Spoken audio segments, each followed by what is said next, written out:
Your Majesty. King Graham? Oh, yes, Minister, Gervain, sire. Of course. My apologies, Gervain. Not necessary, Your Majesty.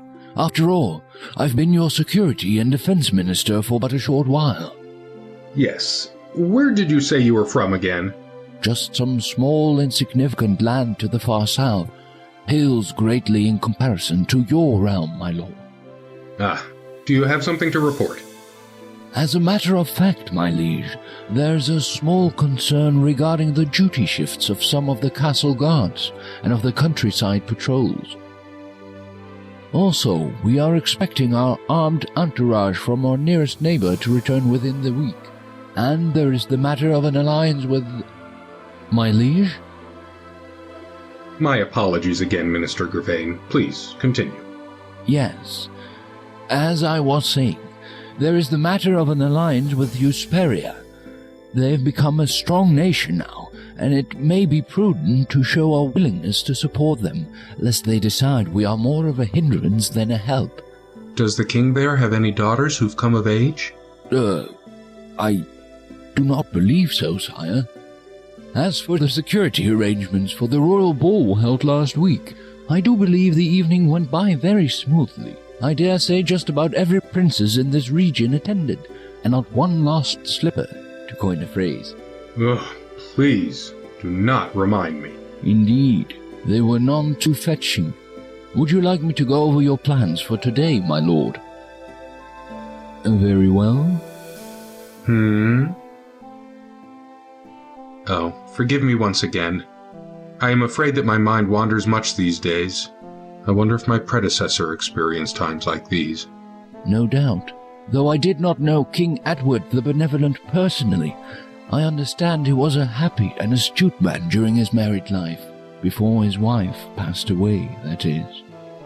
If I may be so bold, perhaps my lord is feeling that certain rooms in his castle are somewhat sparsely filled.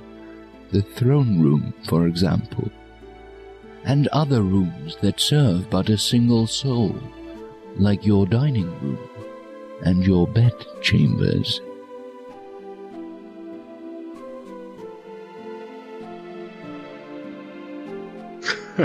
Perhaps, but I do fear I've met no such candidates that would fill the rooms you have mentioned.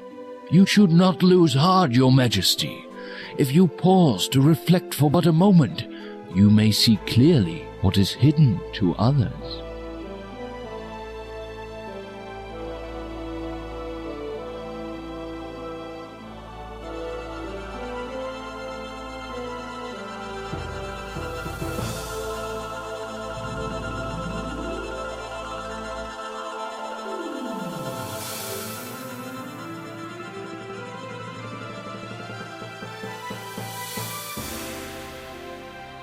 You gaze into the mirror.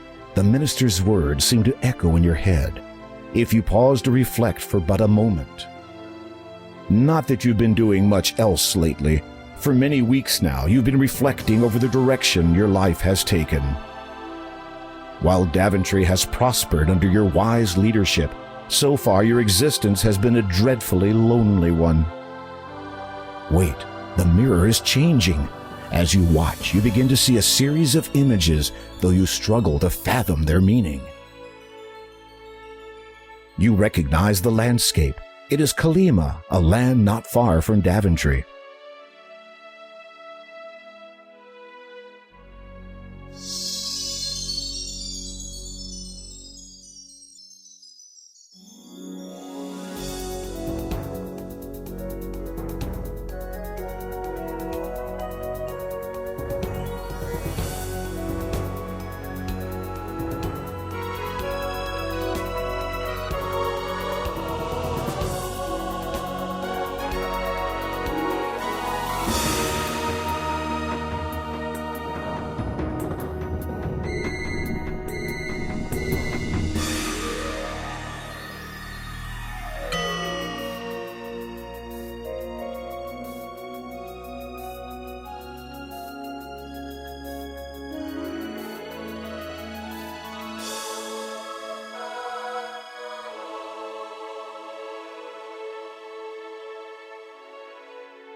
You see the most beautiful woman you have ever set eyes upon. Somehow you can feel her sadness and her intense desire to leave that place. She is a prisoner in that tower. Did you find what you were looking for, sire?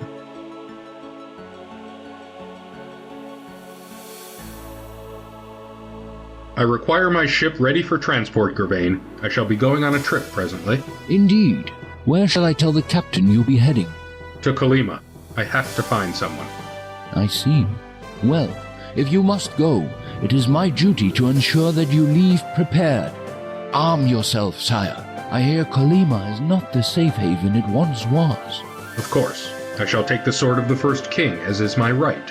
A wise precaution, sire. And, if I may be so brash to ask, who might you be seeking? If all goes well, my bride.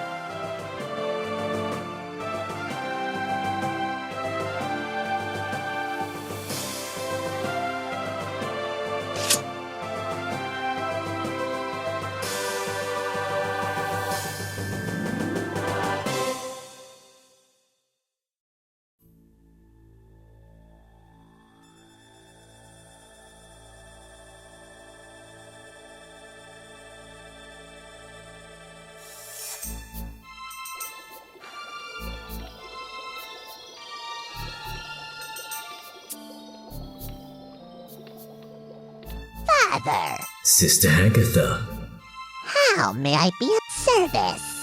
an opportunity has arisen, sister. I trust you still have your captive held securely away. Of course. A bit cruel keeping her locked away like that, do you not think? No. How dare she flaunt her beauty in front of all to see? Her foolish male admirers see her and forget that I was the most beautiful of all in my day. And in your own special way, you are still beautiful. You devil! That is not an unfair description. Now, you mentioned a service, I believe. Yes, the King of Daventry has advised his faithful minister that he shall be departing for Kalima presently. On a quest, you might say. Really? What kind? The kind that involves sticking his neck out to rescue a damsel in distress. And what have I to do with his neck? Put simply, my dear, sever it!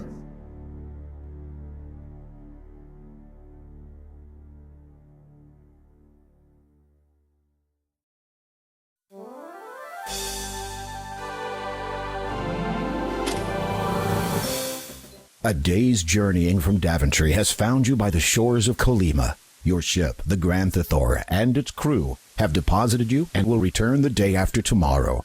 Hopefully, this will give you enough time to locate and release the imprisoned woman you saw in the magic mirror.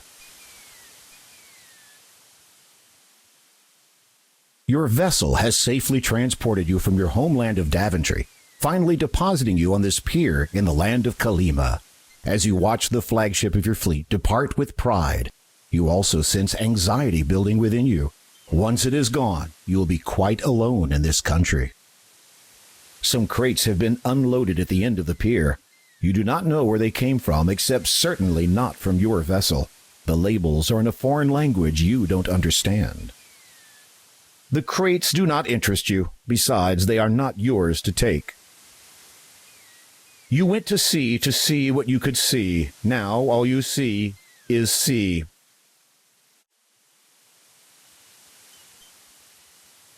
Each day the sky changes from sapphire to midnight blue and back again. The world is full of such marvels people so often take for granted.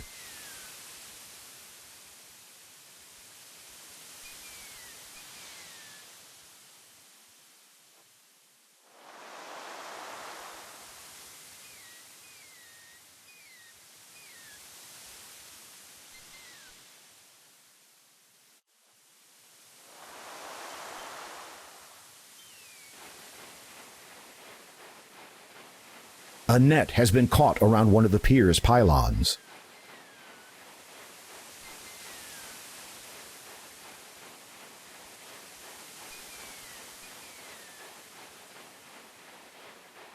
You need to swim. You untangle the net from the pylon and take it with you.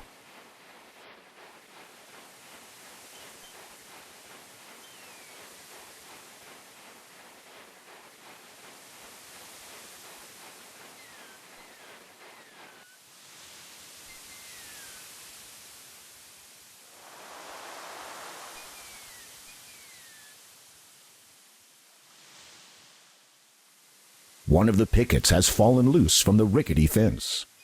A picket fence extends onto the beach a short way. Rocks litter the area. It's a good thing you were not standing around here when they fell. You get a feeling for the area. The fallen picket feels reasonably sturdy and is pointed at one end. Believing that you may find a use for it, you retrieve it and carry it with you. The calm water of the clear blue ocean looks inviting. There is a large rock in the ocean a short way from shore. Small waves lap at the edges.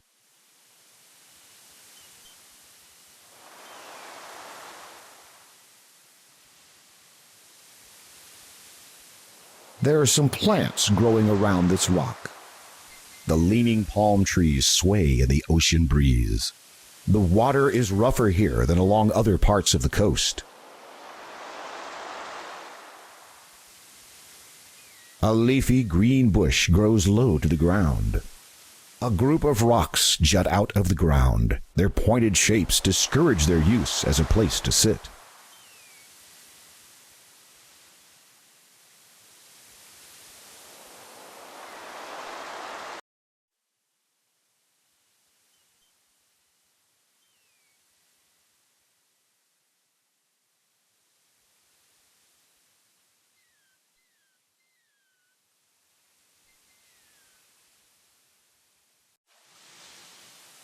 The calm water of the clear blue ocean. You notice a log lying on the beach.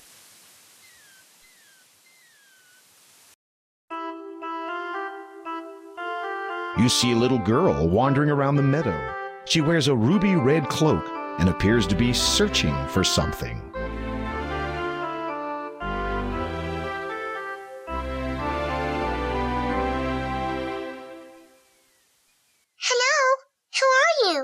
My name is Graham. What is yours? Possum. That is what my grandma calls me. She is not at all well these days. I was collecting flowers for her, but now I cannot anymore. Why is that? My basket is missing. I've looked everywhere for it. It must be around here somewhere. I will keep my eye out for it. Thank you, Graham. Repressing the urge to burst into song. Excuse me, Possum? Yes, Graham. I was wondering, could you tell me anything about this land?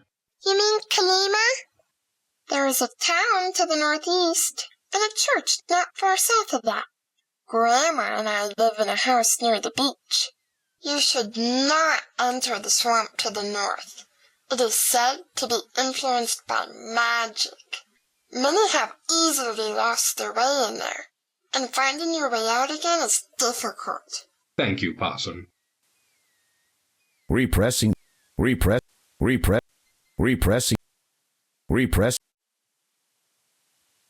Excuse me, Possum? Yes, Graham. Is there any way at all through this swamp? I do not know, but I did see someone walking out of there not long ago. He was writing something in a book as he walked. Who was that? A monk from the church. Repress.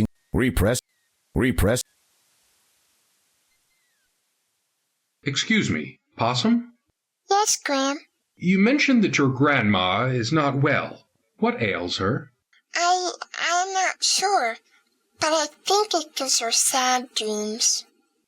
While she sleeps, sometimes she talks out loud. Sometimes I listen to her. "No, do not leave me," she says. At first, I thought she was speaking to me. I would go over to her, but she would not notice me. Then I realized it was a dream. I think she misses the person she talks to in her sleep. And then there's the scary dreams.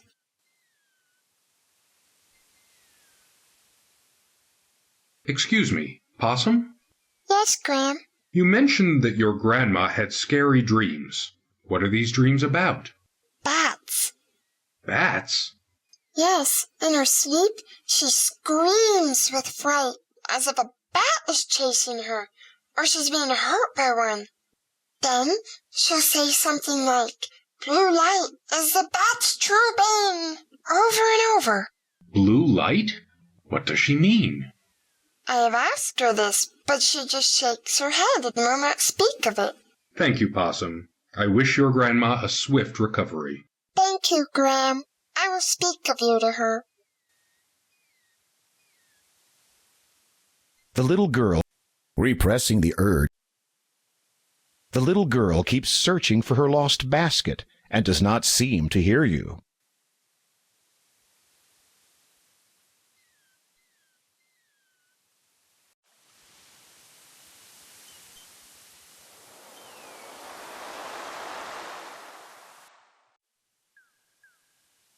The beautiful blue lake has a clear and pristine quality. It is a baby bird, and not a terribly pretty one at that. A large tree grows near the lake. Numerous bushes grow profusely in this area. This is a pleasant meadow. A serene lake soothingly covers most of this area. To the west, you can see the beach. To the east lies Weirwood Forest. A very unattractive baby bird paddles around in the small pond. It looks like a duck. As it is unusual for a young animal to be apart from its mother, you assume the baby has either become separated from her or she has perished.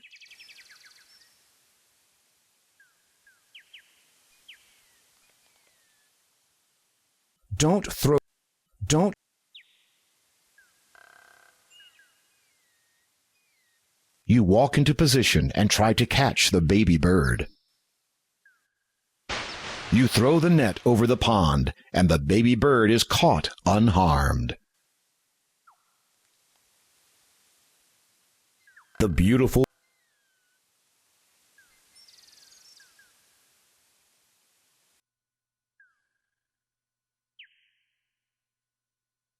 A large lemon tree grows by the path. Some lemons have fallen from the tree. Several smaller lemon trees grow near the path. Their fruit has not yet ripened. The path runs north, deeper into the forest. The lemons on the ground are spoiled. You would do best to pick a fresh one from the nearby tree. You reach out and pluck a large, juicy-looking lemon from the tree.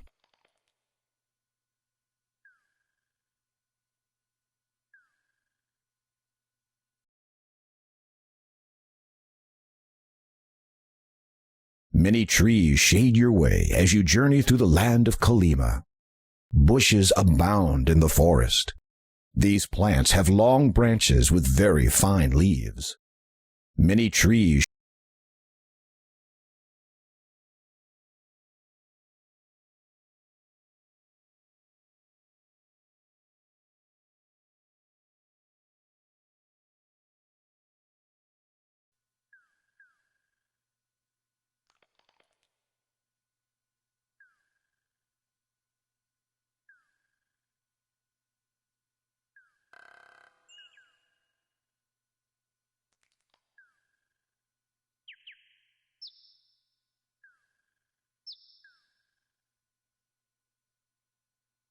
One of the trees here seems to be growing around some rocks. There is a sizable hole in one of the trees. The large mound of rocks here has failed to prevent this majestic tree from thriving to a grand old age. These plants have... When you peer into the hole of the pine tree, you see a mallet lying there. You pick it up and take it with you.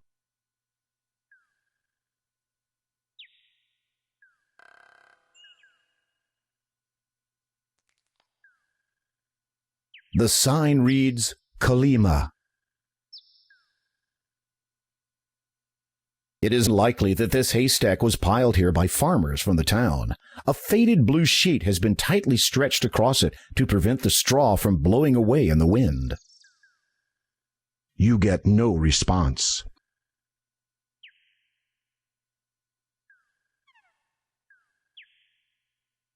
Hey! What? Who said that? I did! Huh? I'm down here, in the hay! Oh. Well, who are you? My name is, Yes? I can't seem to remember. Well then, what are you? Oh, I'm Yes? Can't seem to remember that either. Well, what are you doing in this haystack? That's easy. I was looking for... Oh. You can't remember. No. Sorry. How long have you been in there? Let's see. It couldn't be longer than... Yes? 3, maybe 4 weeks? Weeks? Yep. Pardon me for saying, but you sound as if you have a bit of a cold. Yes. It's all this hay. It's giving me hay fever.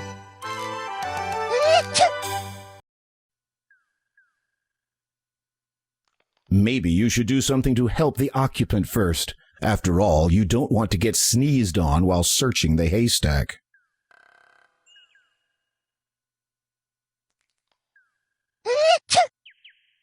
The sickly line of trees to the west form the edge of the swamp. This stylized symbol, positioned above the entrance, represents the township of Kalima.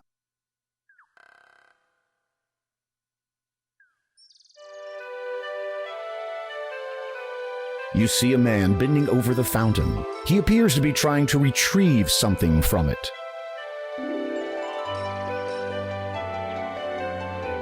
Aha! Got him.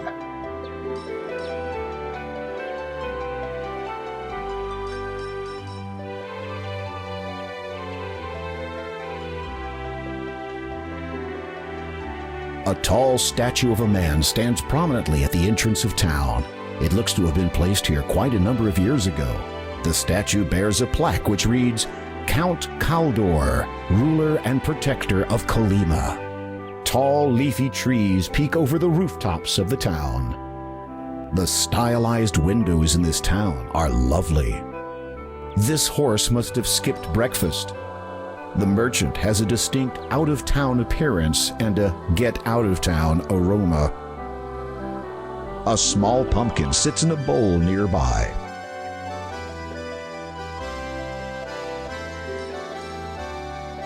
Greetings, merchant. Ah, to you, good day. Mama! Shh! A visitor arrived new, no? A sense I possess for these things. Need you have for my wares of great specialty? Perhaps, but first, I'm curious. Where did you come by such a pumpkin? Eyes quite keen, nephew. Indeed, a specimen unique it is. Mama! Me want Mama! Be quiet. The gift of speech among plants so rare, yes? Quite so. Are you planning to sell it? Sell? Never would I sell such a thing as this. It'll make me incredibly rich. I mean, entrusted it was to my care. Watch over it, I must. Mama! Take me back to my Mama! Forget it. I'm not taking you back to that patch. So pipe down. Pardon? Ah, of importance I speak not. Trouble to your ears I meant none.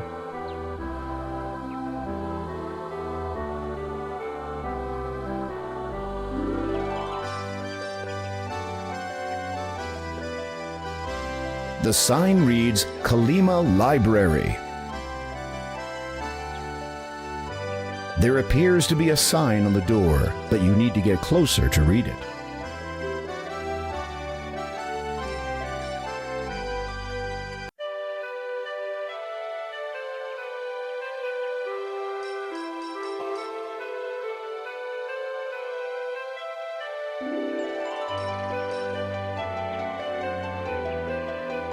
The door is locked. You notice a tiny corner of something poking out slightly from beneath it. You attempt to edge it out with your fingers, but you cannot manage to get a grasp on it. A year on, and you still look pretty darn good. The door is plain and has a mail slot. It also has a sign posted on it. You read it.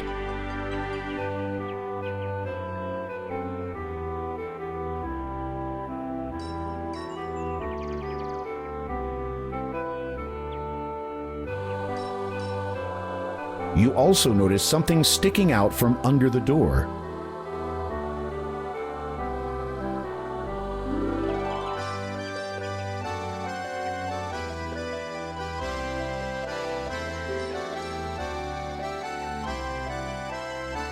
It appears to be an ordinary... It's a sharp...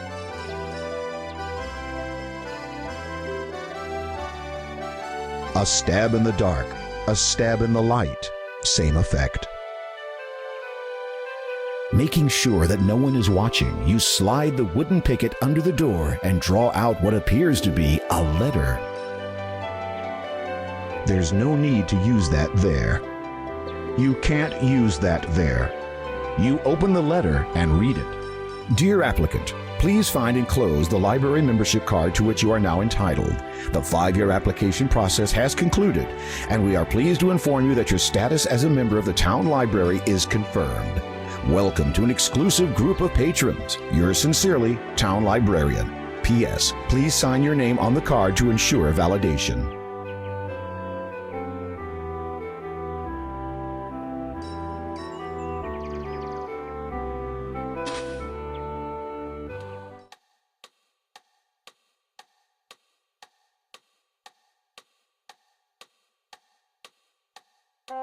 You glance at the titles on this shelf.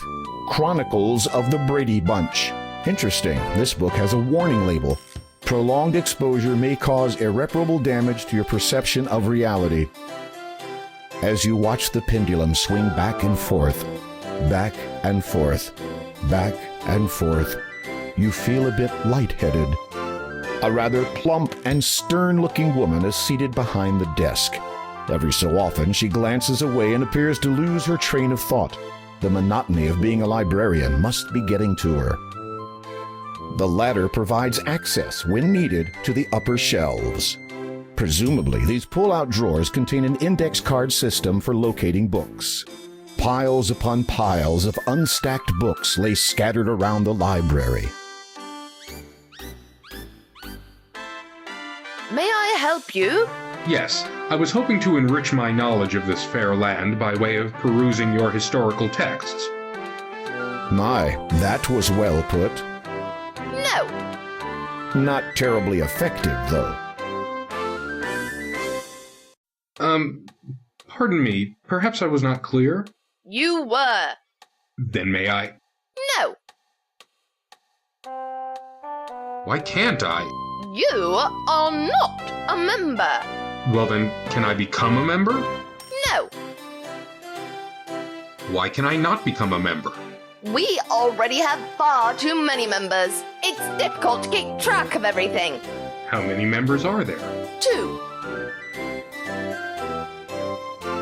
If I may inquire, who are your 2 members? You may not. Neither the Count of Kalima nor the elderly gentleman who lives next door would approve of my divulging that information to you. Ah, thank you anyway. You mentioned the Count of Kalima is a member of this library. Yes. Have you seen him recently? The librarian looks at you strangely. No. Is there any way I might meet the Count? Yes. How? Die. I would have to die to meet the Count? Depends. On what? Your importance. And if I am important? Then you might be fortunate enough to be buried on his estate. Who is buried on the Count's estate? Counts. Aha, past Counts, of course. Anyone else? Yes. Who? Him. Pardon? Do you mean the Count is dead? The librarian decides to avoid your gaze and seems disinclined to speak further with you on the subject. The librarian seems disinclined to speak further with you. Will you accept this? No. Why not? It has not been signed.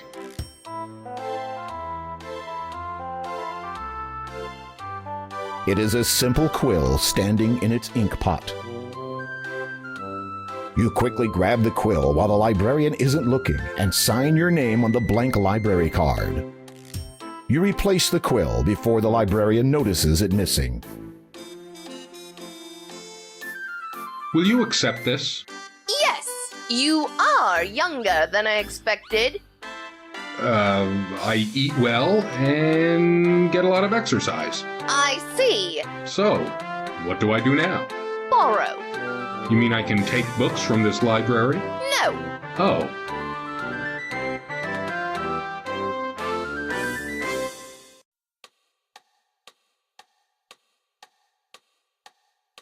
Yes? Could you recommend a good book?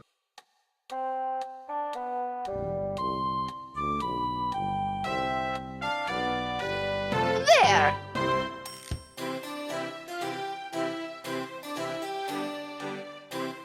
The librarian has placed the book on the desk for you to read. Thoughtful, isn't she? This book is entitled Kalima, Perfect One Day, Better the Next. Browsing through it, you notice an interesting excerpt.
A patch of orange, healthy-looking pumpkins is growing in this secluded little area of the forest. This pumpkin is somewhat larger than the others in the patch. You look for a nice, large pumpkin to take from the patch. Hey, watch it! Oh, sorry. I was not aware you could talk. Likewise. Anyway, be careful where you're treading. You're spoiling the good soil by standing so close. And I got 8 kids to feed. You glance at the smaller pumpkins. These must be her children. I only count 7. Yeah, well, I had 8. Then some strange man who spoke even stranger came by. He claimed to be a horticle. Claimed to know a bit about plants. I let him take a look at my little darlings. Anyway, before I knew it, he'd gone and pinched one of my babies. Took off towards the town, he did. Of all the naive. Just because we're plants doesn't mean we don't deserve any respect. I am sure that is true. Pardon me for asking, but how did you come by the ability to talk? With a question like that, I might ask you the same. I was only... I don't take it personal. That old witch Hagatha cast a spell on me so I could guide her precious possessions. Hagatha? Yeah, she's the old bag who lives in that cave to the west. You know her type. Green warts, pointed ears, cannibalistic, doesn't put her trash out. Just your stereotypical evil old crown. She sounds pleasant. You mentioned something about guarding Hagatha's precious possessions. At least what she considers precious. I reckon they're anything but. Mind you, I have my doubts about Hagatha's legitimate ownership of this stuff, if you know what I mean. What sorts of items does Hagatha wish you to guard? Oh, the usual vanities. All useless in my opinion. But what would I know? The mother pumpkin looks distressed. You decide not to interrupt her at the moment.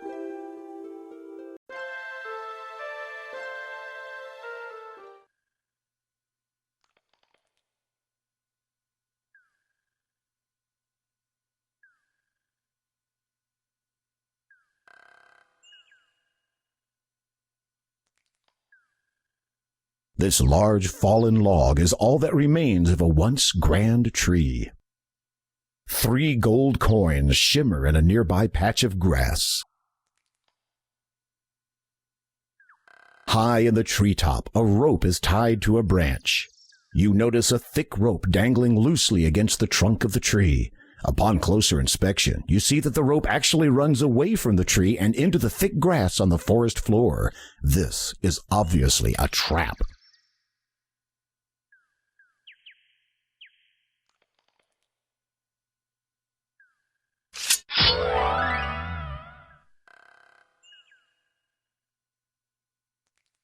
As you pick up the gold coins, they suddenly turn dark. Now they resemble ordinary metal. Wait a minute. This isn't gold. It's fool's gold.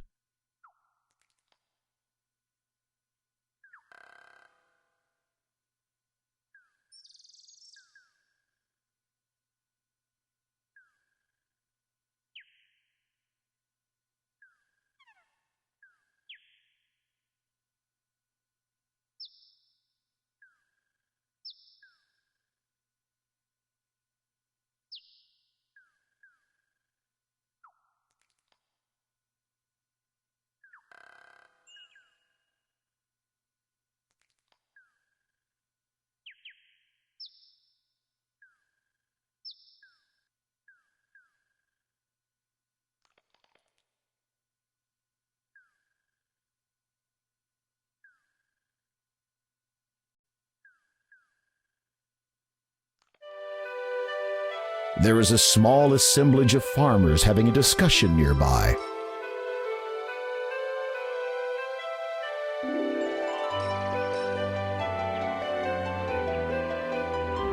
The town continues to the east away, but you are not interested in what lies in that direction.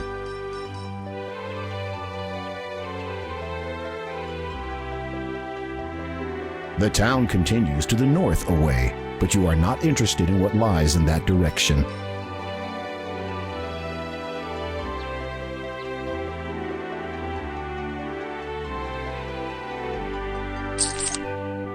The fool's gold again shines the instant the coins leave your hand.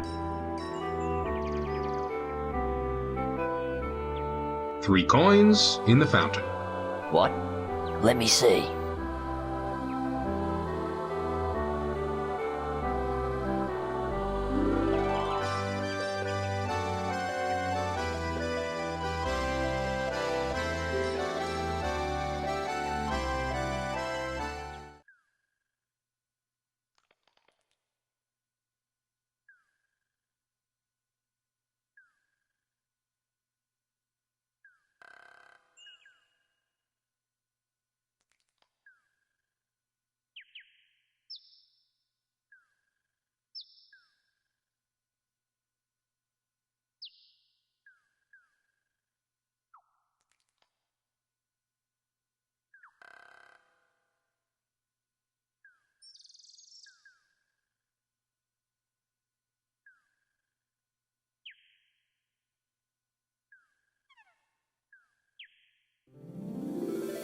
My baby!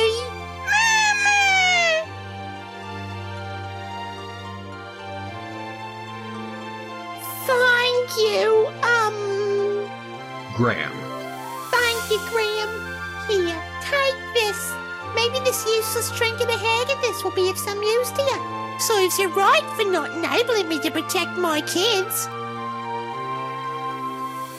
The pumpkin hands you a gold brooch with a beautiful blue sapphire. Is there anything more I can do for you? Me thirsty, Mama. Now that you mention it, my baby is feeling a bit poorly.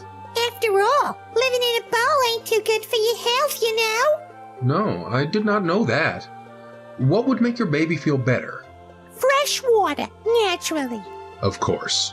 Not too sweet, though. In fact, the more bitter, the better. My children are very particular about what they drink. I will see what I can do. So, you want bitter water? That's right. So don't you go putting sugar in it. So... That...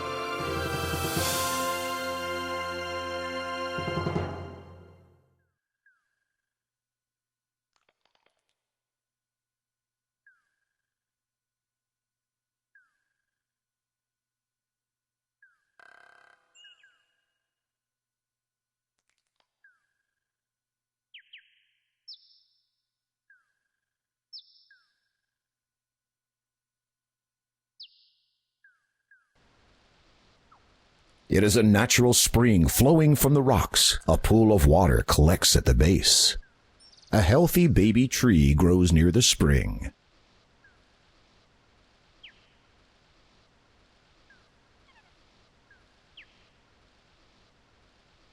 You fill the bowl with the fresh spring water.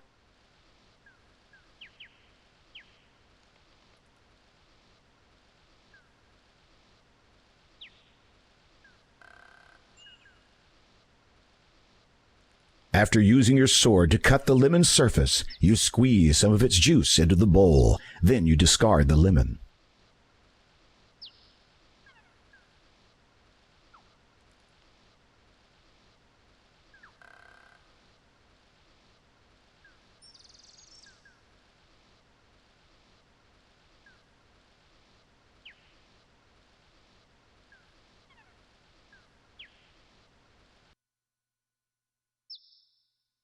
Lo and behold, it is the little girl's missing basket.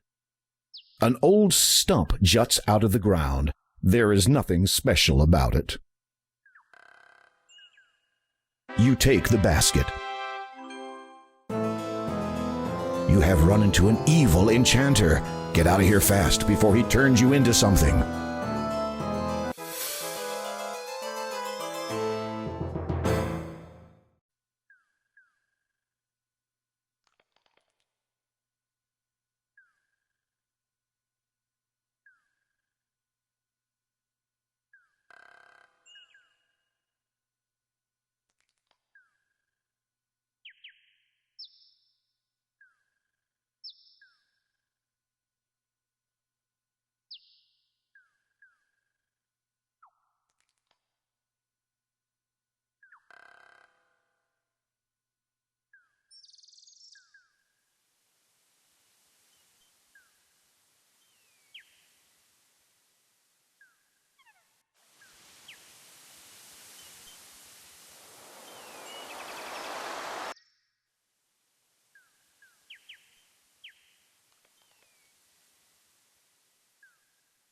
You hand the basket to Possum.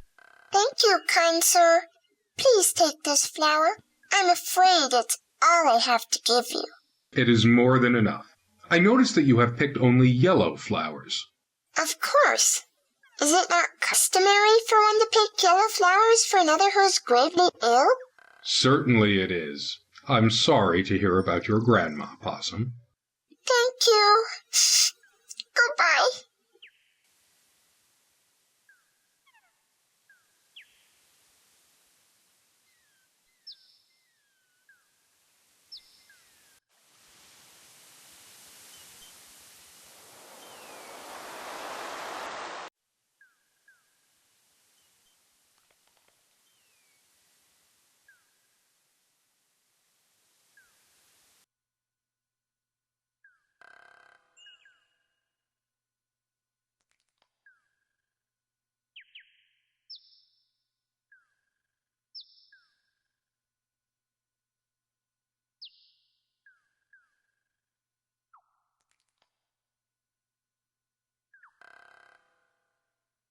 The baby pumpkin looks much happier here. Me back with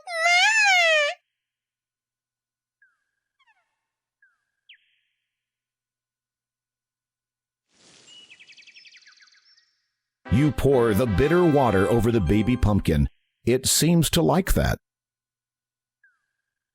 Thank you again, Graham. Here, take this.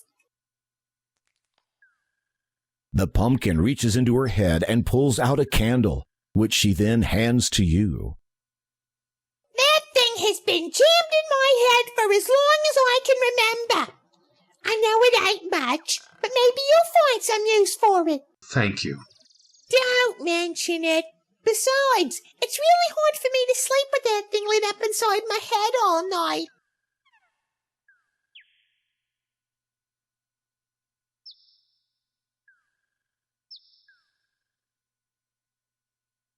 A word of warning. Hagatha has been talking about you. I heard her mention your name while she was muttering to herself. She does that when she's inspected her valuables. Anyway, I'd stay clear out of her way if I were you. I appreciate the advice. Will Hagatha not be angered when she discovers you've given your candle away? What's she gonna do? Turn me into a pumpkin? Good point. Besides, I could just blame the dwarf. He's earned himself a bad reputation from the day he moved here. Pity no one can catch him, not even Hagatha. If I may ask... Appreciate all you've done, Graham, but I want to spend some quality time with my children. Now be a good boy and run some other errand. You've already helped the pumpkin, and the mother wants to spend time with her children. Best to concentrate on your quest.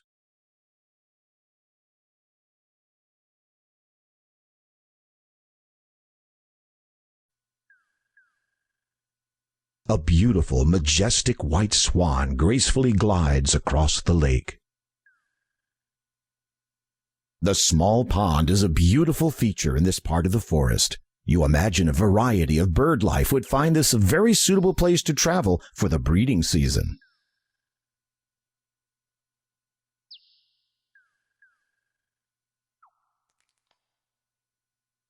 You release the little bird into the pond.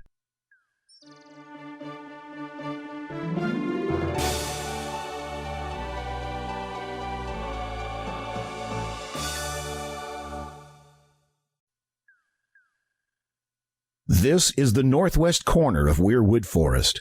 Passage to the south is blocked by a plethora of large bushes and plants. To the west, you see the rear of some sort of cave. To the far west, you notice a path running north. A white feather lies on the ground near the pond. It feels.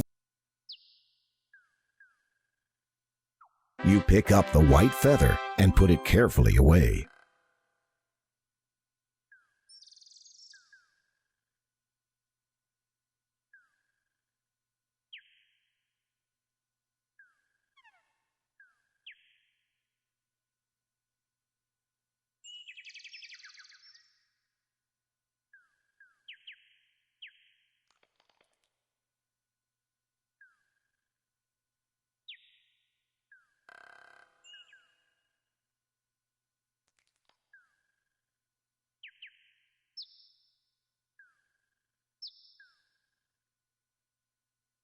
The bridge spanning the chasm looks unstable and tottery.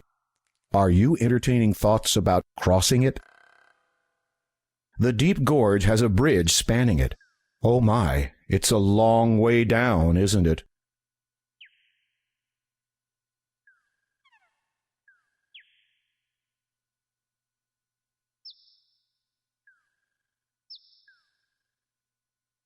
Numerous trees line the other side of the chasm.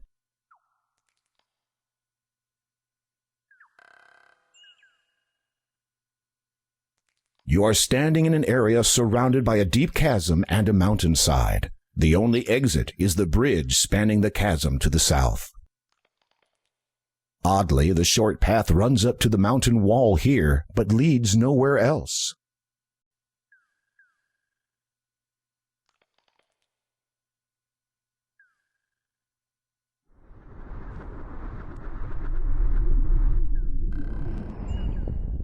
Incredible. The door you have discovered has taken on the appearance of a face. It is silent, however, and almost seems to be waiting for something. Do you want to find out if it bites?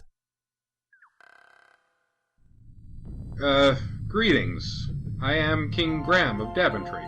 Would you by any chance know of the way to a strange island on which stands a quartz tower in which a beautiful woman is being held captive? You feel more than a little foolish. Surely a door, even one with a face, would neither hear nor understand you. I am the door of destiny. I am sought out by many, found by few, and opened by none so far. For indeed, only once can I be opened. Such is the magic that I am. Through me will you find the destiny you seek, if you can but perform a task. Anything! You feel intense exuberance that you have come so close to your goal in such a short time. You must bring me the gems of nature. I beg your pardon? The stone door rumbles from deep within. For a time, it says nothing. And then... Gems of 3 I ask of thee to fetch, collect, and bring to me. In water shall you find the first, though not the type to quench your thirst. Spy the second, high in the sky, with wings or no, thou still must fly. Through swampy mire, so it is heard, in lone dark castle lies the third. Should you succeed, my noble king, to your fair maiden I will bring. I warn you though, you should beware, a danger cloaked awaits you there. Without warning, the stony face falls silent. As you watch, it gradually smooths out to become the mountainside face once more.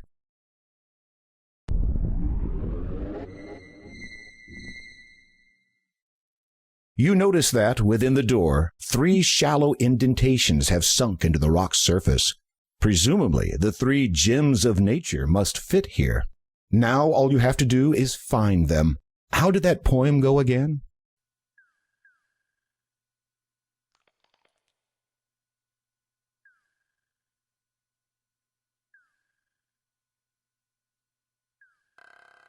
A piece of paper has blown here in the wind. You're not close enough.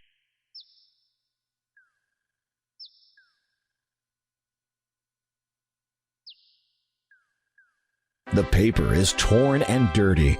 It looks like a flyer of some sort. You smooth out the torn and tattered paper and read, "Curios I have, to the town do come, awaiting I am."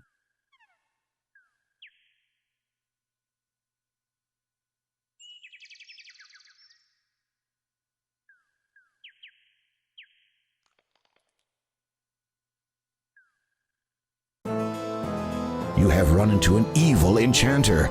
Get out of here fast before he turns you into something.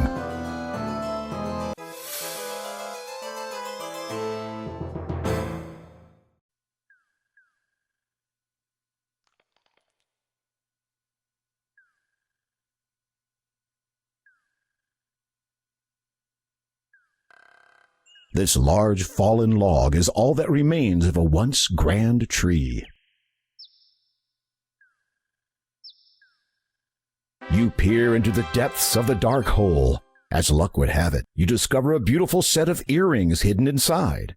Each one is laced with glittering diamonds and contains a lovely blue sapphire stone in the center. Perhaps someone stashed them here. At any rate, you take them into your possession.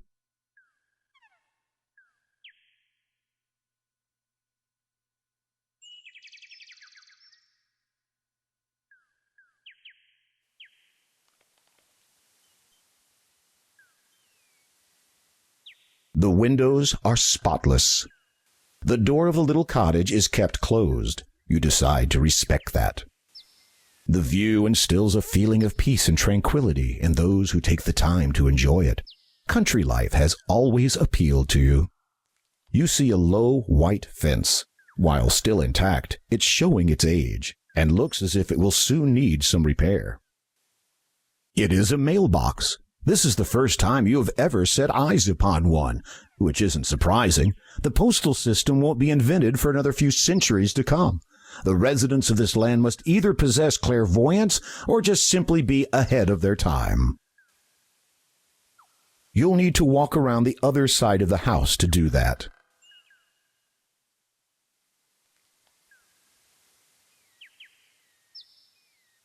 You open the mailbox. Inside, there is, incredibly, a letter addressed to the resident.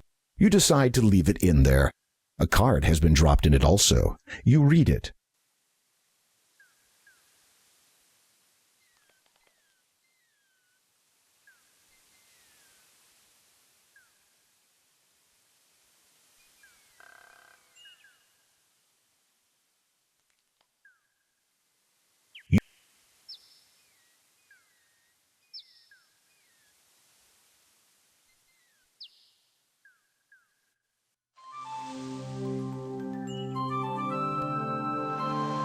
A mermaid basks on a nearby rock. Her long flowing hair extends over most of her upper body. The green scales on her lower body sparkle as she basks in the sun.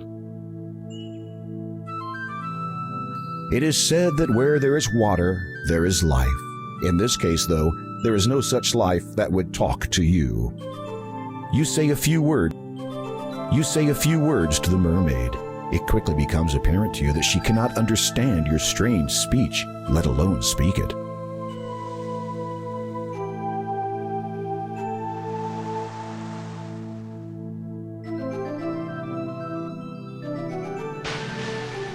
Oh no, you have startled the mermaid.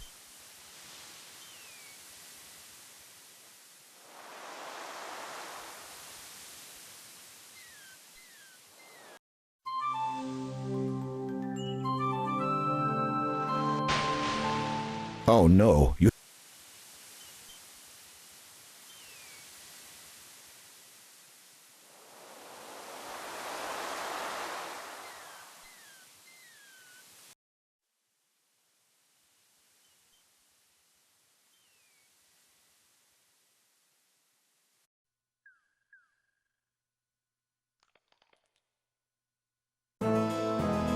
You have run into an evil enchanter.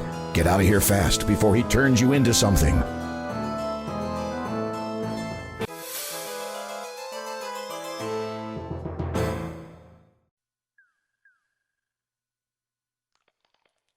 A log lies on the ground, apparently forgotten by whoever cut it from the nearby stump.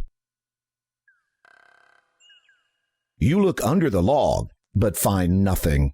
It was a good idea, though.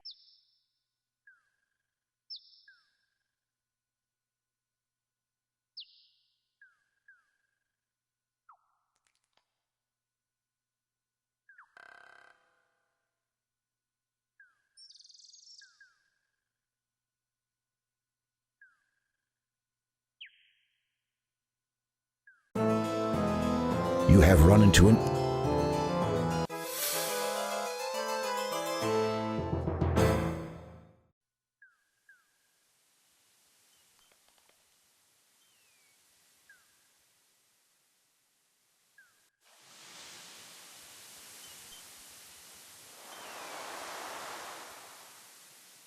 You look under the log and discover a clam lying beneath it. You pick it up.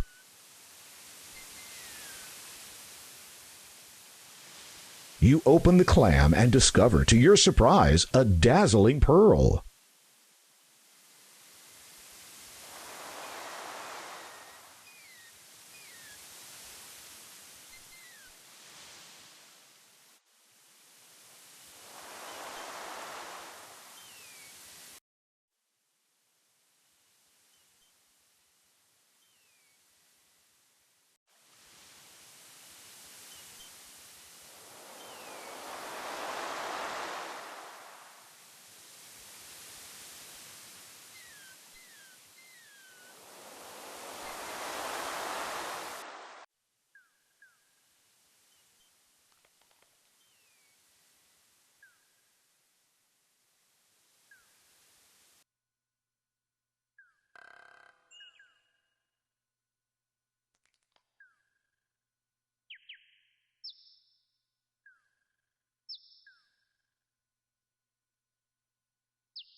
The merchant has a distinct out-of...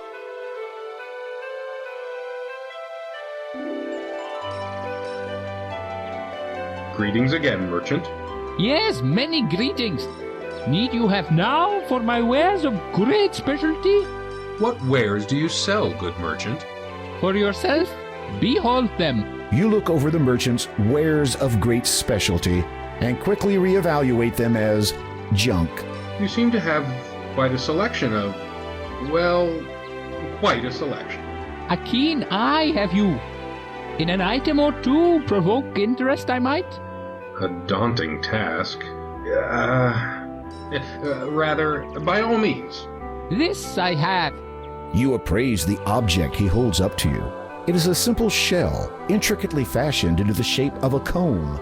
The workmanship is unlike anything you have ever seen. Fascinating. Where did you find such a thing? Oh, old it is. From ancient times descends. Valuable, without question. Royal property, former, to be sure. You consider his story. Then you begin wondering which beach he found it on.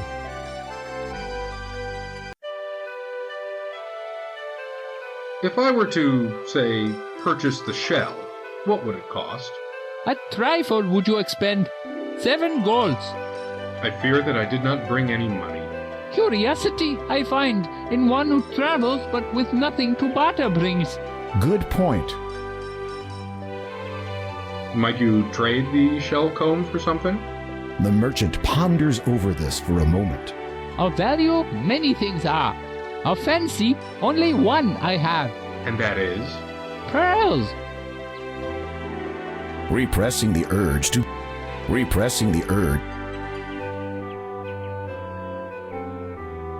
Would you be interested in this pearl? Indeed, I would. In return, the shell I present to you. May you be always groomed well. The merchant grabs the pearl and tosses the shell comb to you. Then he saunters off. History will decide how greatly you were just swindled. Oh, what a beauty. This will be worth a fortune back home.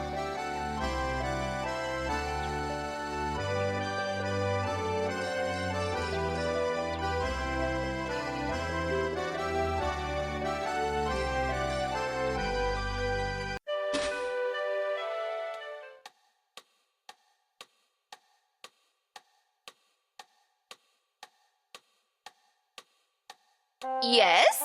Could you recommend another good book?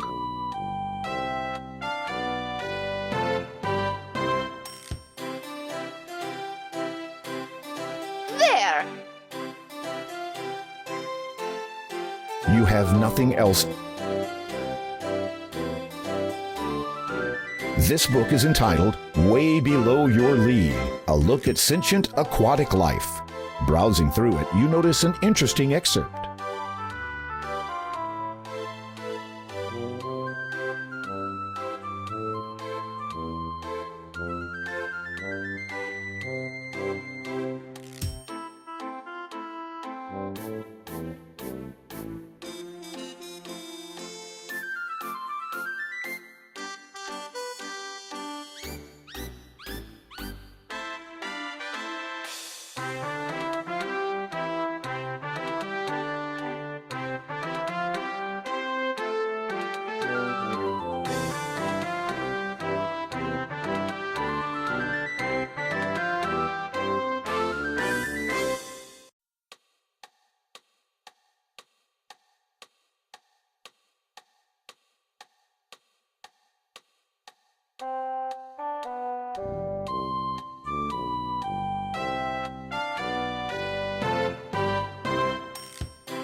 You have run into an evil enchanter. Get out of here fast before he turns you into something.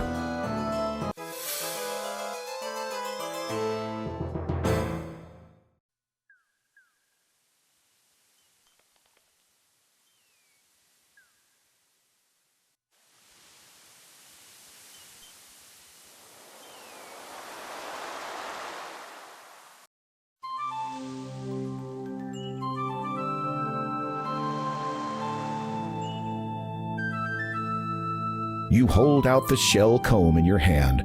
Clear recognition shines from the mermaid's delicate features. She hesitates a moment, then cautiously extends her arm, hands open expectantly.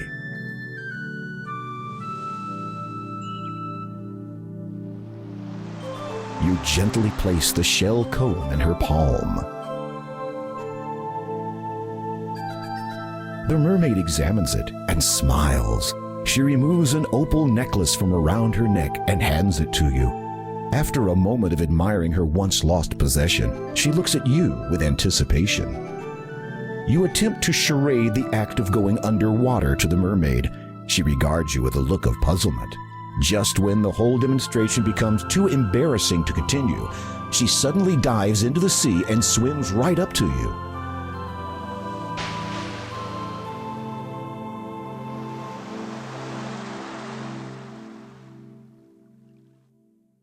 After giving you a rather intense kiss, the mermaid dives under the water again. You wonder where she has disappeared to. Then suddenly, you feel a pulling at your legs.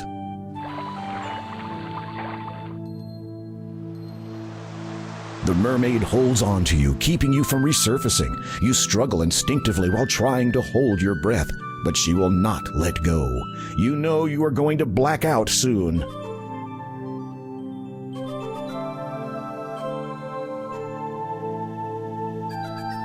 Wait a minute, you're still breathing. How can this be? Could it have been the mermaid's kiss? Speaking of which, where has she gone to this time?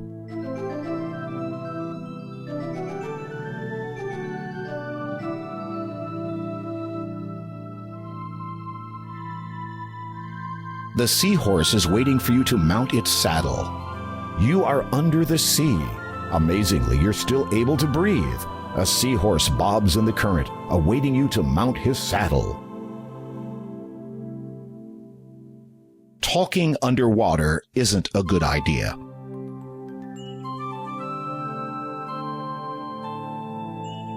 Well, this is a new experience. The seahorse willingly allows you to climb upon its back. You slide into the little saddle and take up the reins in your hands. You just hope this creature knows where it is taking you.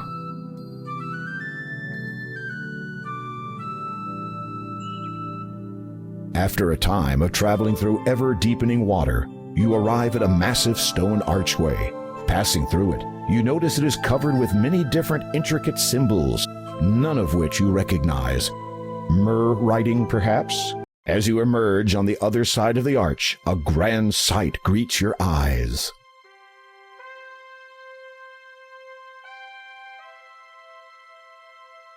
You have entered an aquatic throne room. As one would expect, such a place has a throne of sorts, but what you see seated in it takes your breath away, if that still applies. It is unmistakably the ruler of the Mer people, the king of this watery world, known by many names. Neptune is the one by which he is best known to your kind.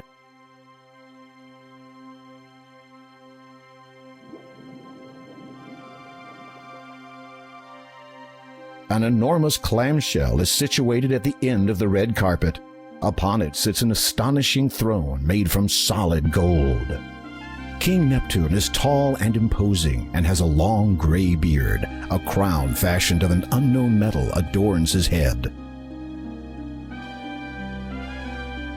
Neptune's royal guards remind you of your own castle guards, except these are naked from the waist up and have fishtails.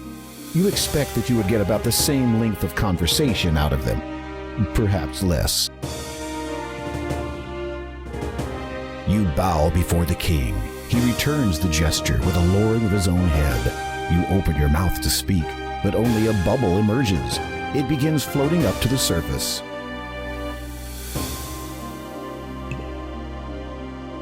You watch as your air bubble divides in two. Incredibly, each half maintains its semi-spherical shape. You take the half bubbles in your hands and position them respectively near your mouth and ear. A deep, elegant voice instantly booms from them. You are welcome here, human. Thank you. I am King Graham of Daventry. Your courtesy depicts your stature. What is it you seek here? You explain that you are seeking the 3 gems of nature, and that you believe one of them to be somewhere in this realm. You demonstrate the approximate size and shape of the gem, then mention the Door of Destiny and what you hope to find on the other side. I do have that which you are seeking, and know of the Door of Destiny. It is very old. Its origin is known to but a few. What I possess was known to the ancients as the Birth Gem. In the realm of the Mer people, it is called the Water Gem, for without water, life cannot begin. Might I have this gem, Your Majesty? I shall let you have the gem, but first I must ask you to earn it by way of performing a service for me. You are about to say anything, but then remember what you heard the last time you said that word to the stone door. Instead, you just nod and allow Neptune to continue. My trident, the symbol of my power and the strength of my people, has been stolen. A faint mumbling can be heard through the ear half of your bubble. This event is obviously of concern to those in attendance. It is believed that one of our allies and neighbors have taken advantage of the Mer people's kindness, and that their own king now has possession of the trident. If you can reclaim it in the name of the Mer people, I will grant you ownership of the Water Gem. Will you do this, King Graham? The murmuring has stopped. All are awaiting your response. I would be honored to reclaim your trident, Your Majesty. My sentries will escort you to the border between our 2 kingdoms. You may continue to use that steed to hasten your journey. It is my best.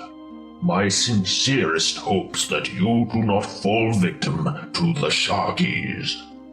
As you prepare yourself for this new quest, a sudden pang of apprehension seizes you.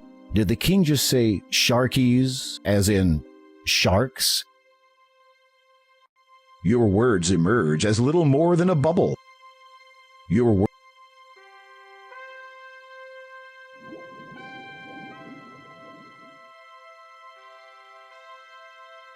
As you depart the underwater kingdom, you see 2 guards waiting to escort you to the Sharkies' realm.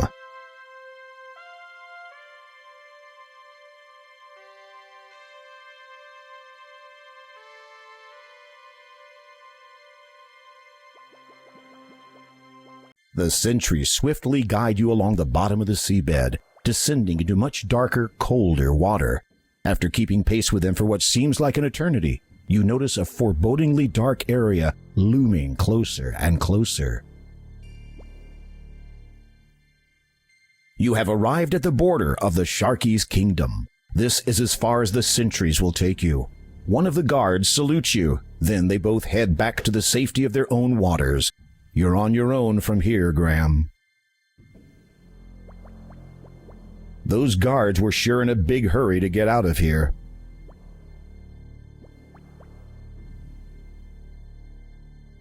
This underwater realm belongs to the Sharkies. The water drops noticeably in temperature as you progress further into it. There are bound to be sentries on patrol around here, so you remind yourself to be alert.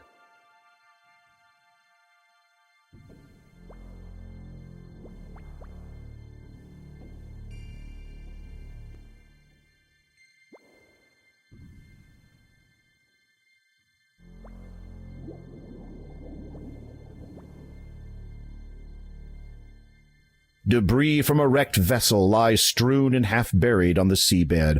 Seeing no remains of the crew, you wonder if they were eaten before or after they drowned. Sinewy seaweed wavers in the ocean tide. You need to get close.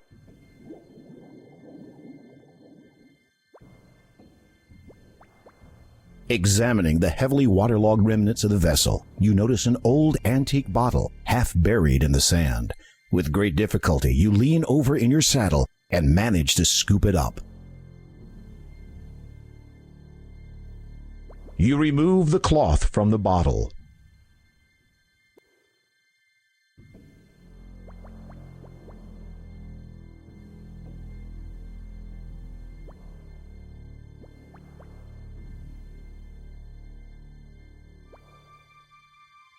This underwater...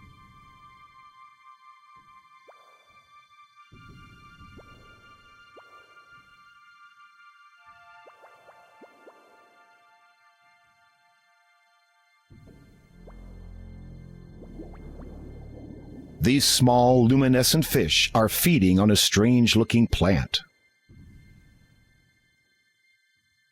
This dark green, weed-like grass seems to have a saccharin content.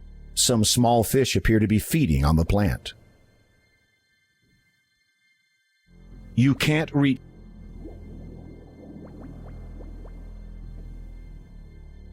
There is nothing of interest lying on the seabed, and you are not here to collect shells or coral. You lean over and pick some of the grass, which grows in between the rocks.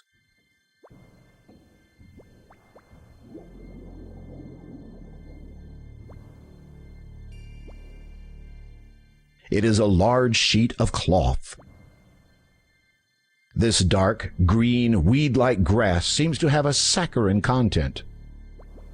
It is a clear, empty bottle. You stuff the sugary grass into the empty bottle and push it all the way to the bottom.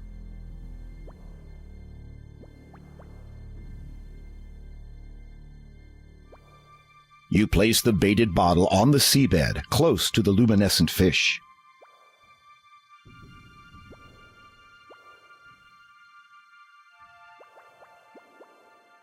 A few of the glowing fish are now swimming around inside the bottle. You take the bottle.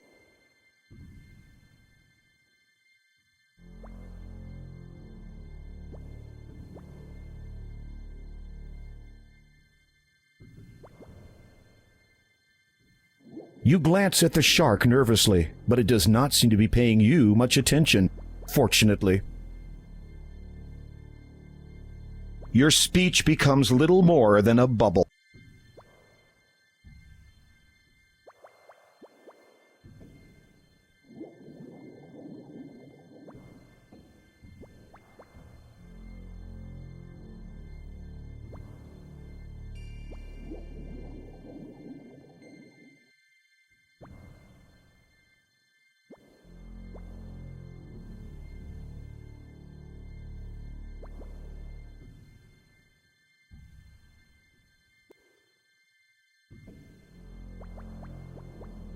It appears to be another part of the rock wall. It appears this underwater realm. Nothing happens.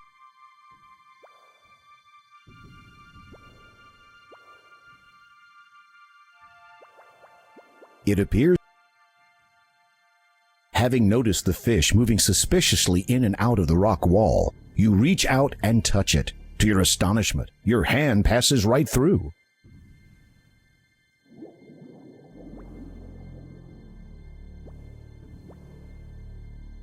The western wall is but an illusion. You easily pass through it into a series of caves and tunnels on the other side.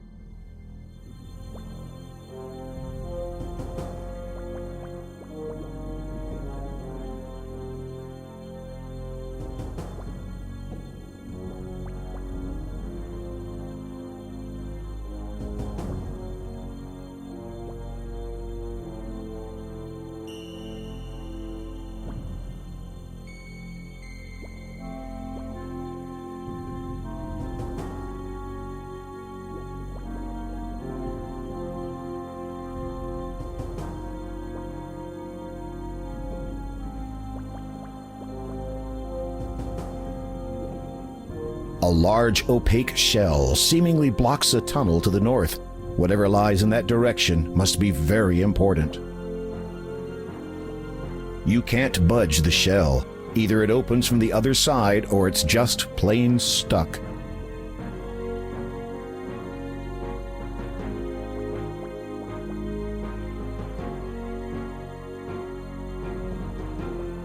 You slide your blade through a small gap in the door and pull with all your might.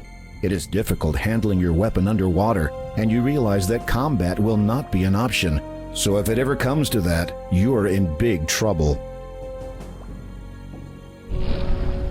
As you open the door, ample light floods into the underwater cave, and you are now able to make your way around without the glowing fish.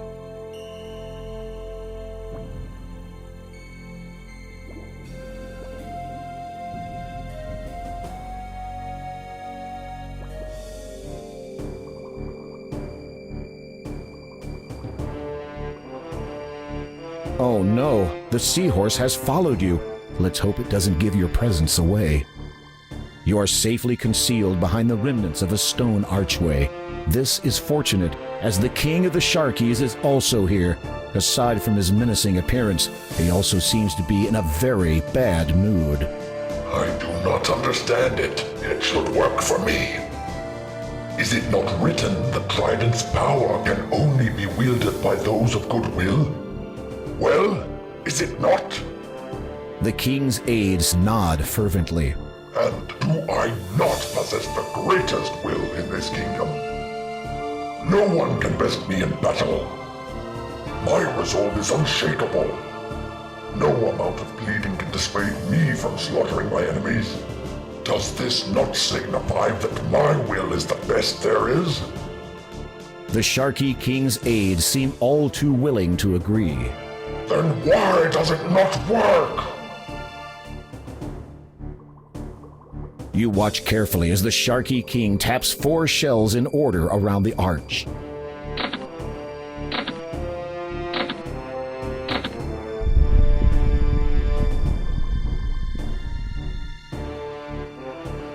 It matters changes not. Tomorrow we invade the Mer-people's territory. For without the trident's power, that old fool Neptune and his weakling followers will fall before our might. Goodwill. Ha! Mine is superior to all. As he leaves, the Sharky King motions for his guards to remain.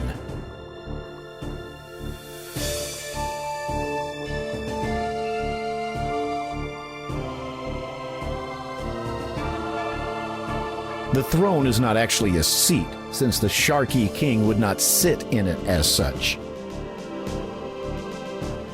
Two formidable Sharkies are guarding the treasury. The ruins of once grand stone arches lie half submerged in the sand. This throne room is cluttered with the remnants of countless pillagings and plunderings. It reminds you of an underwater pirate's lair.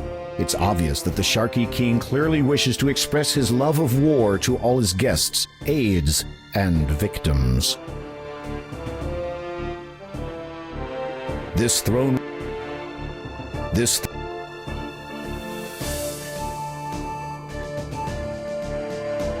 Having an idea, you approach your somewhat reluctant steed and slap him hard on the back.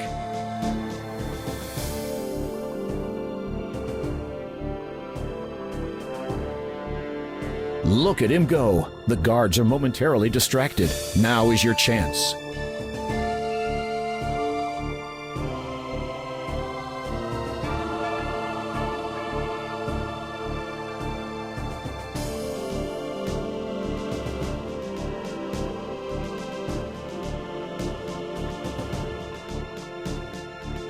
You push on the shell.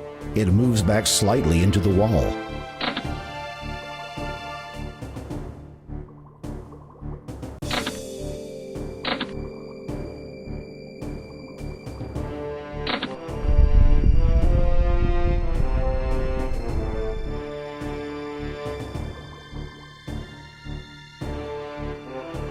Despite yourself, you cannot help but marvel at the treasure.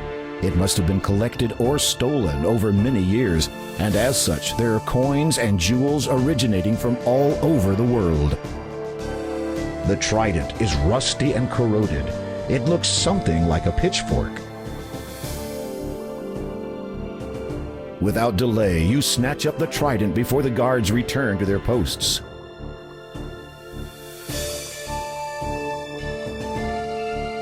It appears as if the guards are losing interest in the seahorse. You had better get out of here quickly.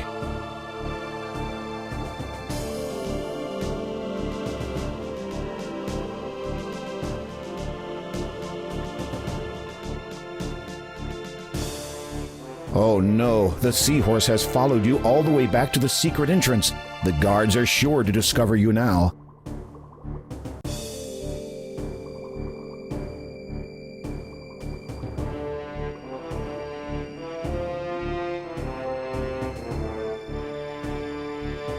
You remount the seahorse.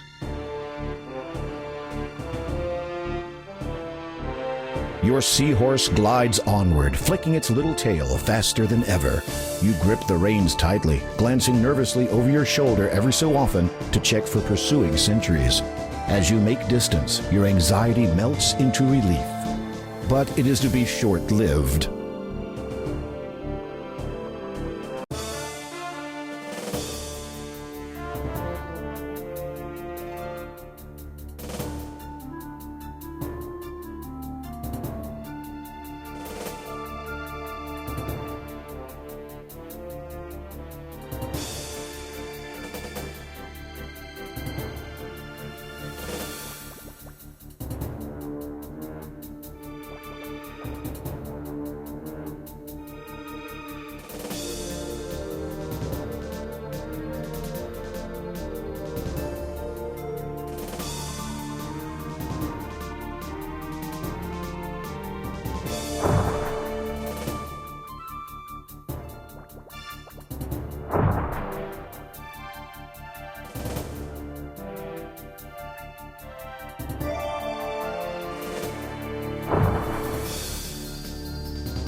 Finally, you see the light at the end of the tunnel. You quickly make a dash for the exit.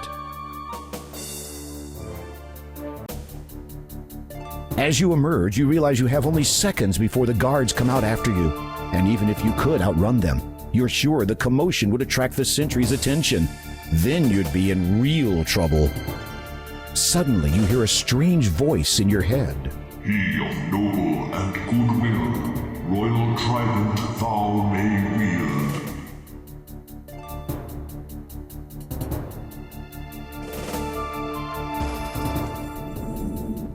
You wonder what that did, if anything at all.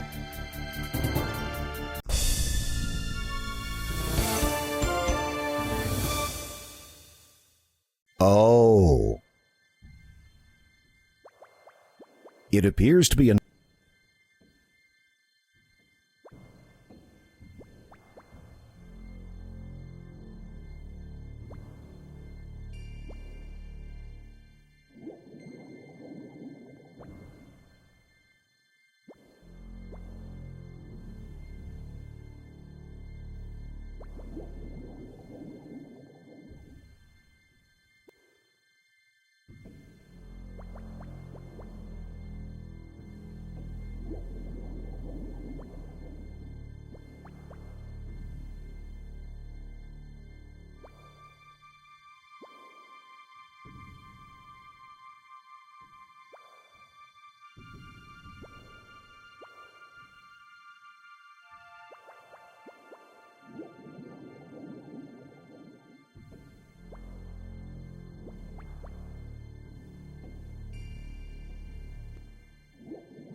The trident guides you back to Neptune's realm.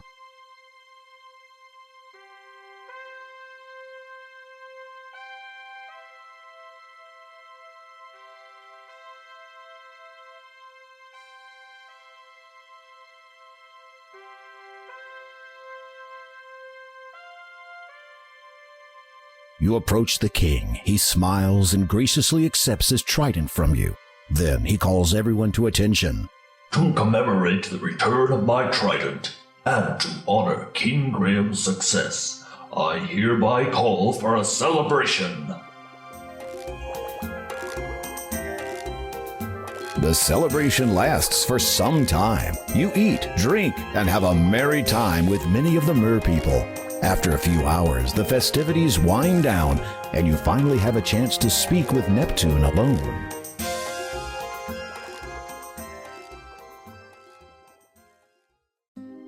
The gems of nature represent the 3 stages of life. Water gives birth to life, and thus what I have given you is the first of 3. Second is the growth gem, or air gem, for air sustains life and permits it to grow. How might I find the growth gem? I know only that its location is as far above the surface of the land as we are below it. Beyond that, I cannot aid you. A smirk crosses Neptune's face momentarily. You might say that air is not exactly my element. You decide that the beverages consumed were to blame for that one. And the third gem, Your Majesty? Third is the death gem. The completion of life and the natural order of things. The Door of Destiny understands this now, as did the ancients who imprisoned the soul within. As for that gem's location, I had hoped you would have no business venturing to the castle. Colima was once ruled from that place, but sadly her people have not seen their lord for quite some time. But if you please, I would prefer not to dwell upon this subject. You have done me a great service this day, and I thank you. Good luck, King Graham, and good speed.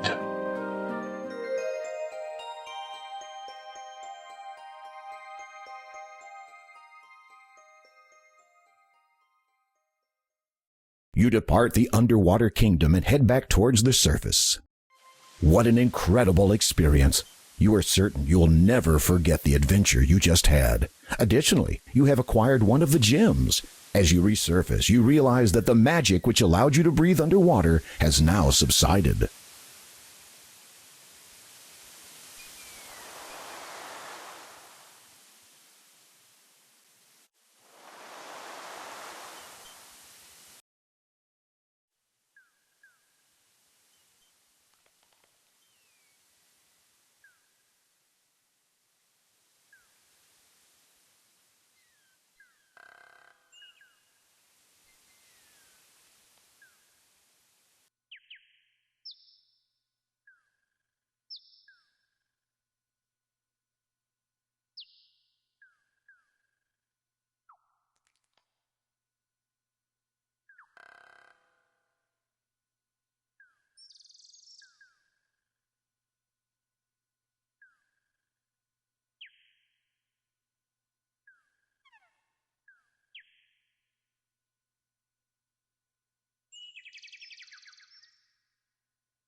It is likely that this haystack was piled here by farmers from the town. A faded blue sheet has been tightly stretched across it to prevent the straw from blowing away in the wind.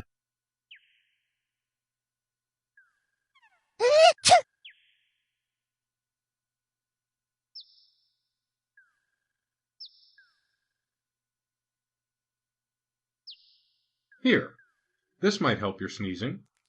Oh, thanks. Here, you can have this back now. You retrieve the partially used cloth from the haystack. Feel better? Yeah, it's so good to be able to be...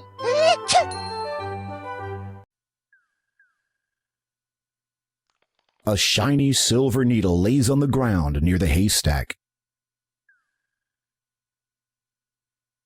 You take the silver needle.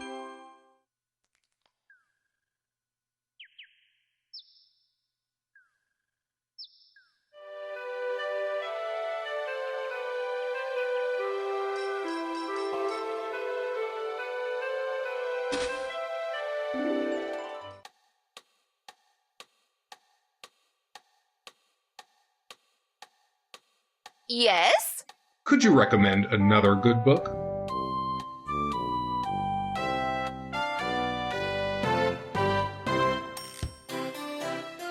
There!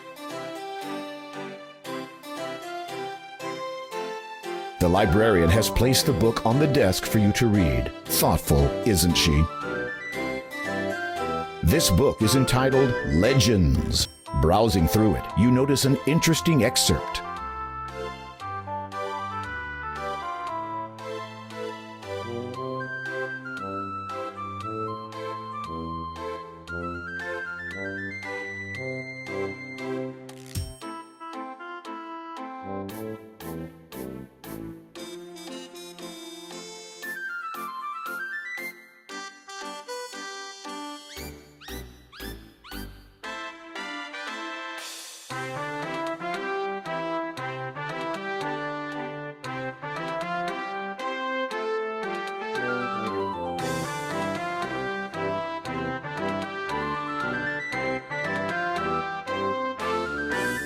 Yes?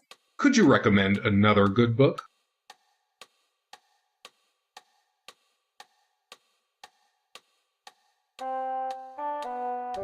There! This book is entitled Power, Politics, and Pulpits. Browsing through it, you notice an interesting excerpt.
You have nothing else to say at the moment.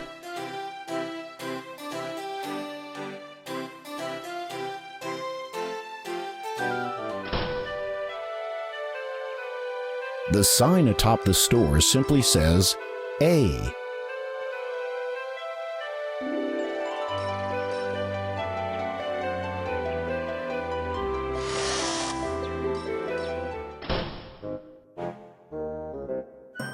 You are inside a cute little antique shop. Old furniture and knickknacks clutter the place. Against the wall, a low bench displays an assortment of items. Ah, dragonfire! Oh, no, wait. It's just a mounted dragon head. Whew. An expensive-looking statue catches your eye. It is sculpted of white marble and appears to be the only item of any real value within the shop. You find it quite odd that this grand statue is situated amongst other ordinary items of far less value. A well-crafted lute awaits the anxious buyer. It's a weather vane with the obligatory depiction of a rooster. Some old shields are lying around in the antique shop. You'd really like to know just what became of the rest of the ship. There are some vases on display in this antique shop. The little old lady is tiny with twinkling blue eyes. Her white hair is done up in a neat bun on top of her head. She appears at first to be in her 60s. Then you notice the sheer quantity of makeup plastered on her face and decide that she may well be older than that. An intricately painted china doll, complete with a miniature tea set, adorns the bench. A stack of plain-covered books gathers dust on the shelf. You are inside a twin axes grace the wall above the front door. You wonder if they serve as a security measure for intruders. Good afternoon. What can I do for you, dear? Hello. Do you sell anything that would aid in ascent up a mountain? Unfortunately, I do not sell climbing equipment, or anything of that sort. This is really a specialist store. Oh. However, I do have an item which you might find useful. This lamp is said to contain a genie. Never tried it myself, of course. I do not believe in using magic to solve my problems. Nature has made us as we are, and we should be glad of that. Uh-huh. How much for the lamp? The old lady hesitates. You sense she wants more from you than your money. You hope it is not anything that you will regret. Well, seeing as how you are a man who seems adept at taking care of himself, perhaps you could do a small favor for me? Somehow, you knew she was going to say that. I once owned a beautiful nightingale, quite rare around here, but the sentimental value far outweighs its monetary worth. That foul old witch Hagatha has stolen it from me, probably to use in some concoction or another. Her nose screws up in disgust. So, if you could be a sweetie and retrieve it for me, I will trade you the lamp for the bird. Agreed? Well, I will see what I can do. Do be careful. If Hagatha should spot you out of her good eye, then you'll be in for it. A rather beaten and tarnished brass lamp is positioned on the countertop.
Unless you are mistaken, the symbol above the cave entrance bears a striking similarity to a bat. A shiver runs down your spine as you look at it. It's almost as if some dark force were radiating from it. It is a human skull with a radiant blue stone wedged into its eye socket.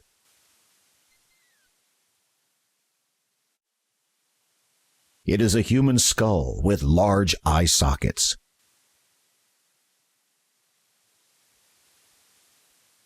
It is a slightly luminescent blue stone about the size of your palm. As you attempt to place the birth gem into the skull, you discover that it does not fit properly. Instead, it juts out uselessly like a bulging eyeball.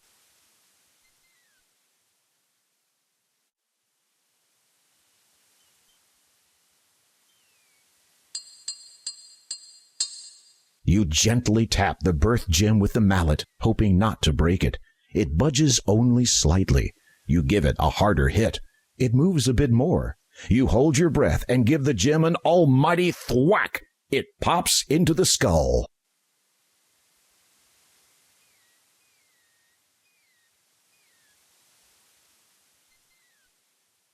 The birth gem is now fully inside this skull's eye socket.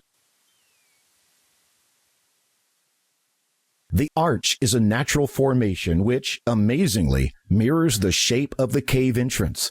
Through it, you can see the rocky shoreline which meets the sea. To the north, you spy a sickly-looking meadow. You have a terribly strong feeling that you really don't want to play with those sticks. As you face the skull towards the image of the bat above the cave, you notice that its wing has faded slightly. However, you suspect that whatever danger the bat represents is still in effect.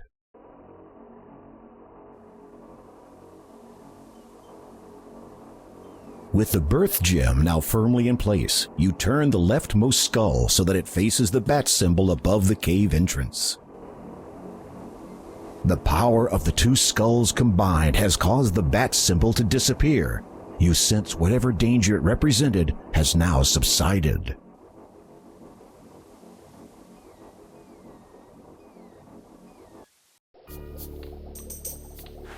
As you enter, you are almost overwhelmed by the foul stench which molests your nostrils. It is obviously coming from whatever Hagatha is cooking in that large cauldron of hers. There are some things of interest on the other side of the cave, but you have no means of crossing over there safely at this time. A caged nightingale sits on the floor near the northern cave wall. The light from outside barely penetrates the interior of this cave. So long as you keep your distance, Hagatha shouldn't notice you.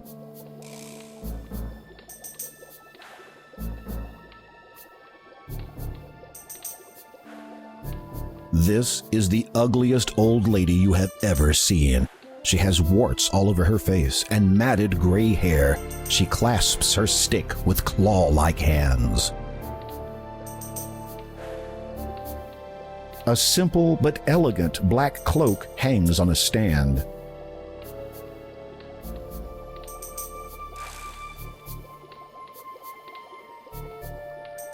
Being as quiet as a mouse, you slide your hand inside the cloak to discover a deep pocket. Amongst sticky and disgusting spell ingredients, you find a tiny silver key and a peculiar golden ring-shaped device. A gilded cage sits to one side of the cave. A beautiful nightingale flits nervously inside. The cage is locked and chained securely to the wall. You hear Hagatha begin a chant of some kind while stirring her brew. The fluid of blood with bone and flesh. You silently drop the cloth over the cage.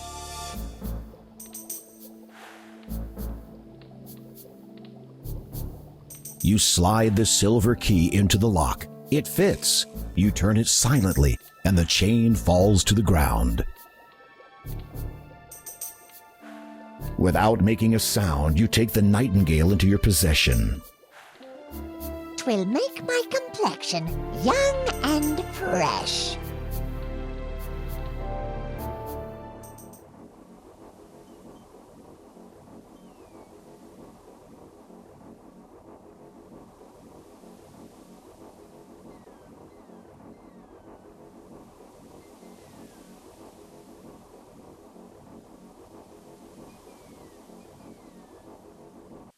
You strike the skull with all your strength, and it shatters easily.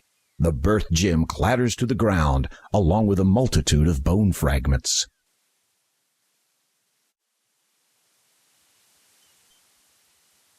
Shards of bone litter the ground. The birth gem lies among them. You reacquire the birth gem.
You remove the cloth from the cage.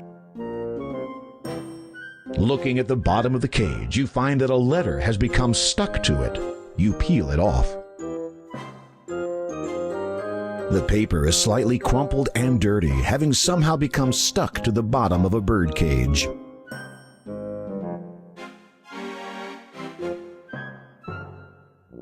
You read the letter.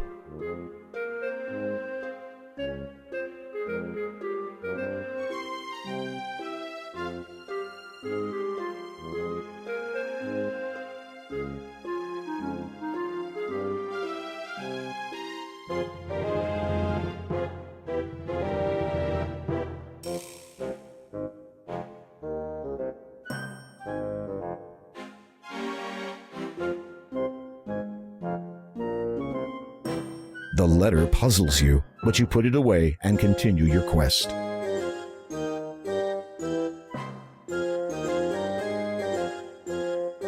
As you look at the bird, it begins to sing merrily.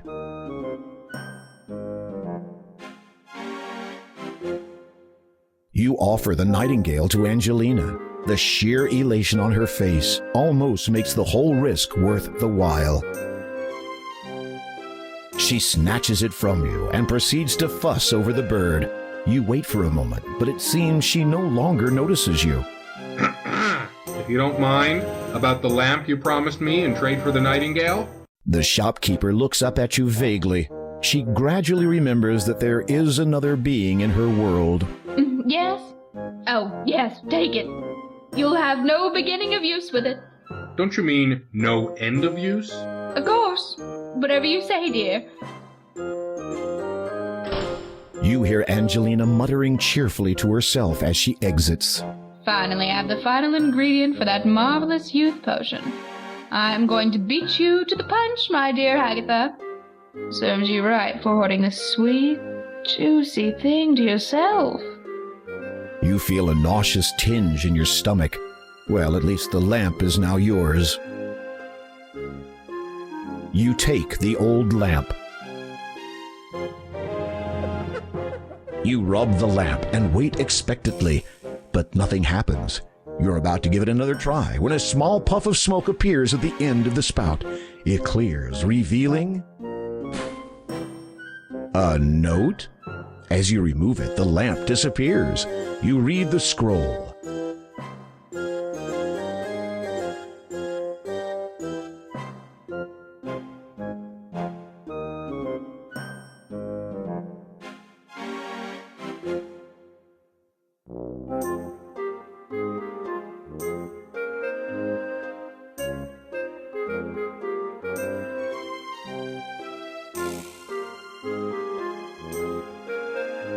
Angelina has closed and locked the door behind her.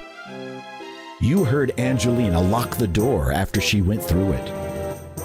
The door is solid wood. Angelina cannot hear you.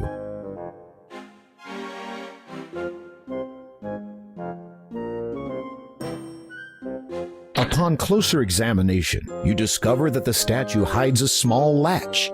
You flip the latch and watch in amazement as a trap door opens up from the floor.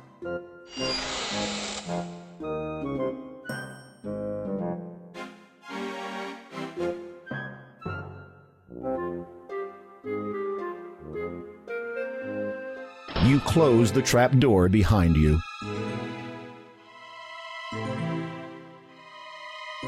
You see a letter on the desk. You read the letter sitting on the desk.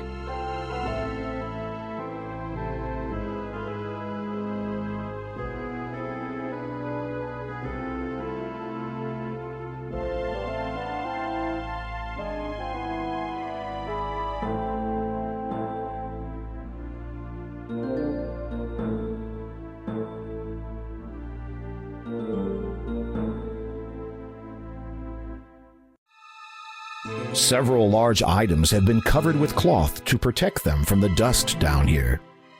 There is a soft pile of down and dust. A beam of light filters through from a crack in the floorboards above. Several large items have been A tangled mass of jewelry and chains have been dumped into boxes and pushed up against the back wall. A large double-bladed broadsword leans against the bench. It looks like an expensive antique. This is a secret room located directly beneath the antique shop. Obviously, the proprietor uses this room as a storage area for her worthless wares, although there may be something of value down here. You see the latest antiquities that Angelina had planned to sell unwary customers. Unfortunately, they're about as old as your boots and are probably worth far less. You see a colorful rolled-up carpet. As you pick up the carpet, you notice a small label which reads, "Property of Al Den." There might be a faded letter or two in there, but you cannot be sure. Above you, from the back room, you discern Angelina's voice. I did it! I did it! The youth potion is finally finished. All I need to do now is drink it. Angelina, show yourself, you scurvy wench. Hagatha? My dear! What an unexpected surprise. Don't you play the fool with me. I know you stole it. Stole? Really, I do not know. Silence! For your lies and deceit, there can be only one consequence. No, please. I can explain. I said silence. Oh, and one more thing. Your invitation to join us is revoked. What is this? Ah, the youth potion at last. Oh no! Drat! Now what was that spell for removing floorboards? Curses! I shall have to go back and look it up.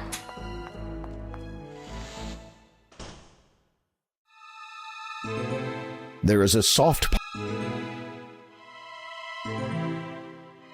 You fish around in the pile of down and successfully retrieve the youth potion.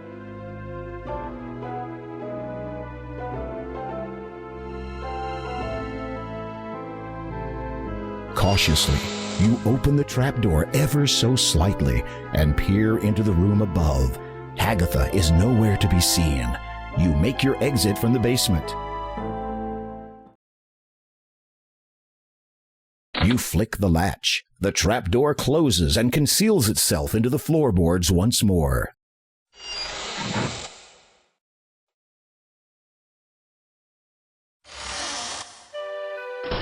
The town gives you a pleasant feeling. There is a small assemblage of farmers having a discussion nearby.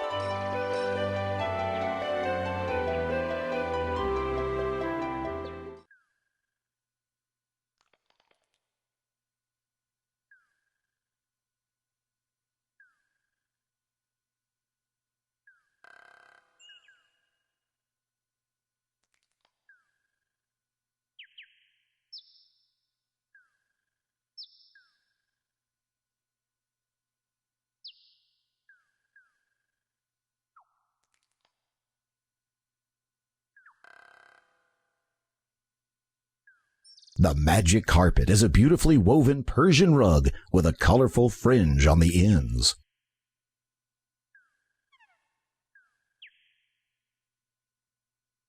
You unroll the magic carpet, lay it on the ground, and sit on it. The carpet begins to rise skyward. As you ascend higher, you realize that the carpet is beyond your control. It glides through the air on a seemingly predetermined course.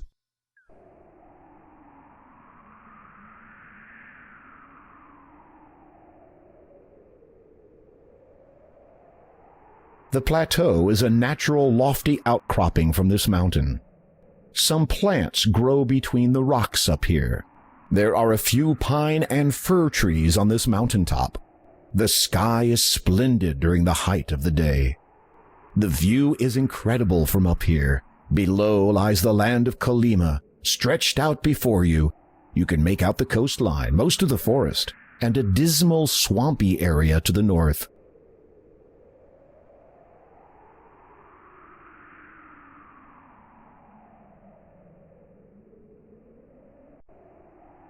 A snake blocks your path to the east. It appears to be about 10 feet long and is coiled up, ready to strike.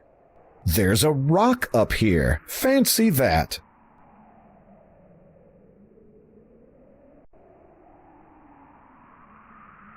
This item. It is a simple but carefully woven pendant of seagrass. A shiny opal dangles from it.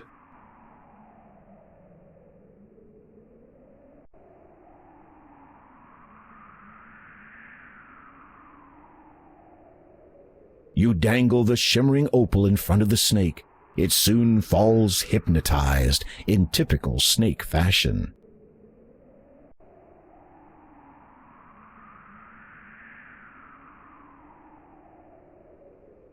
You cannot see a great deal of the cave from here.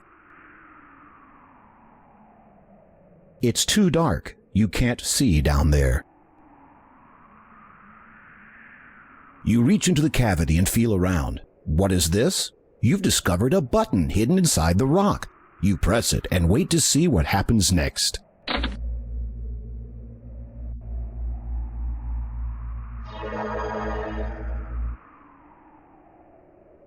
In an instant, a man stands beside you. He appears to be somewhat of an adventurer, much like yourself. Greetings. I am King Graham of Daventry. The newcomer nods in greeting. Without a word, he respectfully appraises you. You notice about him the manner of one who has only recently learnt the meaning of heroism. From where do you hail, good sir? The man opens his mouth to answer, but then pauses to consider that question. Evidently deciding that irrelevant exposition would serve neither party, he casually gestures to the hole in the rock behind you. Might I inquire something of your identity? After a brief search of his own person, the man pulls out a scroll card and hands it to you. You unroll it, and it reads, "Having fulfilled the requirements in accordance with the statutes of the famous Adventurers Correspondence School, the bearer is a qualified would-be hero." The man also shows you a medallion. Upon it are the words, "Hero of Spielberg." You reverently return the scroll to the man. You don't say much, do you? With a sigh of resignation, the man shakes his head silently. Surely you might speak to me of your adventures. The man becomes quite enthused about the prospect of relating his most recent adventure to you. Just as he is about to speak, however, you notice something on the ground that the man must have dropped. You retrieve the paper. It appears to be a scroll. Upon it is some writing. Disclaimer, you have just witnessed a rather shameless plug for the remake of Quest for Glory 2 Trial by Fire by the entities of AGD Interactive. Available now. As you read the writing, the words are ingrained in your mind. The scroll disappears.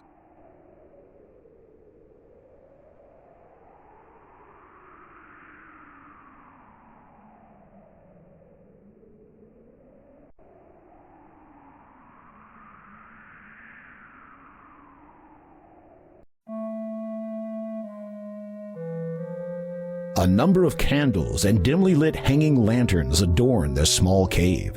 They do not aid your vision much. Fortunately, enough sunlight enters from outside the cave entrance, providing adequate illumination for you to see by. As you had been expecting, this is your average, ordinary, run-of-the-mill cave. You are naturally surprised to see it is fully decorated and very well furnished. A collection of books are stacked side by side on a nearby shelf. Most of the titles are written in a mysterious language that you don't understand, so you suspect that they are about magic. Some incredibly valuable furniture has been placed here. You wonder how it is protected against the elements, as there are no obvious means of sealing the cave. Some incredibly valuable furniture has been placed here.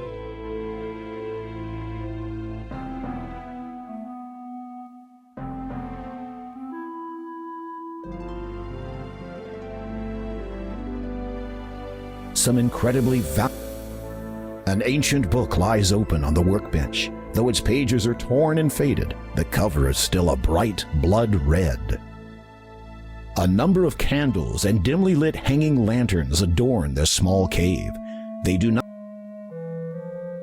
Some incredibly valuable furniture has been placed here. You wonder how it is protected against the elements, as there are no obvious means of sealing the cave.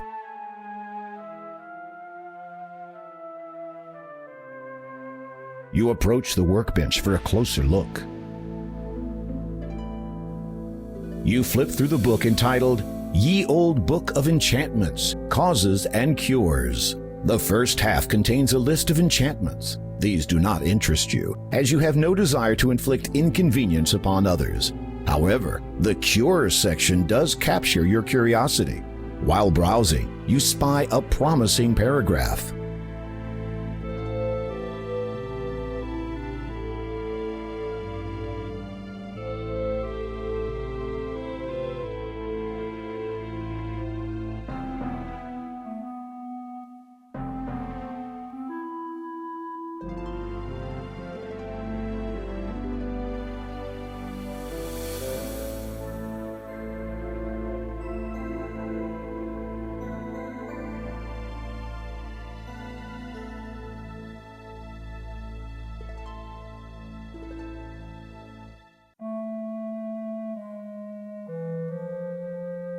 The ancient book bears the title, Ye Old.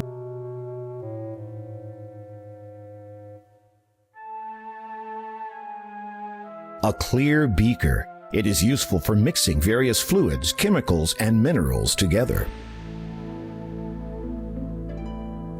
These elaborate candlesticks are quite expensive looking.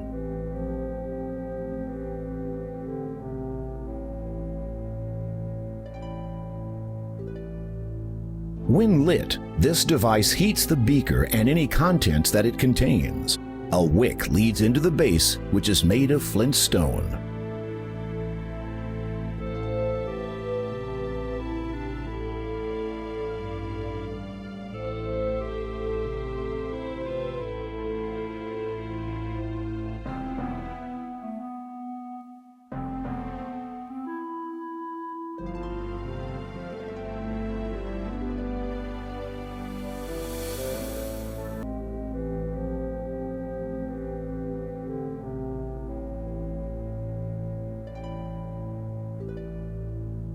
The diamond and sapphire earrings are very delicate. Each earring has a large sapphire surrounded by glittering diamonds. The brooch has an enormous sapphire encircled by 2 rows of glittering diamonds. You toss the brooch into the beaker.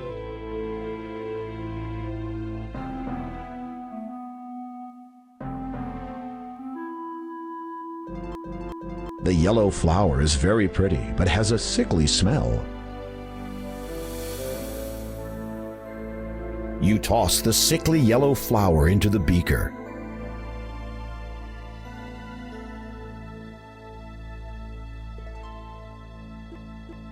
You strike the head of the mallet against the flintstone. It sparks, and the wick catches alight.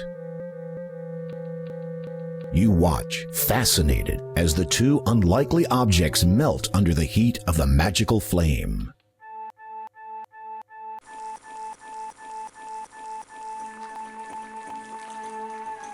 The contents of the beaker have melted into a thick greenish liquid. You stir the mixture carefully with the white feather. It soon dissolves in the hot liquid.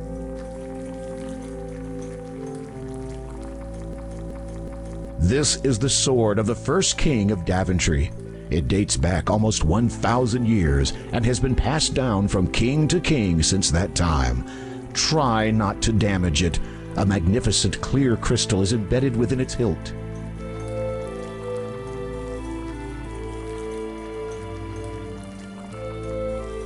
It is heavy. You managed to dislodge the crystal that had been set within the hilt of the sword almost a millennium ago. You feel a tinge of guilt and wonder what all the past monarchs of Daventry would say if they saw you damaging ancient crown property. You drop the crystal in and watch, amazed, as the green liquid slowly seeps into it.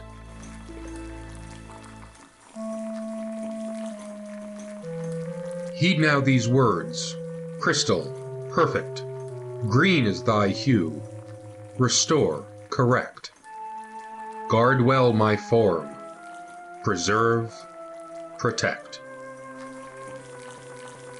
You recite the words correctly, line for line, and sure enough, only a brilliant emerald remains in the glass beaker. You quickly blow the flame out so as not to overheat the emerald and cause damage to it.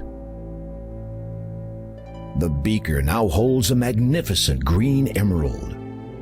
Picking it up gingerly, you're amazed that the emerald took virtually no time at all to cool.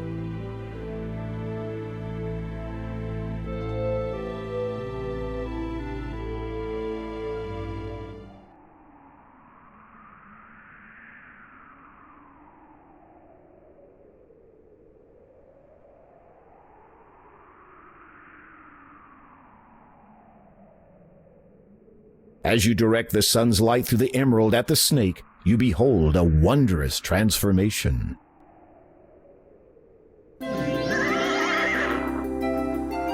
Before you now stands a magnificent winged horse.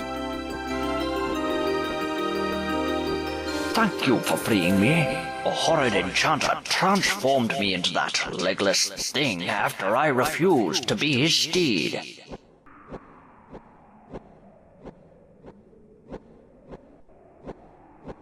That was quite a gamble, to refuse an enchanter. True, but I could not have accepted, even if I had wanted to. For I am a disciple of the cloud, and can serve no land dweller. Disciple of the cloud? What does that mean? First, tell me of what you seek up here. You take a deep breath, then explain about the Door of Destiny, the gems of nature, and your present quest to locate the growth gem. So, you seek the air gem? Yes, that is right. You know of it? Most certainly. But you will not be able to reach it by any means available to you or any of your kind. I would gladly take you to it, but alas, the enchanter took and hid from me my bridle. Without it, we could search for 1,000 years and still never find the cloud spirit. Where did he hide your bridle? I do not know. Perhaps a clue may be found in that blackguard's abode behind me. What is this spirit you speak of? The essence of what you seek. It passes through us as we grow, all through our lives, though few are ever aware of it. You will know soon enough when I take you to it. Why do you choose to serve this cloud spirit? It is my destiny, and I must fulfill it, just as you must fulfill yours. I was not aware that I had one. All of us have a destiny. Some are predestined, others are determined by choice. I believe yours to be of the latter. You don't have anything else to say to the steed.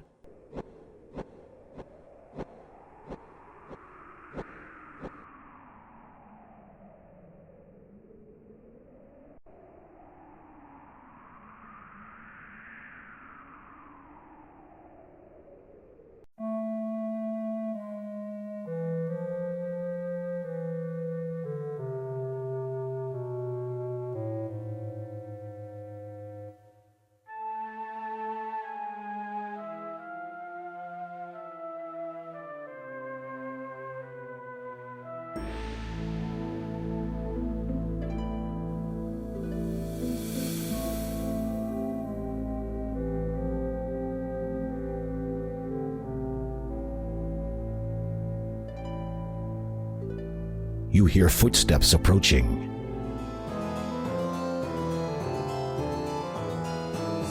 Uh-oh, the enchanter has caught you in his lair. He twirls his hands, aims them at you, and then utters some words under his breath. You feel a tingling sensation all over your body as the enchantment attempts to transform you into whatever the enchanter has fancied. At the same time, you also feel the comforting energy of the emerald shielding you. The enchanter's twisted smile turns downwards. He scowls at you.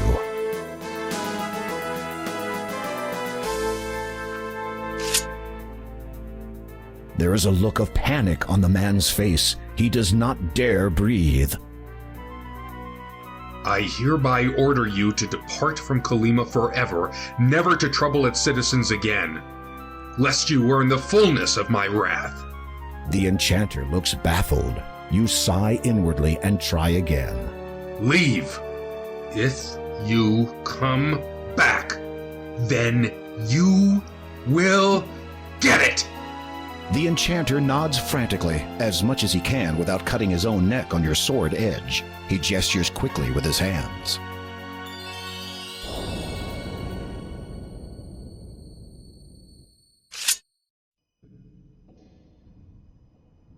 You are standing in an empty cave. You notice that some writing has been engraved into the wall. You read the inscription.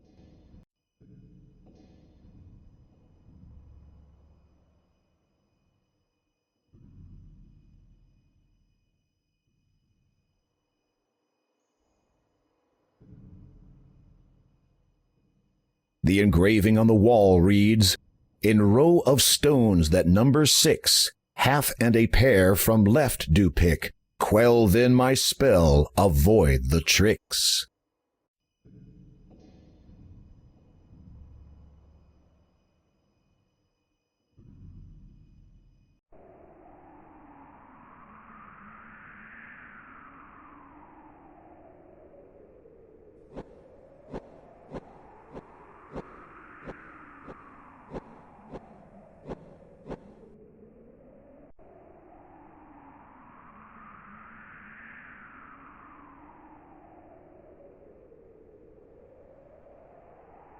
You unroll the magic carpet, lay it on the ground, and sit on it. The carpet rises into the air again. The carpet begins to descend.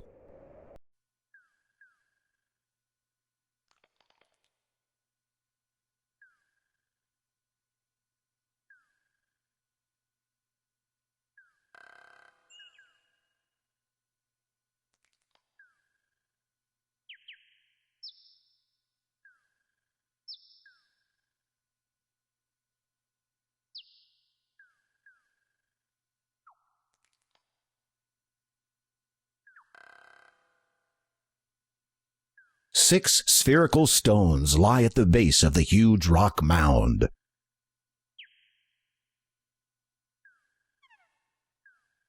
Six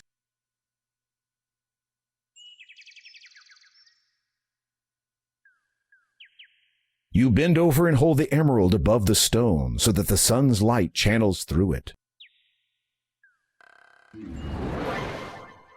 Incredible! The rock has transformed into a silver-studded bridle.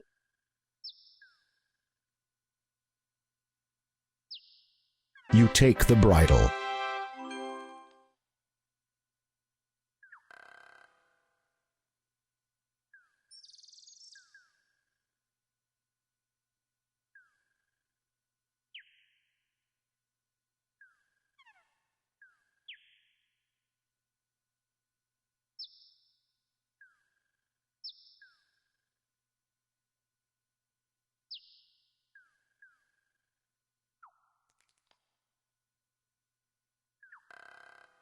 You unroll the magic carpet, lay it on the ground, and sit on it. The carpet begins to rise skyward.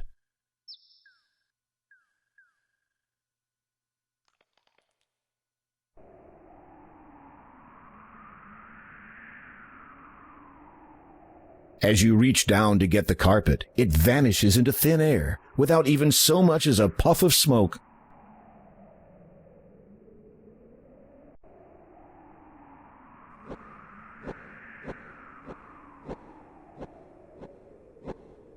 The leather bridle is studded with silver rivets and a silver bit.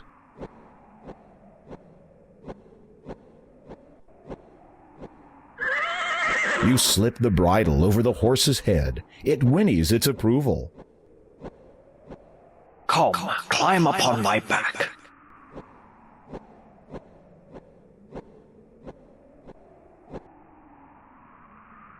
Hold on. This will be a little exhilarating.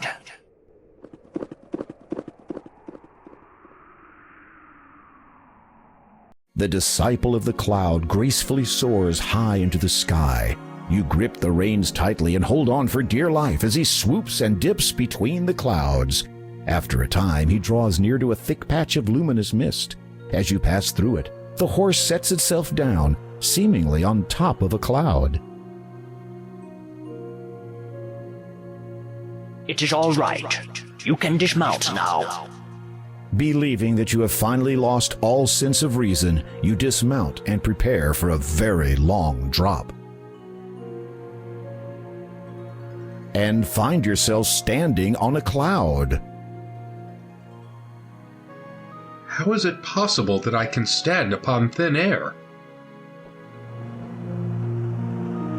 Such are not the questions you should be asking. You have come for the Air Gem, or the Growth Gem as it was once named by the ancients. It has not been termed thus without reason, for one who would have the gem as his own must prove himself grown and thus worthy of it. Meaning, no disrespect.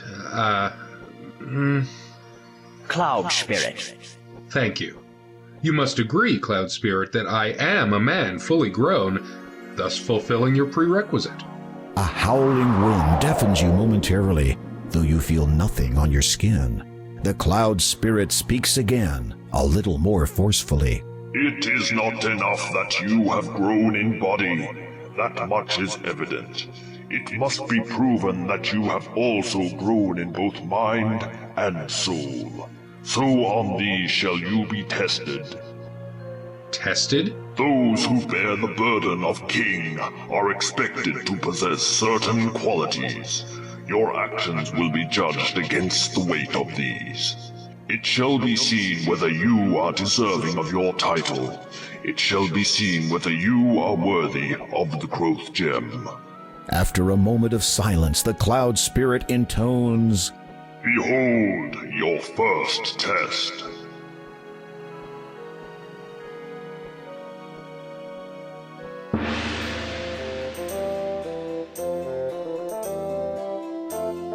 The mist around you clears, and you find yourself in a familiar place.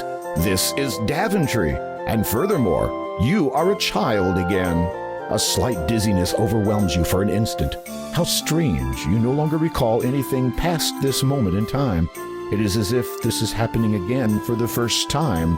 Even stranger, you are still vaguely aware that you are undergoing a test of some kind, though for what purpose you cannot fathom. But look, it is Malvolio, your best friend. The two of you are deeply engrossed in a game of bat and ball.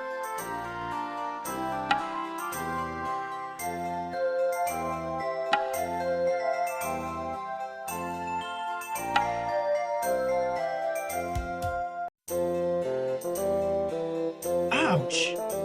Uh-oh! That sounds like the king now! What do we do?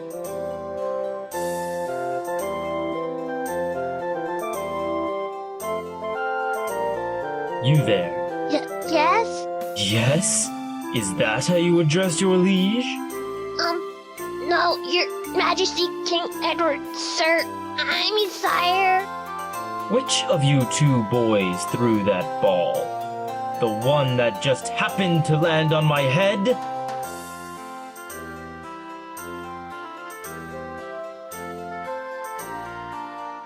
I have asked you both a question. Silence is considered a response equal to impertinence.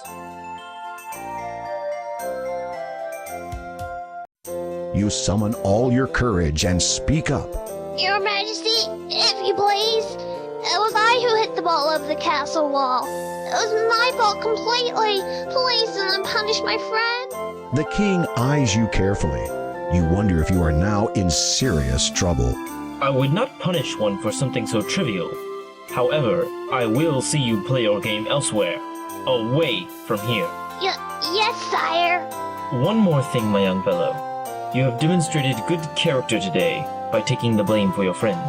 The finest knights in this realm demonstrate their compassion by protecting others, even if that should mean putting themselves at risk. I find that to be a rare quality in the many I meet. When you have grown up, I hope to see you again, perhaps in my service. Thank you, Your Majesty.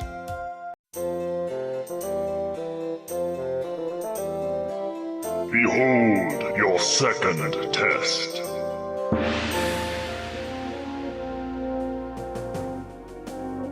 You feel yourself growing older, more so than before the tests began. Again, dizziness overcomes you. Your memory of the previous test fades, and in its place, your mind is filled with the knowledge of everything that has since come to pass. This includes, unfortunately, the dreadful misfortunes which have plagued Daventry since the coming of the terrible three-headed dragon. To make things worse, your 17-year-old daughter has been demanded as its latest sacrifice. In return, it will not harm the rest of the population until the next demand. You would go forth to destroy the dragon yourself, but you no longer have the heart for such quests. Never have you felt so forlorn, so frail. You fear that given the choice, you would do anything to rectify the situation.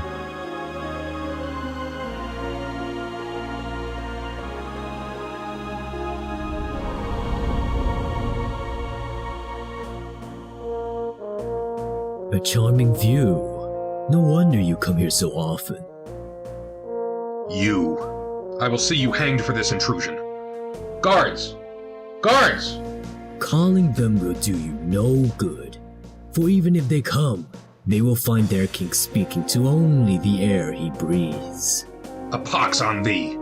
Who are you? My name, my true name, has been heard by none for nigh on a millennium. It is enough that you know me as the Father. Then say what you have come to say and be gone. You never were one for small talk. You cursed my family. As a result, that dragon is now loose upon the land and one of my children was kidnapped.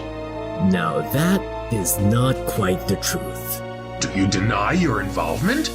Not at all. It is just that you have omitted so much. Speak and be gone. Very well. I want your crown. You cannot believe what you have just heard. This vile creature has caused untold misery throughout your land for nearly 18 years and has now infiltrated your castle just to ask that you hand over your authority to him? Of all the outrageous... Is that what this is all about? You want to rule Daventry? What would I want with a puny little kingdom when in a few short years I will have more power than Legitimor himself? No, I want only the thing you wear atop your head. Your crown. It is an essential part of my plan. Without it, my efforts to prepare for the ascension will have been in vain. I have waited far too long to be deterred from it now. If you need it that badly, you could have just taken it. You had plenty of opportunities. Are you completely ignorant of the legends of your predecessors? None can possess the crown of the first king unless it's given. If you think for one moment that I would... Before you speak further, consider this. In exchange for what I ask, I shall lift my curse and all that it entails from you and your blighted land. You shall have both it and your family restored in full. Minus your title, naturally. Your mind reels at these words. For almost 2 decades, a countless number of innocent people have suffered under the afflictions Daventry has had to endure. So many more people would continue to suffer indefinitely, notwithstanding the pain you feel over your own family's misfortune. With a simple statement, you could put an end to it all.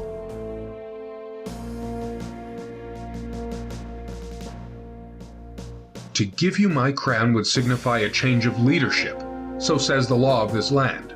It also says that the crown is to be worn only by those with the highest regard and intent for Daventry. So, to give it to such a vile being as you would betray the honor and memory of all the past kings who have worn it. No, I will not do it. Not even for the sake of your family? There are some principles for which even one's family must be sacrificed. The man appraises you as a scientist would a unique specimen. What an intriguing set of morals you have, King Graham. I almost look forward to the time when you will put aside your obligations here and seek me out. I have foreseen that we shall meet again.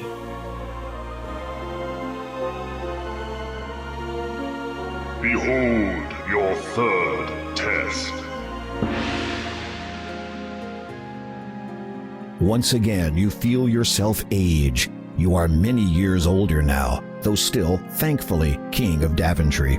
As before, the knowledge of the previous test ebbs from your mind. This time, however, it is filled with a greater knowledge of all that has come to pass thus far.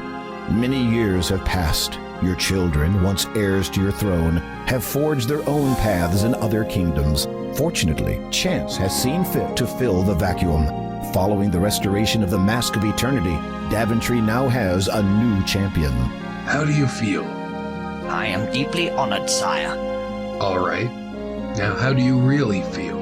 Scared out of my wits, sire. You smile and feel the lines in your face stretch. You hope you'll get used to it when the true time comes. You know what they've been saying about my decision, that is. The people question my ability to perform the duties when I have another higher obligation. I believe that I can attend to both with the utmost equity. You do not deny that this obligation may arise at any moment, perhaps taking you away from this country at a time of great need? Of course not, sire, but I shall deal with that troll, as they say, when I cross that bridge. And there is the matter of you not being of royal birth. That does not sit comfortably with some of the nobles. The qualities of truth, light, and order can shine from even the most impoverished of souls. Nobility is defined through one's actions, not one's lineage, Your Majesty. You cannot help but smirk.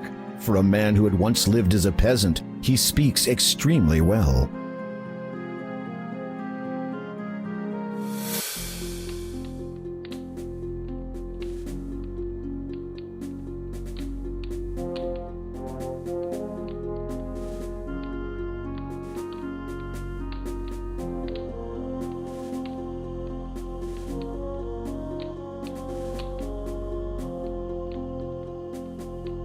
Kneel.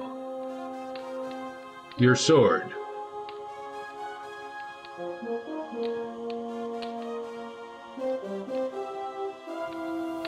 By virtue of your bravery, loyalty, and good conscience, I have chosen you to be my first knight. Thus you are my successor and heir to this throne.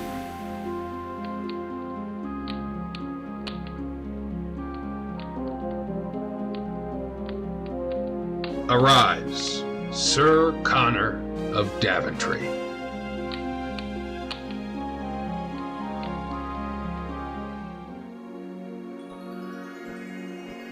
In an instant, you find yourself standing before the Cloud Spirit once more. You also notice that it is starting to get dark.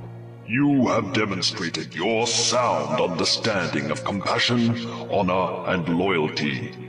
These attributes transcend the mind and speak of the soul within you. Growth continues unabated throughout the lives of all living things. You have grown much, learnt a great deal, and will continue to grow in all ways. You are judged worthy of the Heir and Growth Gem.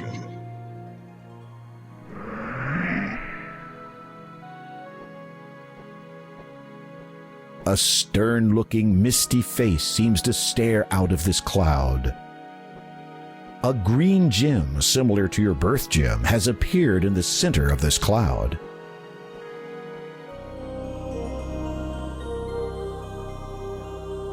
You take the growth gem.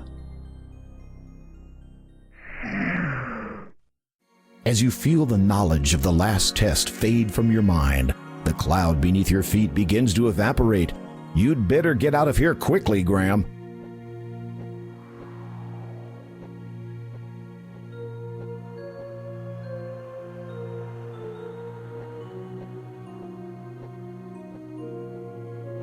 Finally, your flight comes to an end.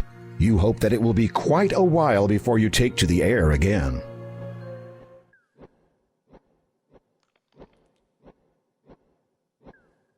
Where would you like me to land? On the ground would be fine.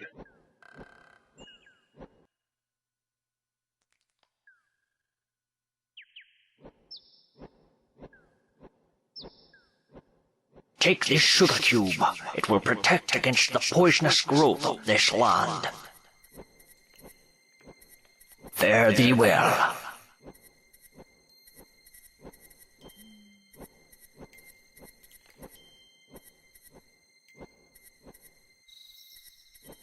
You notice you have lost a few things during your descent, mostly all that paper you were carrying. You are not concerned, though, as long as you don't get into trouble for littering.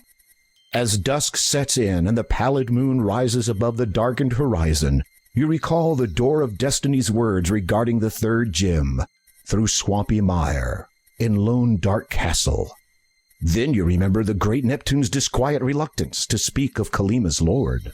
You sense a growing unease that this final gem may not be the easiest to acquire.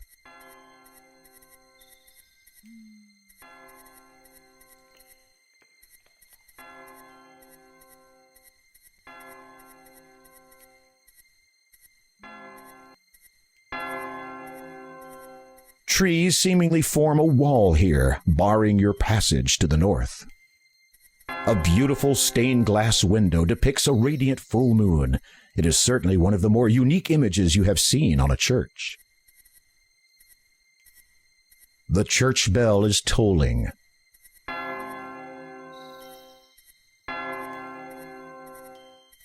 Finding the door unlocked and unbarred, you enter the church.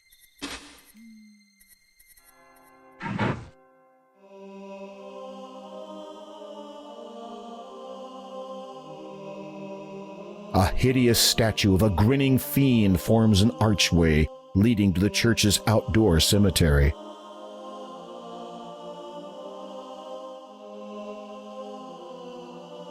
You notice a Bible on the end of a pew. You look over the Bible, which appears to be many decades old. You open it and find that an otherwise blank page at the front has been written on. It is dated over 20 years ago.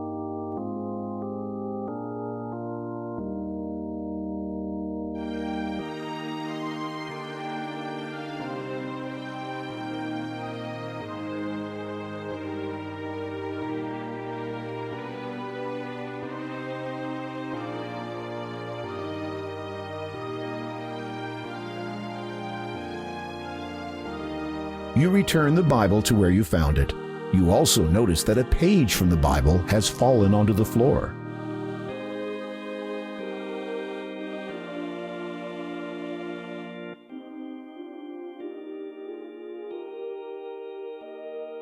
You pick up the fallen page and read it. The words appear to have been written recently. Seems every song ever sung waxes nostalgic with someone. The monk is dressed in a simple ankle-length robe. A belt of thick leather is tied around his ample waist. He wears worn sandals. The symbol of the faith is displayed prominently in the church. From the pulpit, the sermon is delivered.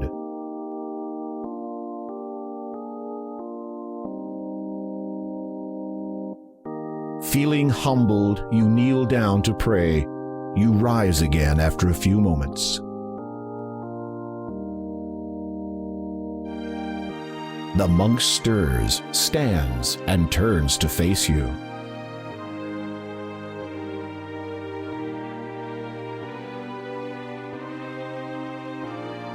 Father, I go now to a place of darkness.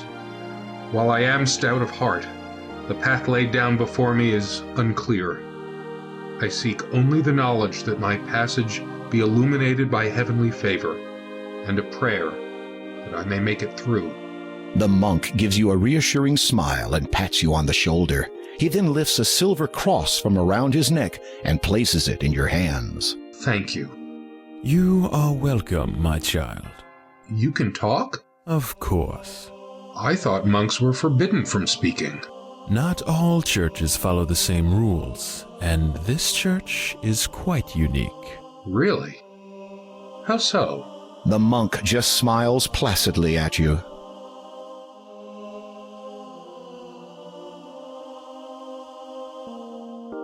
About this crucifix. I believe you will find the cross to be of immense value. It has come to us at a huge price. It was expensive? I mean that it has cost us more than any value to be in possession of it. If I may ask, why is it that you only open the church at dusk? We find the late hours more favorable. Surely then you would not have many in your congregation. Yes, that is true. What do you know of the Count? Only that he is a heathen, a blasphemer. You serve God well by going there, my child. Bless you. The monk smiles at you, turns back to the altar, kneels, and resumes his prayers.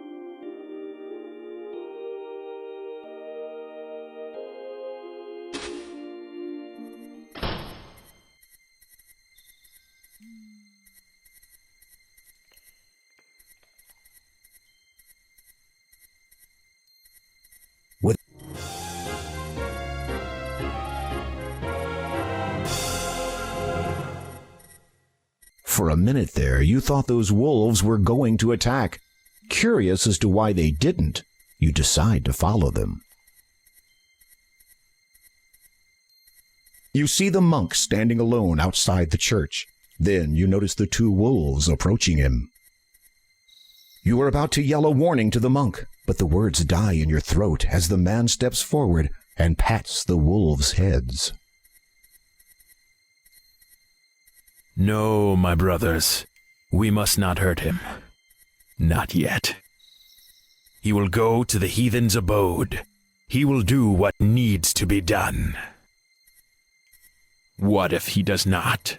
Then, my brothers, we will complete the task before us, the one we began many years ago.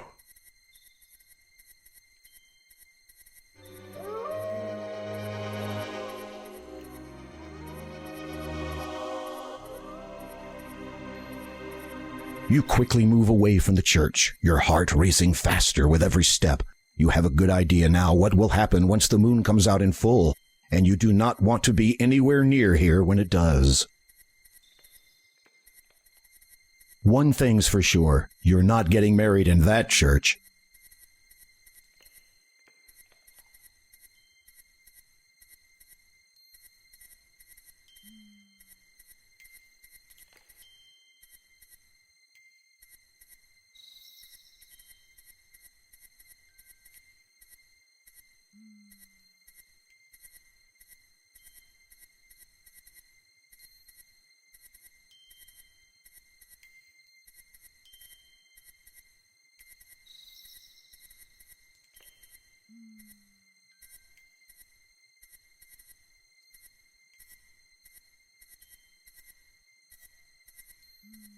The beautiful blue lake.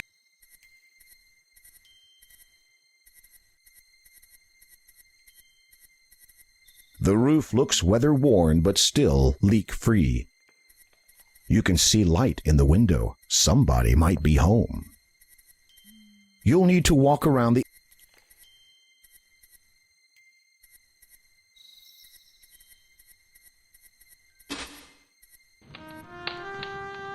Oh, sir.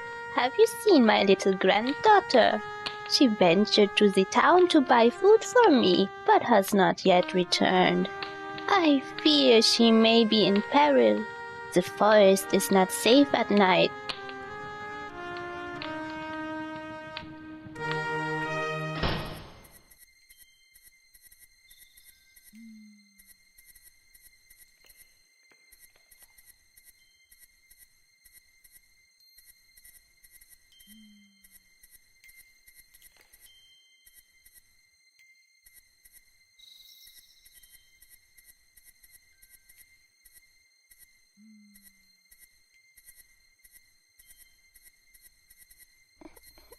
You hear the sound of a child sobbing nearby.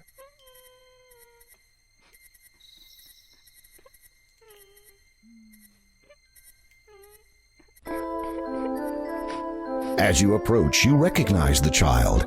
It is Possum, the little girl you helped earlier today.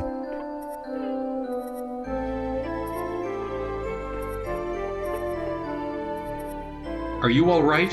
What happened?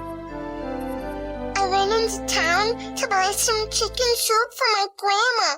I always try to reach home before dark, but this eve I lost my way and was attacked. Attacked? A wolf attacked you? No, not by a wolf, a dwarf.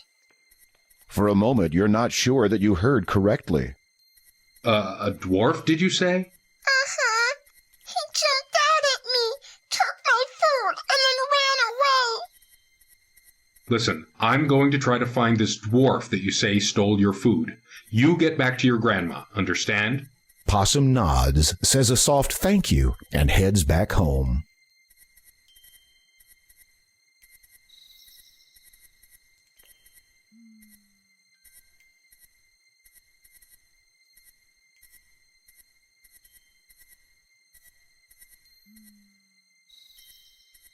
The small awning above the door might provide some shade for about 5 minutes each day. How ingenious! A chimney protrudes from the trunk of the tree. What is this? There's a door built into the trunk of a large tree. It appears to be closed.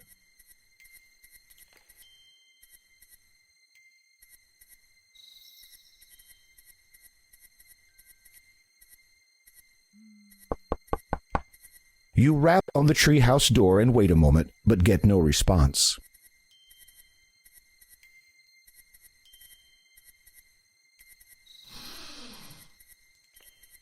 You watch as a little man runs out of the door, which has been built into a tree. You surmise that you have found the culprit's home.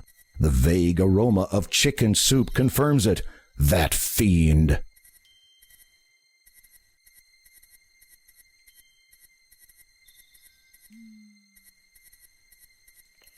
Finding the door ajar, you cautiously open it and step inside the tree.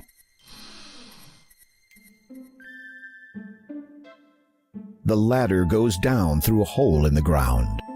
This is a room inside the hollowed-out trunk of a large tree. A door goes to the outside.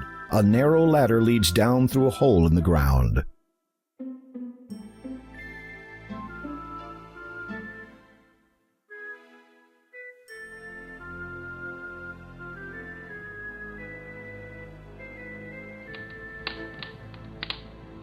A very sharp knife has been stabbed into the table. Its blade reflects the light from the burning fire. Some inexpensive-looking pictures decorate the shelves. The dwarf must have stolen these from a traveling merchant, as the designs on them look foreign. The fire crackles merrily in the fireplace. There is a pot of chicken soup boiling over the fire. You notice the shelf is located quite high up on the wall for such a small dwarf. Then you see the barrel on the table, and things start to make sense.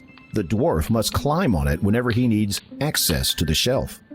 An old trunk rests in the corner of this hovel. It's a large, empty barrel balancing on the rickety table. A rather simple rug adorns the floor. You grab the handle of the bubbling pot of chicken soup. You take it with you. This contraption looks like some sort of oven. It seems to draw heat from the fire, trapping it so that raw meat may be cooked at a much higher temperature.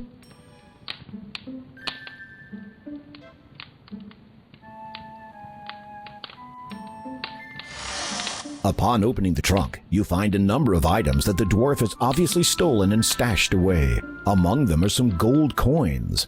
They display the distinctive face of the first king. They could only have come from the magic chest of Daventry.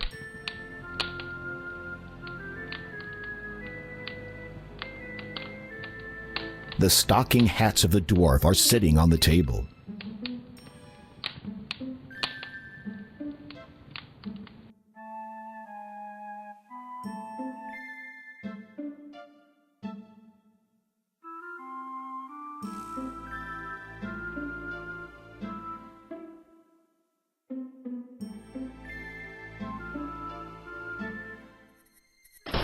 You hear the latch fall into place again as the door closes behind you.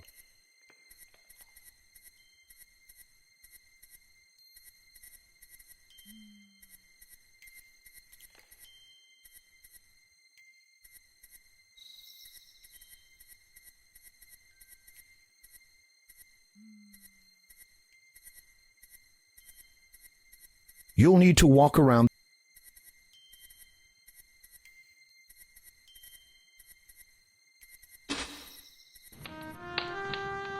Welcome. Come in, please. Possum told me to expect you.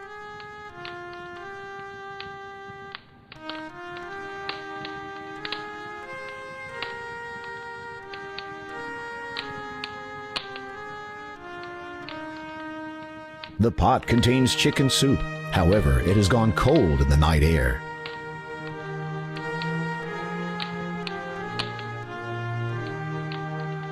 You place the now cold chicken soup over the crackling fire once more. After it heats up to eating temperature, you remove it again.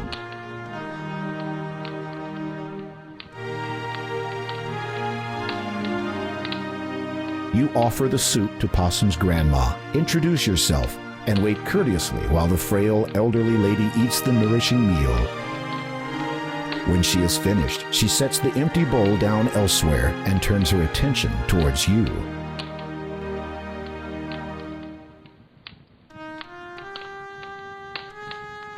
If you would like to speak with me for a while, I would welcome your company. A person should never turn away a visitor, especially when she reaches the twilight of her life. You can't help but feel a sense of finality in the old woman's words. You must have something in return for your kindness. You do not need to risk your safety for an old, worn-out woman like myself. Look under the bed. You should find something to keep you a little warmer on a cold night like this.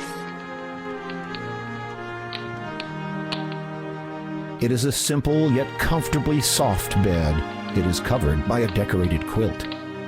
It is a portrait of a young man. He looks somewhat familiar. The painting on the wall looks like an artist's depiction of a Kalina landscape. You wonder who painted this. A beautiful vase is filled with pretty flowers. The smaller bed is fit for a child. A worn armchair sits in a corner of the room. This is the home of Possum's grandma. It is comfortably furnished. Frilly curtains cover the windows, flowers are in the vases. The elderly woman is lying on a wooden bed in a cloud of pillows and coverlets. You can see the beach when you look out the window. You peer under the bed and find a thick black cloak. Lying atop it is a beautiful ruby-encrusted ring. You pick both up with reverence. I could not possibly take these fine things from you. Oh, please. I want you to have them. Nights in Colima are cold, believe me. As for the ring, well, perhaps it is better that I do not have it to remind me. As you wish.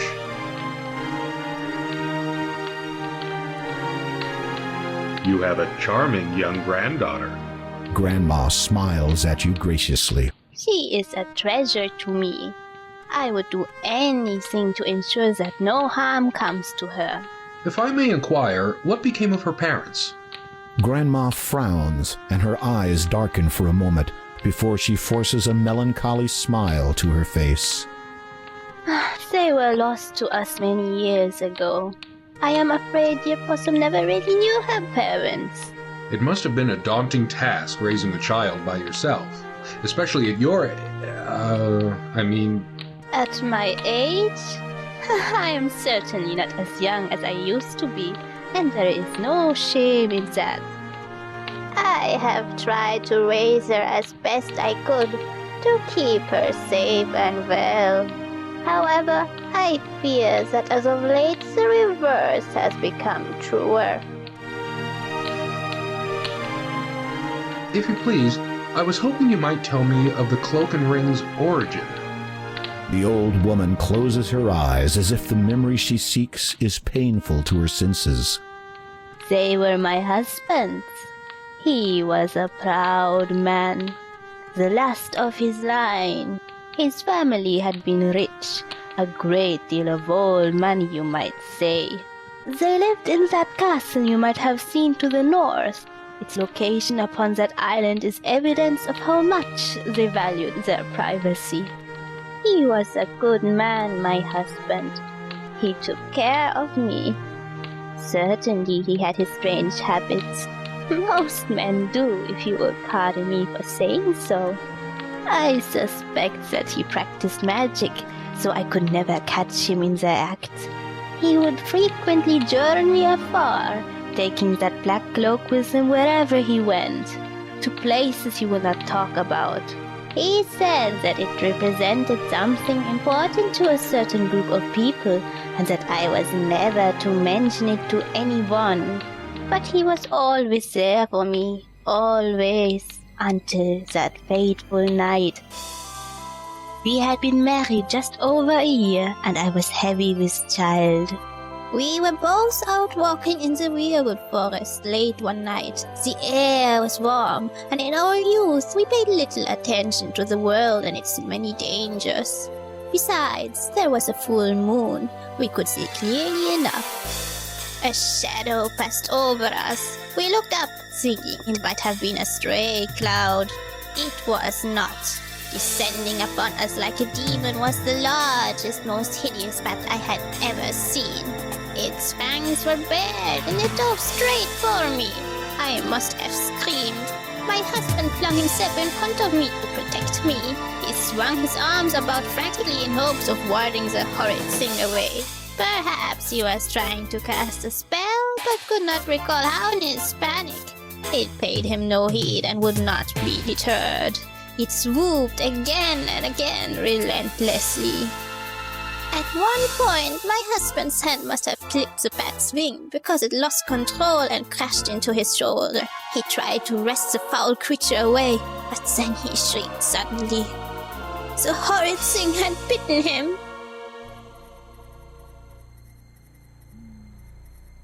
He never did recover from that incident. He just faded with each passing hour. Within 2 days of the attack, my husband had died. We buried him on his family's plantation on the island. Sometimes when I sleep, I can feel him watching over me, guarding me, protecting me. I think he is waiting for my time to come so we can be together always. The old lady seems to be dozing off. You can barely hear her final words. I miss him so. Telling the story has clearly taken a great deal out of her. You watch the old woman a moment and notice her labored breathing as she sleeps. Despite the little girl's tireless daily efforts, perhaps there's nothing more to be done.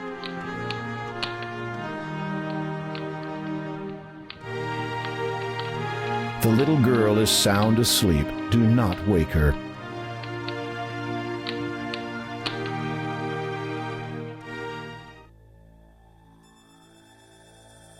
Sister Hagatha, my dear, tell me you have good news. The king has arrived in Kalima, father. That is not what I meant. Yes. Well, he appears to be quite resourceful. It seems his reputation was not totally exaggerated. He's still alive? For now, but that will change soon, I think. The king has discovered that one of the gems he seeks is in the possession of a colleague of ours. Do you remember? Kaldor. Yes.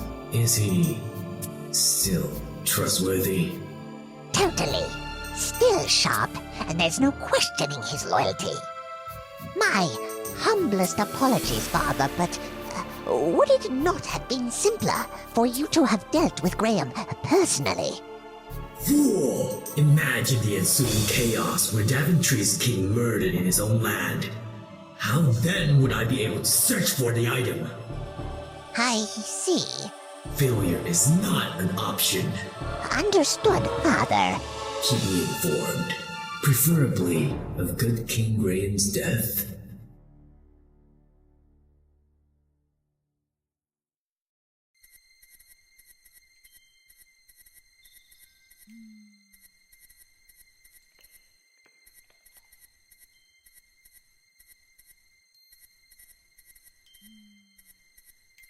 With a flourish, you fling the black cloak around your neck and fasten it.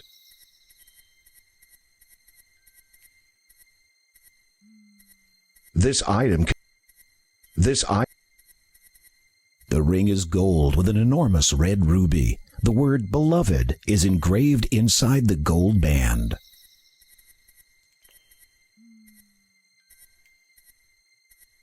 You are now wearing the beautiful ruby ring.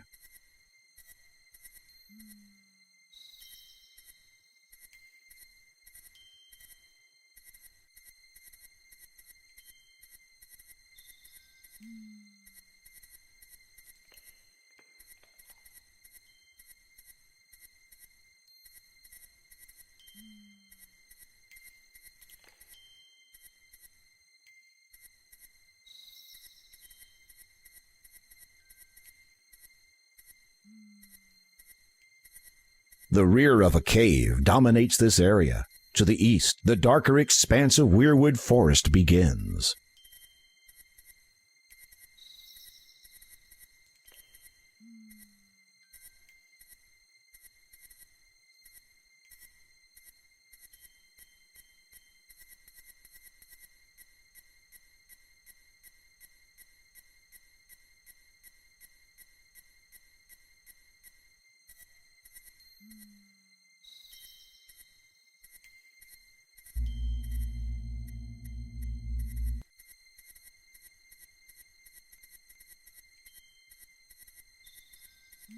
They look like rocks. The spindly leaves of these trees look sharp. Even the thought of brushing past them seems uninviting to your mind.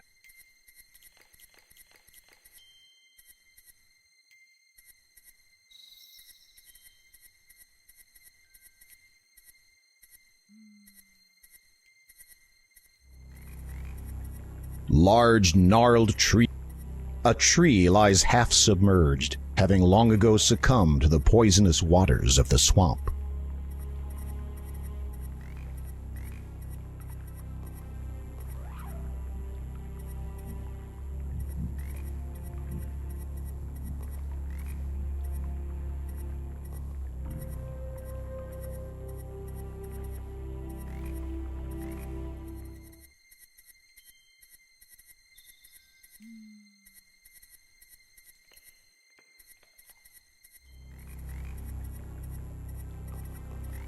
Large, gnarled trees spiral up from the ground. A tree lies half submerged, having long ago succumbed to the poisonous waters of the swamp.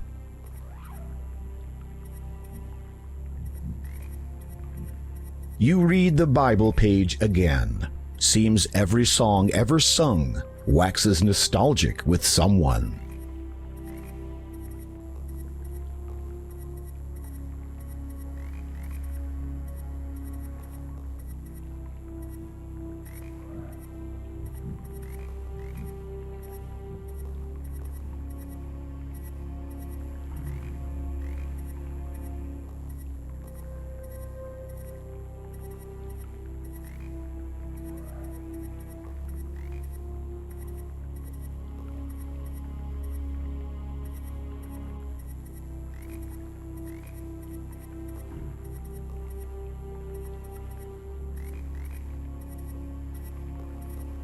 You read the Bible page again. Seems every song ever sung waxes nostalgic with someone.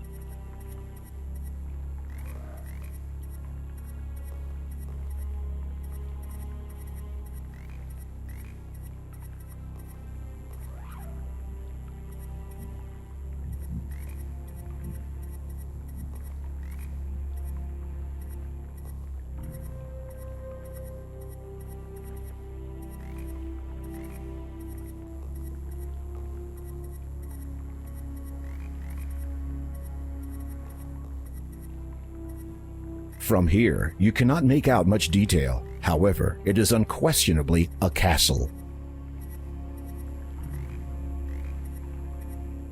Large, sizable rocks offer the illusion that you might find rest here.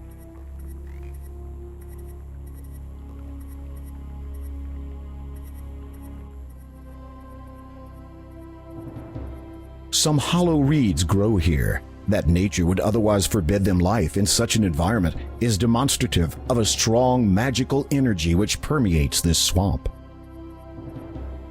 Due to the cessation of any further tree growth to the north, the canopy-like cover ends here at the edge of this lake.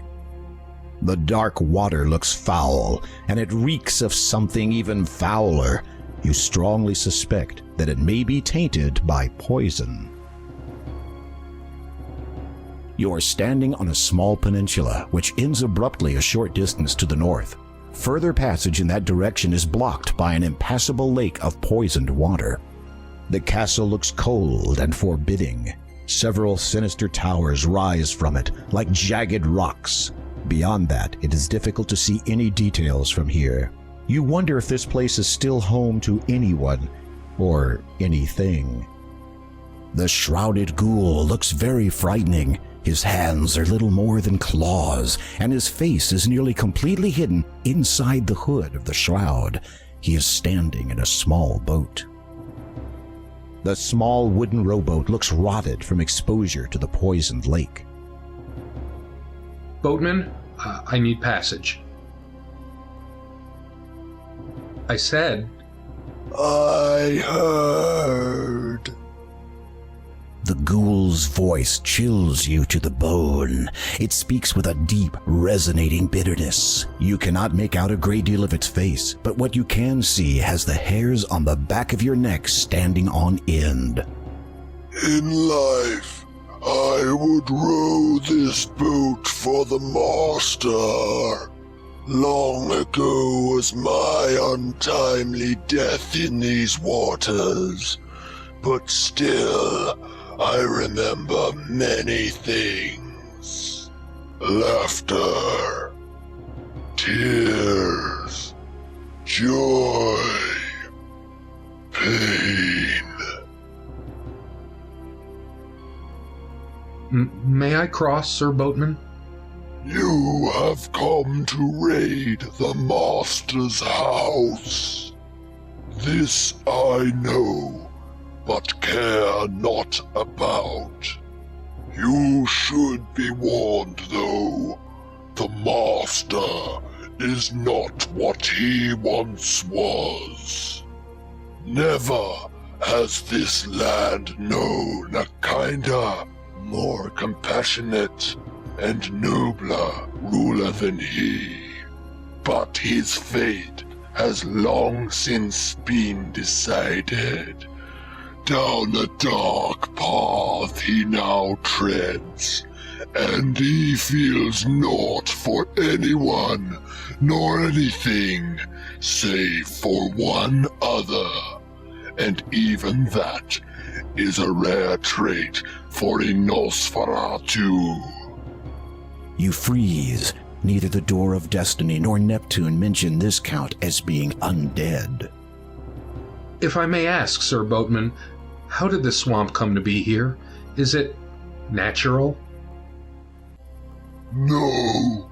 The ground you stand upon was once farming land and dwellings for the peasantry. How did it come to be like this?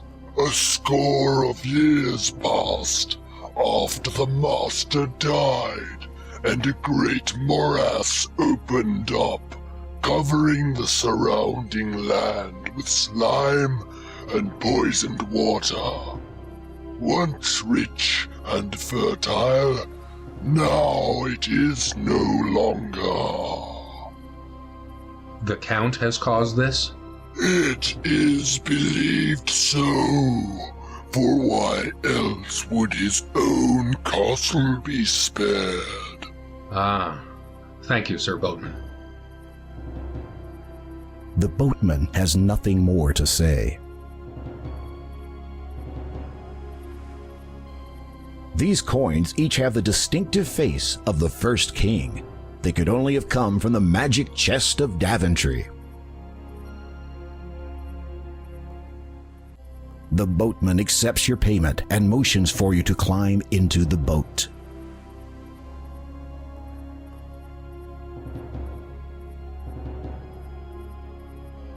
The shrouded ghoul paddles across the toxic lake to the shore on the other side.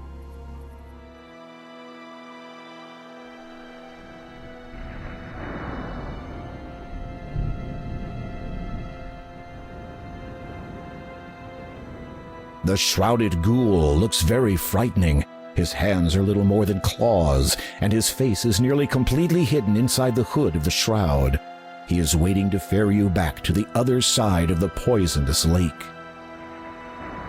Gnarled, twisted trees seem to reach out to anyone foolish enough to walk too close. Then again, maybe it's just your imagination. The thorns and brambles are sharp. This area is cold and ominous. Up ahead, dark towers rise from a sinister castle. The path leading up to the entrance is lined with deadly thorns and thick brambles. Thick mist hangs around the shore of the island as if forming a border beyond, into which only the foolish would venture.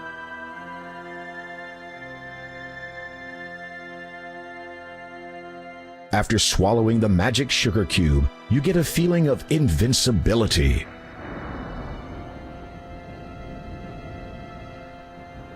The sharp thorns brush against your skin. However, instead of feeling intense pain, you only experience a slight tingling sensation. Evidently, the magic sugar cube did its job.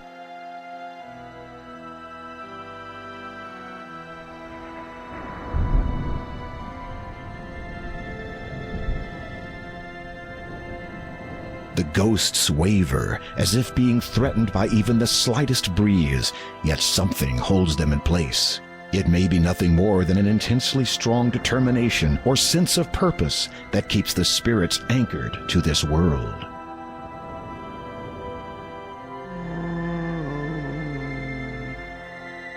When you speak to the ghosts, they utter a mournful wail. A flash of lightning fills the sky, bathing the entire castle wall and towers in a searing white light. It is an incredibly daunting sight to behold. The main entrance to the castle is a set of heavy wooden doors. It looks to be fairly solid. It also looks to be entirely unwelcoming. Dead, twisted trees stand near the castle with curled, claw-like branches. As you approach the ghosts wearing the black cloak, they seem to notice you, and then begin to drift away towards the cemetery.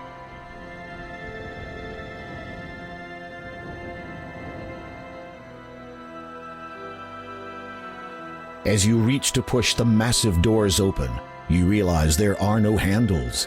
The only thing visible is a small keyhole, which slightly resembles a cross.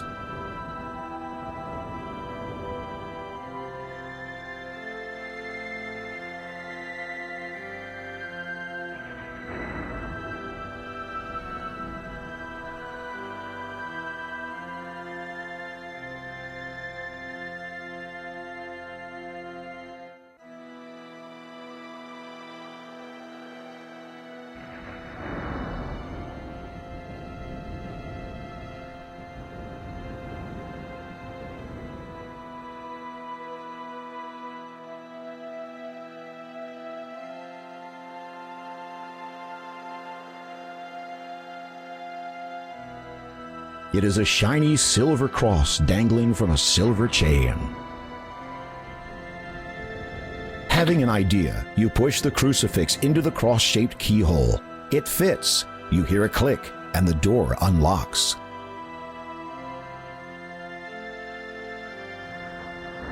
You push the heavy wooden door open, take a deep breath, and step nervously inside the castle entrance. The moment you enter the great hall of the castle, you begin shivering uncontrollably, and not just from the cold. This place has an air of death wherever you go. As if creeping around this huge castle was not enough, knowing full well that an undead creature resides here would unnerve even the most stout-hearted of adventurers, you feel desperate to get what you came for and anxious to leave as quickly as possible. You admire the twin chandeliers. You decide that you simply must have replicas made for your own throne room someday. The portraits on the wall depict the couple who once lived here. They look young and proud. Behind the mask of apathy that comes with aristocracy, there's a certain kindness in their eyes. The great hall of the castle is a large room, quite regal in appearance, even in its simplicity. You can imagine that, in days long since past, this would serve as an impressive welcome area to guests and visitors. You suspect that such a grand entrance would be experienced by few, if any, nowadays. Just walk there.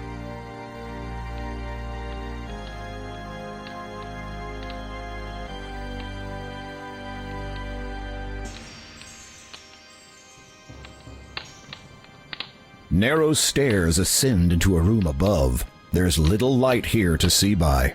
An old shovel rests against the stone wall. It looks well used. You take the shovel into your possession. A torch has been mounted to the wall here. It does little to cheer up the place, even when lit.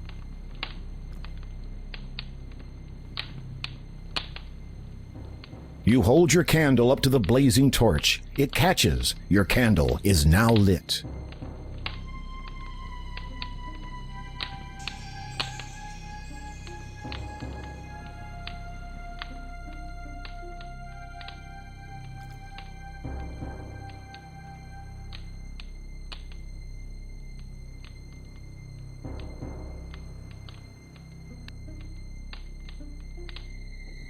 This is evidently the dining room of the old castle. It is still as drafty here as it is everywhere else, so you imagine yourself declining an opportunity to dine in this room.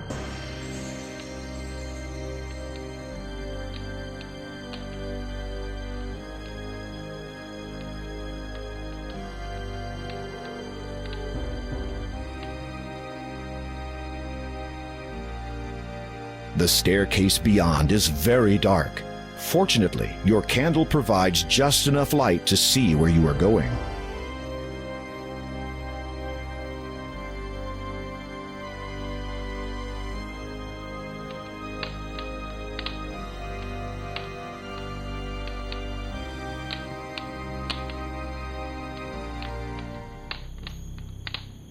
A raised stone dais has been built for the sole purpose of keeping the coffin off the ground. Presumably, this makes it easier for the coffin's occupant to climb in and out. The thought gives you the shivers. The torch helps very little to illuminate this damp and dimly lit room. The rat darts nervously across the floor. There is a beautiful ornate coffin to one side of this eerie room. Dust is everywhere, cobwebs fill the corners, and a sickly odor permeates the air. You test the strength of your stomach muscles by performing an impressively hard blow to your own guts. You wish you hadn't done that.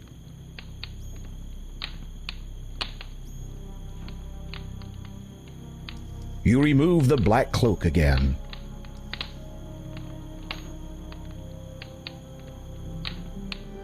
Nervously, you lift the heavy lid of the elegant coffin. You peek into its red satin interior. The coffin is unoccupied, and you feel relief wash over you. as you prepare to look inside the coffin. King Graham, I presume. You turn on your heel. There, blocking the only exit from this dismal room, stands the Count. His skin is pale, his eyes jet black. He wears a black cloak nearly identical to the one that you possess. You know me? Ah, yes indeed. Sister Hagatha alerted me to your arrival, dear king.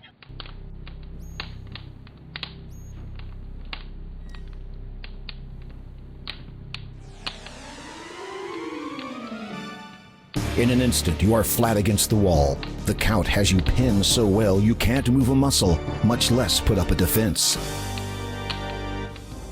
You can feel the Count's iron-cold hand on your throat. You have barely seconds before the inevitable happens.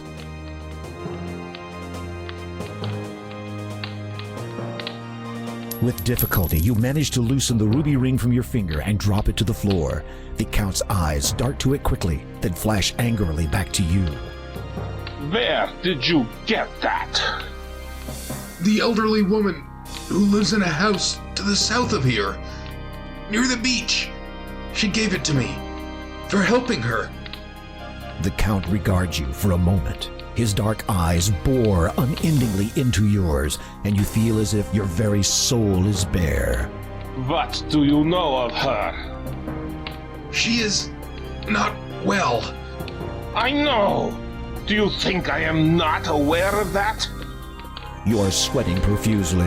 Hopefully this vampire doesn't find the odor appetizing. Night is the most dangerous of times for my mortal family.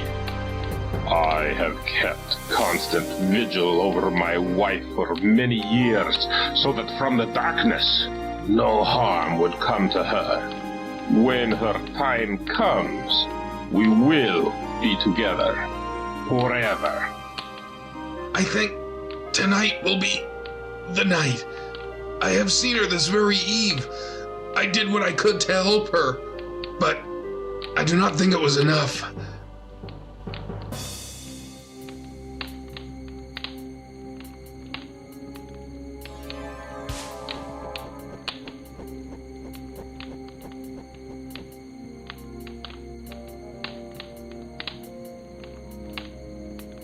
As you watch the giant bat fly out of the room, you realize with dread that the Count has confiscated your crucifix.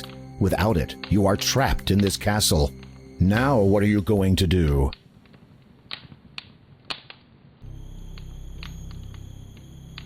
You peer into the ornate coffin. Finding it unoccupied, you see that the interior is lined with shiny red satin. The thought of anyone sleeping in this coffin makes the hairs on the back of your neck stand on end. A beautiful satin pillow adorns the interior of this ornate coffin. At long last, you have located the final gem, the Death Gem. You breathe deeply, reach out, and take the stone in your hands. It is ice cold to the touch, but you don't care. This is the last thing you need to unlock the door of destiny. Now all you have to do is get out of here.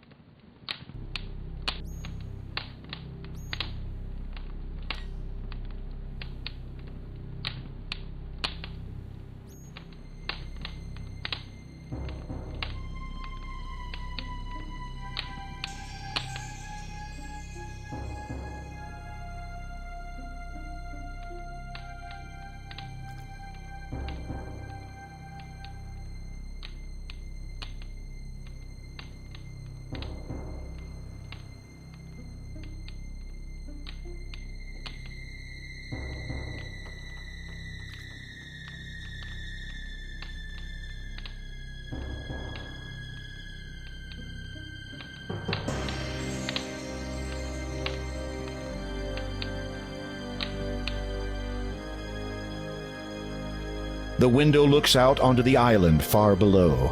Through it, you see that the bricks of the castle might provide some footholds if you are inclined to go climbing. Seeing no other possible escape route, You climb onto the ledge and carefully lower yourself outside, hoping to find a decent foothold. It is a long way down. You are too busy to look in your inventory at the moment.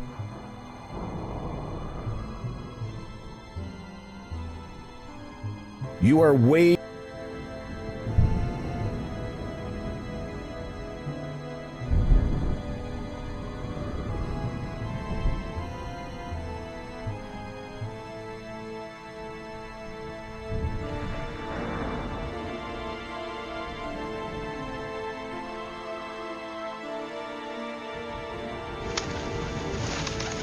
Suddenly, you hear a swishing noise in your ear. It's joined by two others. You instinctively try to brush whatever it is away, but in doing so, lose your hold on the bricks and fall backwards.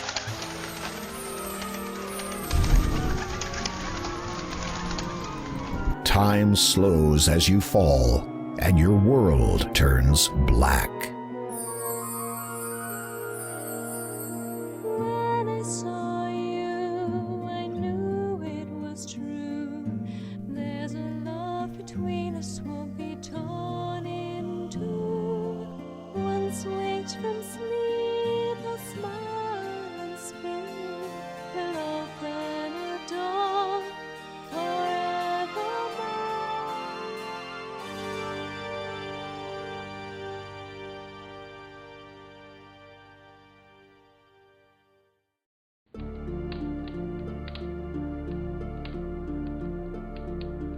Our guest has awoken, my love.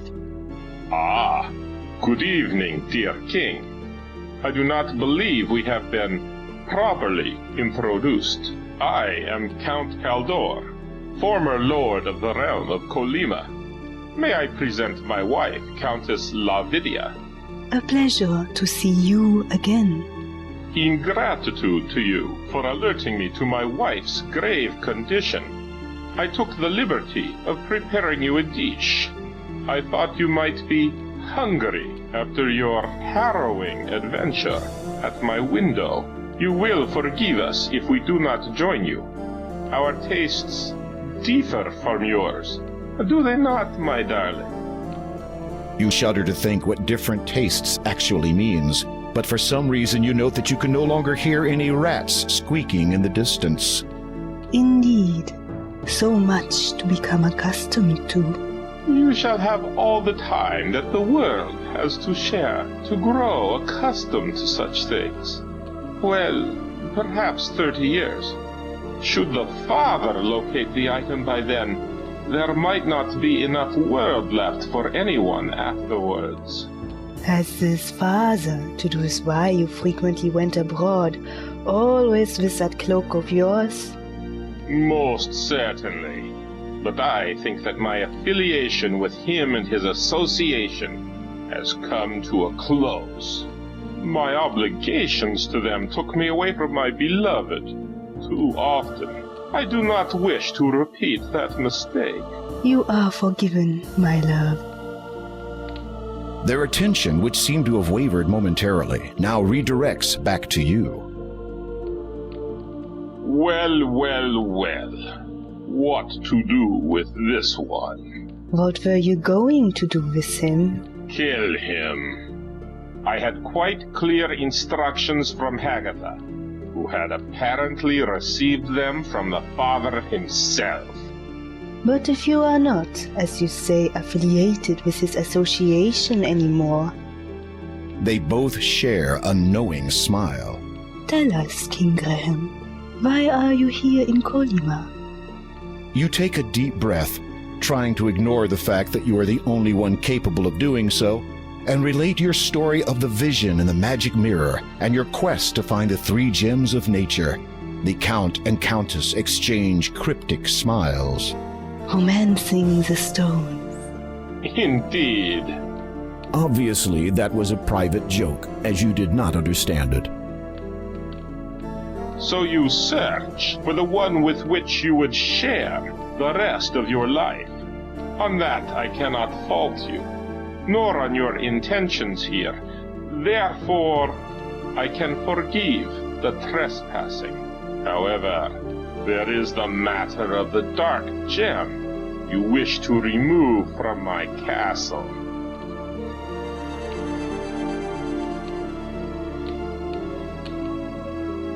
I place a deal before you. I am looking for a magnificent sapphire-encrusted tiara. It is a valuable family heirloom and has been on this estate for centuries. This castle and its estate are old, though. It could be virtually anywhere, in any number of hiding places. I suspect there are many that even I am not aware of. I wish to present this tiara to my wife as a gift to commemorate the eternity we shall spend together. If you can find it and bring it to me before sunrise, then I will give you the gem you seek and your freedom. You nod, unable to believe that you have virtually been ushered away from death's door just so you can run an errand for a couple of vampires. You do not want to think about the consequences if you fail to meet the deadline. The Count is a tall, fearsome-looking man. His chalk-white skin, ruby-red lips, and protruding fangs give you the chills. The Countess is a slender lady who bears some resemblance to the elderly woman she once was. A black velvet gown graces her figure and makes her appear genuinely regal. Like the Count, her skin is chalk white and her lips are blood red. An entire smorgasbord adorns the tabletop. It sits upon an elegant blood red tablecloth. So, I have until just before sunrise to retrieve this tiara? That is correct. And if I am unable to before that time? The Count's eyes glint red as he looks directly into your own. For your own sake, I shall hope that you are successful. You bravely suppress a shudder. It seems clear that you are not off the hook yet. The Count has nothing more to say to you at the moment. Pardon my asking, but as the Countess of this realm, I presume you have lived in this castle before now? Yes, that is so. Then how did you come to live in that old house by the sea? After my husband died, I continued to live in the castle for a time. I watched my newborn son grow into a man, marry, and have a child of his own. Possum. Yes. Shortly after her birth, however, my son and his wife both befell a tragic end at the hands of... The Countess looks pained and appears unable to continue. I apologize if I have caused you to relive your grief. A vampire cannot truly feel grief, but perhaps my wife still recalls hers. I shall continue for her, if you so wish. Please, if I may know, how were your son and daughter-in-law lost to you? They were slain by the Brotherhood. The Brotherhood? You have met them at the church. Your mind reels, so that is the connection. Why would the Brotherhood kill your heirs? Oh. As you have just guessed, the Brotherhood wish an end to the reign of my family. Why else would they give you the means to penetrate my domain, so that you could do their dirty work for them? The cross key. Exactly. Stolen from me through stealth, and their own brand of magic. The Counts of Colima have all descended from a single bloodline. We have always been partial to change, as opposed to the stagnating status quo of the Brotherhood. Over the last few decades, the Brotherhood have tried to dispose of my family as best they could. That which I am now was brought about by them. They were the ones who set the monstrous, infected bat upon me. Long have I cursed my ineptitude. I should have used magic to defend myself. Do not be so hard on yourself, my dear. I remember that night well. That hideous creature gave you no chance. Perhaps. But I should have awoken from my dark sleep sooner. Then I would have been able to protect our beloved son and his wife, and you would not have been forced to flee the castle, to live out your days in that wretched old house under a false identity. It was not so bad a time. Dear little possum loved it. I hope she will be as happy in her new home. She has a new life now, with no reason to fear any more. This brotherhood, are they real monks? They were once, but something happened to them. Local folklore would have you believe that Weirwood Forest is a host to certain entities, spirits of the wild they are called. And what of them? I believe the monks encountered these spirits. What occurred specifically is beyond anyone's knowledge but their own. But it is evident that the men were given the ability to transform themselves. Unfortunately, their minds were apparently transformed also. They began to believe they were destined to rule, and since have presented great danger to myself and my family. So the danger you face is not a result of some decades-old feud? Not at all, dear king, though history will likely reflect such. But, to answer your question, the members of the Brotherhood are no longer the goodly monks they once were. They do not represent their fellow brethren well. The Count has nothing more to say. The Countess has nothing more to say to you at the moment. You seem to have lost your appetite for eating at the moment.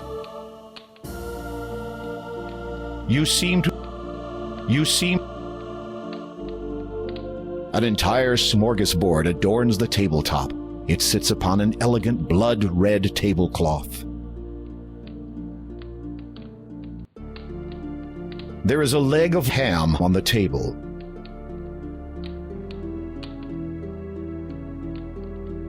You take the ham from the dining table.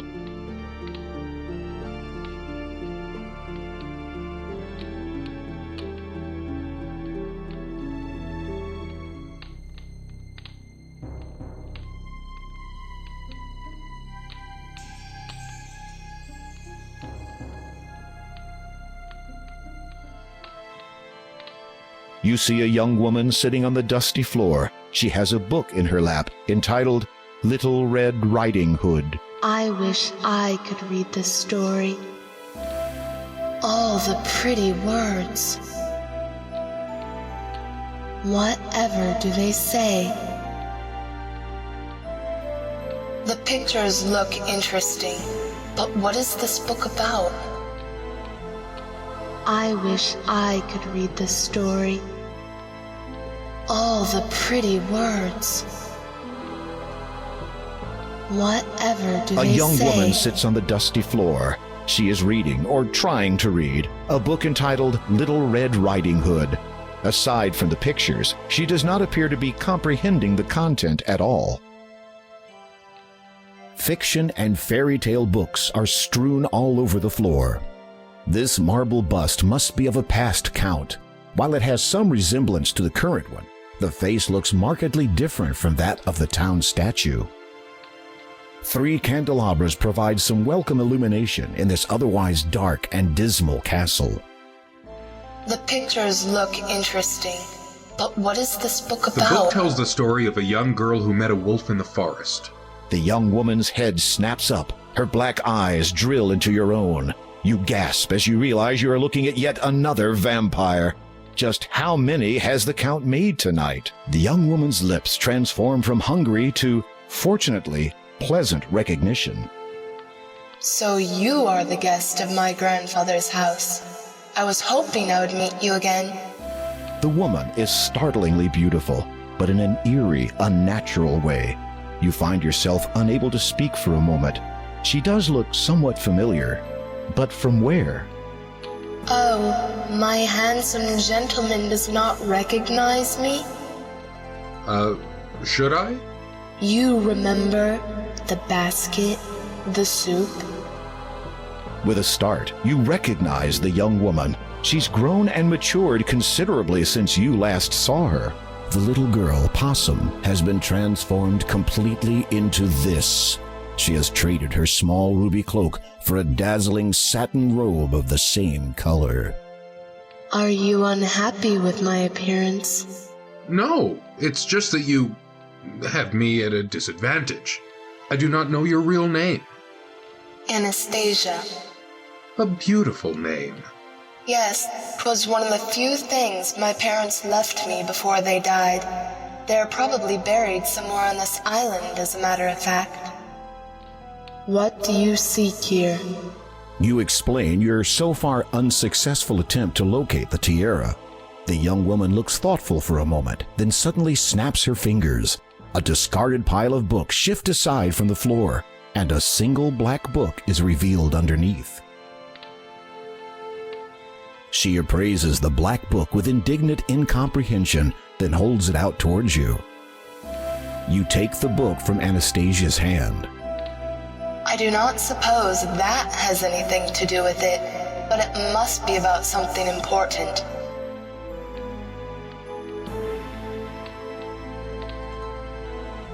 How do you feel about what the Count has done to you? I am not sure. I suppose I should be grateful. Grateful? Yes. If he had left me as I was, I would have faced the same danger that claimed the lives of my parents. The murderers hunt my family still. We will not be completely safe until they are gone. At least I now need not fear anything that prowls by night. True enough. And if you can avoid daylight altogether for the rest of eternity, you will be fine.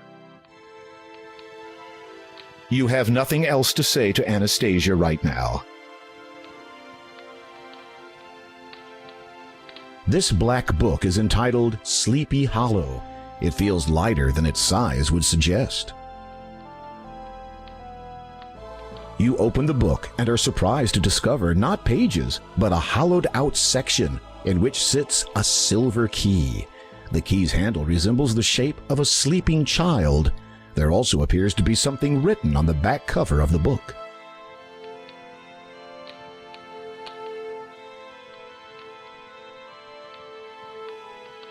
In the hollow, you can see that the inside back cover has been written on. Some words have been scrawled onto the paper. They are faded, but still mostly legible.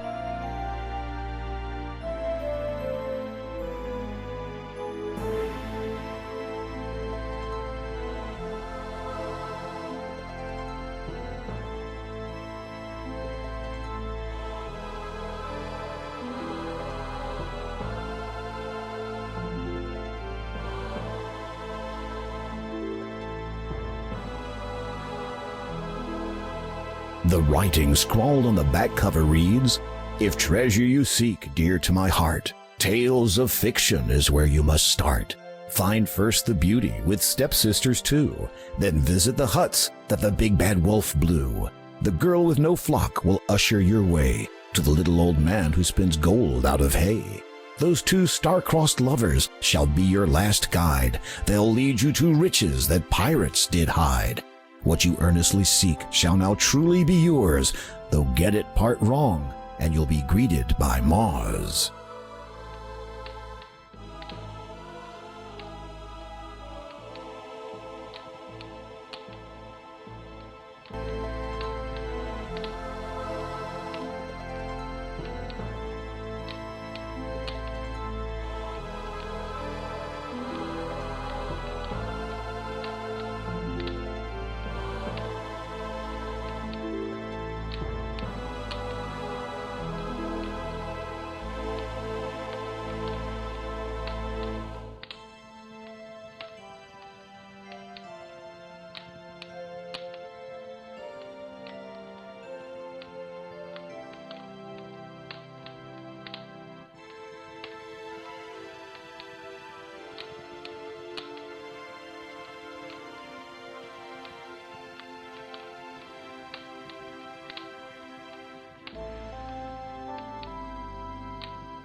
A new book has appeared on the third shelf down.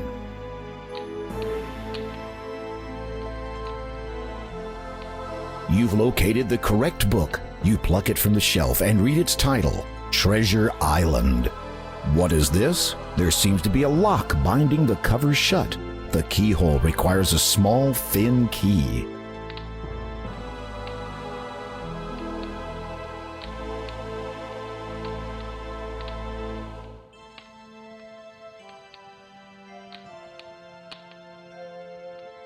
The key fits perfectly into the lock. You turn it and hear a soft click. The book is now open. Skimming through the book, you find that a map has been sketched onto the last page. Close scrutiny reveals it is a top-down layout of the castle and its surrounding grounds. According to this, the tiara has been buried near one of the graves. You shudder, hoping that this is not going to be a case of digging all night while trying to avoid unearthed zombies. There is also a small piece of writing near the bottom. A date of fate can be found with a first, a second, and a double of nothing.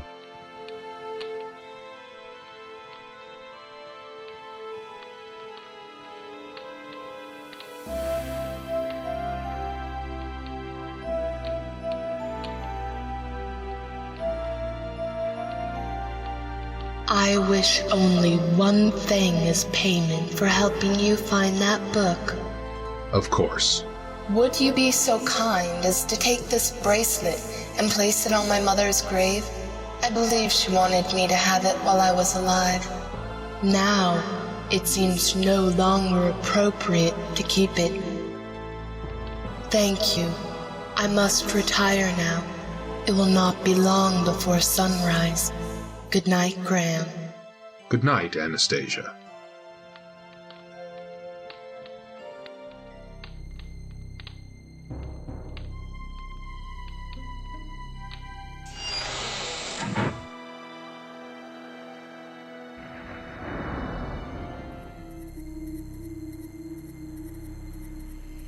As you hold up the bracelet, the ghosts seem to relax slightly. You wonder if it is now safe to approach them and enter the cemetery.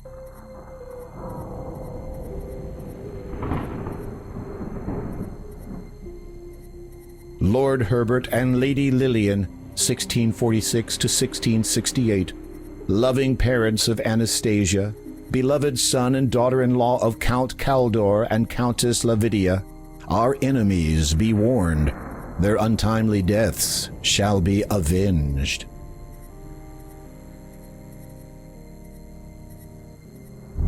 You place the bracelet on the grave. It immediately sinks down into the earth. The ghosts do not respond at first. Then one of them drifts toward you. It nods, almost sadly. The ghost seems to want to say something but appears unable. Its face, though transparent and hazy, is lined with grief and torment. Its facial features waver into focus. The ghost is female.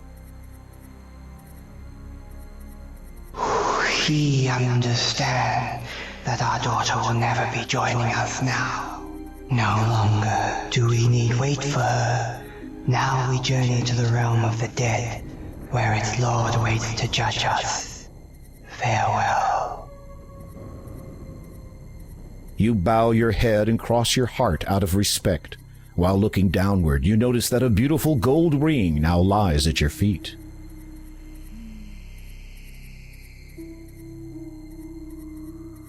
You lift the gold ring from the ground and carefully place it in your pocket.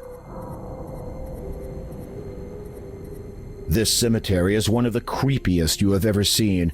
You can't imagine it looking remotely pleasant, even in broad daylight. An icy wind pierces right through your clothes, and you shudder involuntarily.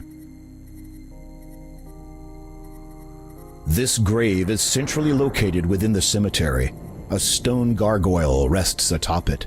You see the name on the headstone and swallow hard. It says, Count Caldor. Died 1646. Though you did not think it possible, you suddenly feel a lot colder. Tombs and crypts line the edge of this run-down cemetery. Though once grand and noble, years of neglect have obviously taken their toll on them. Mary Ann Drinkwater, 1230 to 1266. They had traveled safely for many a day, until crossing a bridge along their way, she lost her balance and fell to her fate. He tried to save her, but it was too late. Douglas Buckmaster, 995 to 1020. The noise, said he, is far too loud, as he discerned the maddened crowd. The mob broke in, then he did scream, I'd rather this a sight unseen. They strung him up from toe to head, and as for after, enough's been said. Susanna Somnia, 1195 to 1265. He had put her to bed after she'd had supper, but forgot next morning to stir and wake up her.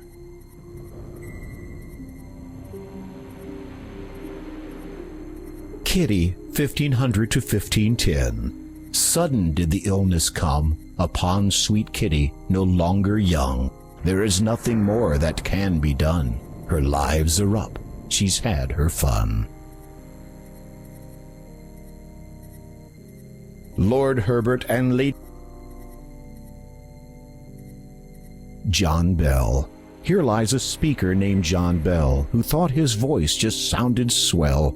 He narrated tales from days quite olden, but now that he's gone, silence is golden. Boris and Olga. There was an old couple named Olga and Stovich, who in truth made quite a nice pair. They lived with each other for many long years, till they wound up in each other's hair. Date of death, 1567.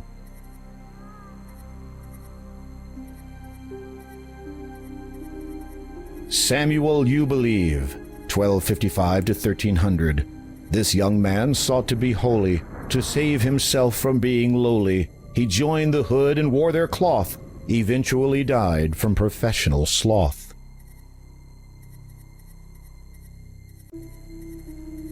Jacob Scarlett, 1354 to 1411. He would not rise from out of bed, not even to soothe his aching head. Should have heeded what the doctor said. It's too late now, for he is dead. Count Bartholomew Scrooge, 1017 to 1101. To warnings he would pay no mind. Of his failing, ailing health, his relatives they'd bide their time. After all, he had great wealth.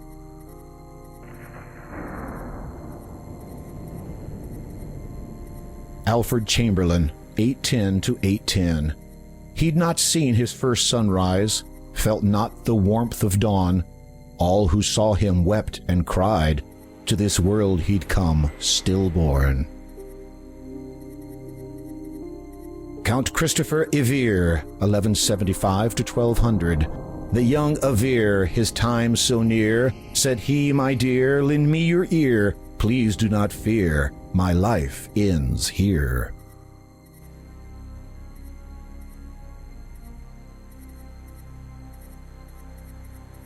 The shovel has a wooden handle with a thick metal spade on the end.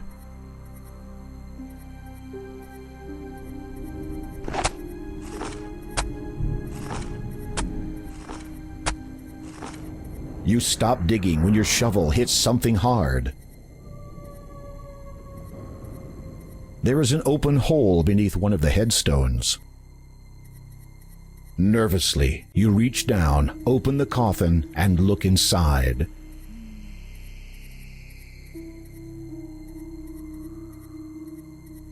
There is a tin box here. It contains personal items that belong to the coffin's occupant in life. You search through the belongings of the deceased. According to the headstone, they belong to a Count Christopher Evere. After some tentative searching, you find a parchment. It appears to be the last will and testament of Larman Odnarb, healer. This isn't right. You run your eyes over the parchment. It's dated 1200, the same as the date on the headstone. However, the instructions pertaining to his burial were for Larman to be placed near his family at the church's cemetery. Oh dear.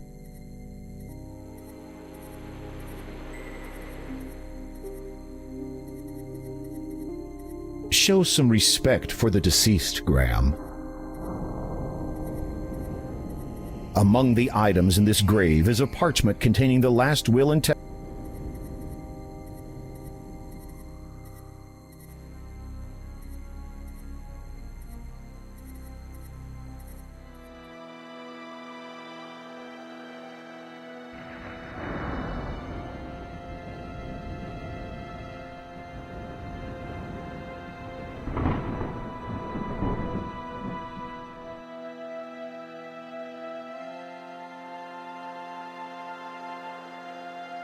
The boatman has nothing more to say. You climb back into the decrepit rowboat, and the shrouded ghoul ferries you back across the lake.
A rearrangement of the room's simple furniture might not be appreciated.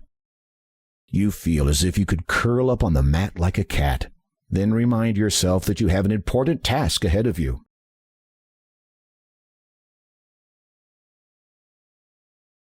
It is a simple yet...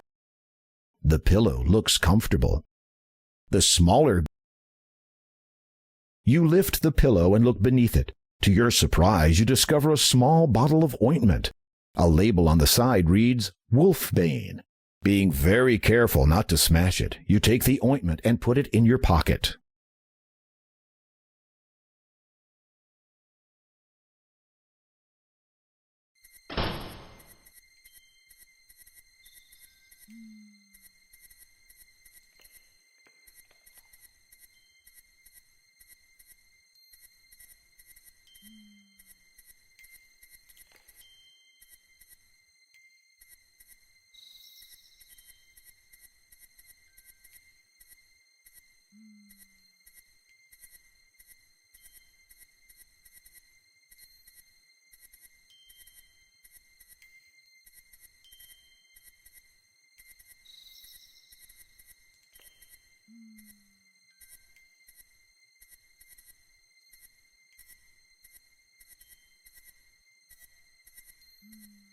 Your heart beats faster and faster as you push on the handle of the church door.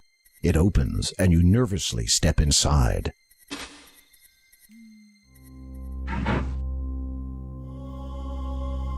Evidently, someone stands at the center of the symbol, as you can see some hair on that part of the floor. A large tapestry now adorns the wall behind the altar. The image on the tapestry bears a depiction of some kind of ceremony or ritual. It is somehow reminiscent of the room you are now standing in. The crucifix has been removed from its original place of prominence and now leans at a careless angle against the wall.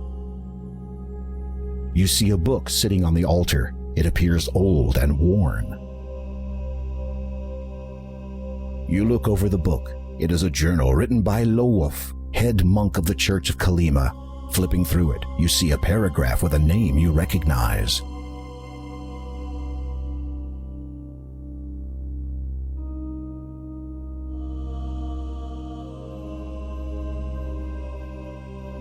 You turn a few more pages and choose another interesting-looking paragraph.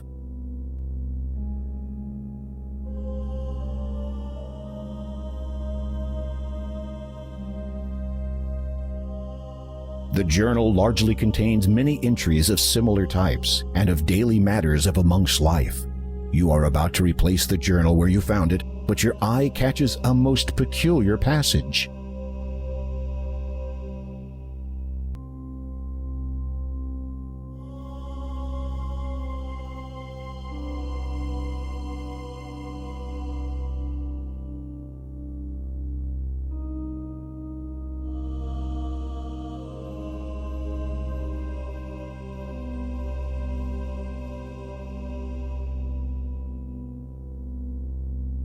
The passage ends abruptly.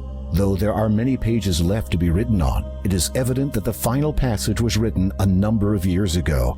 How strange. You replace the journal, putting it back where you found it.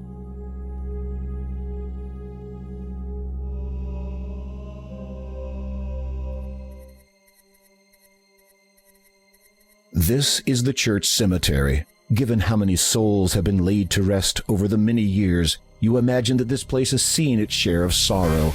This melancholy thought does not relieve your anxiety, however. You'd best do what you've come to do and leave quickly.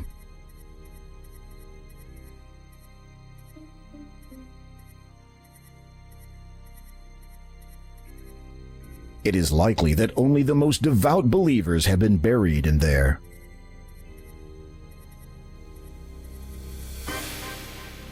You've never been terribly fond of gargoyles, and this one isn't likely to sway your opinion.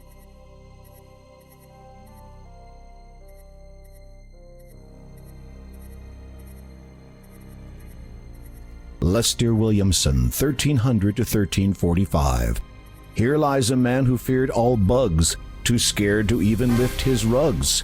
For if he had, he would have found insects that make little sound, with bites so deadly for their size that surely did cause his demise. Rarlap Niven, 985 to 1015. The jester joked his life away until a quip he made one day. Insulted was a baron's son who had this poor old jester hung. Lyot O'Maleef, 1200 to 1256. She was a lady with strange habits, who as friends kept only rabbits. When time came her hunger due, her friends all wound up in her stew. The other creatures, also bunnies, found this not remotely funny, so their swift revenge they sought. The kitchen in her sleep they brought, heaved her into the large pot, which was, regretfully, much too hot. Larman Odnarb, 1175 to 1200. Dear old Larman was a healer, cured many a deadly fever. One he caught that bitter day, healed not himself and passed away.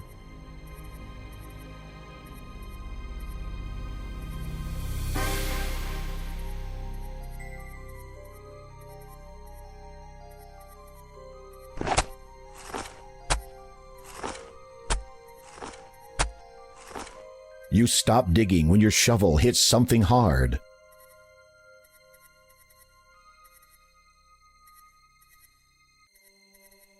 There is a tin box here. It contains personal items that belong to the coffin's occupant in life.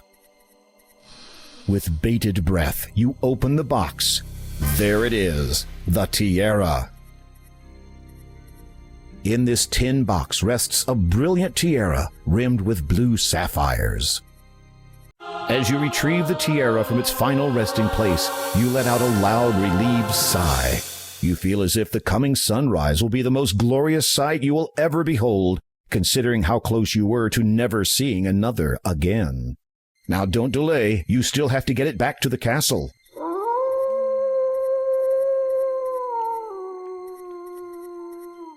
You freeze as a wolf's howl sends shivers down your spine. You force yourself to turn and face nothing. Your anxiety must be causing you to hear things. Rebecca Twintle, 1250 to 1273. In that usual daring way of hers, she threw caution to the wind. Late one eve she risked a venture and went out to sea with him. Totally in love she was, so filled with careless whim, that when he threw her overboard, she never thought to swim.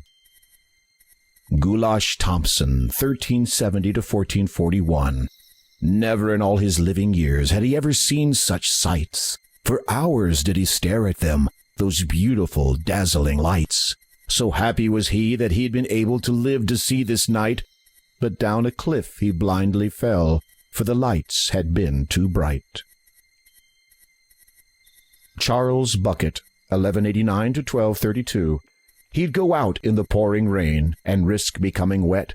He'd never dry off afterwards, so very sick he'd get. In this dark hole lies one brave soul whose questing for glory has taken its toll. Here lies the Odnarb family. Evidently they were well respected to have their own area. Liat O'Malif.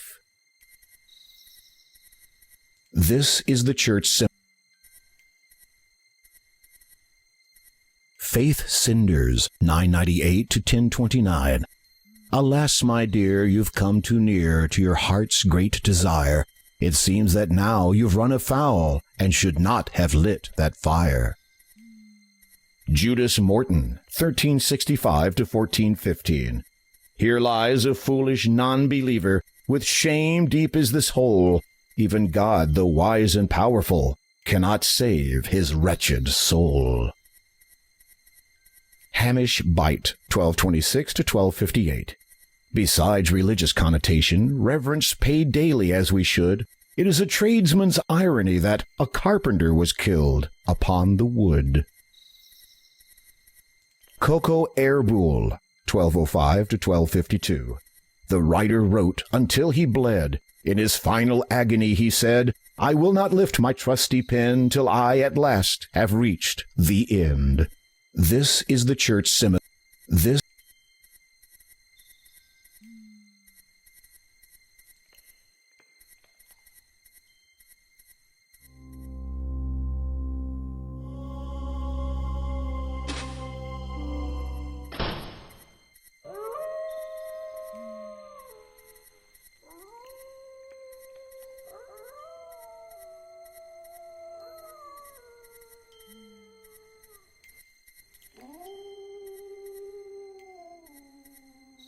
Without warning, a wolf darts out of the dark forest and dashes towards you, and this time it's running directly at you.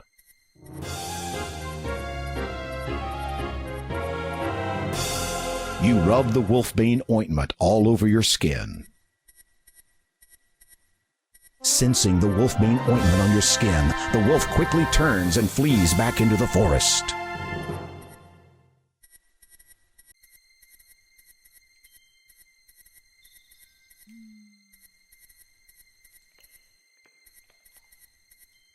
The wolfbane ointment has worn off.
Something is wrong here. There is no boat, no boatman, and...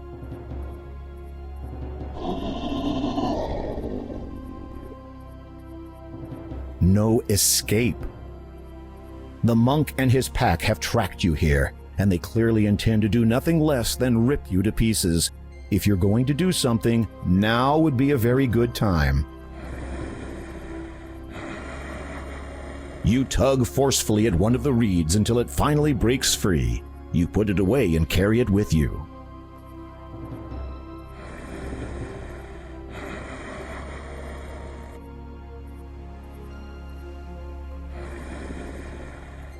Very carefully, you bend down and soak the tip of the needle in the foul, toxic water.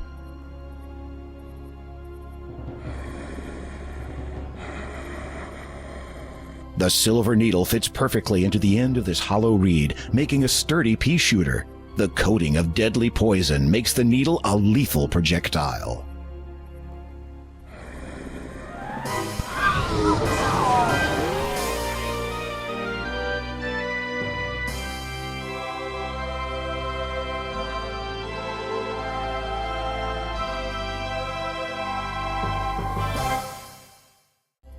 I see you have met the Brotherhood of the Pack. Where were you? Detained. A man who had assumed your appearance boarded my boat. When we reached the other side, I perceived the flaws of his disguise and dispatched him instantly. The Count has been wary of the Brotherhood of the Pack for many years now. In obtaining what he asked for and ridding this land of their leader, you have served him doubly well this night.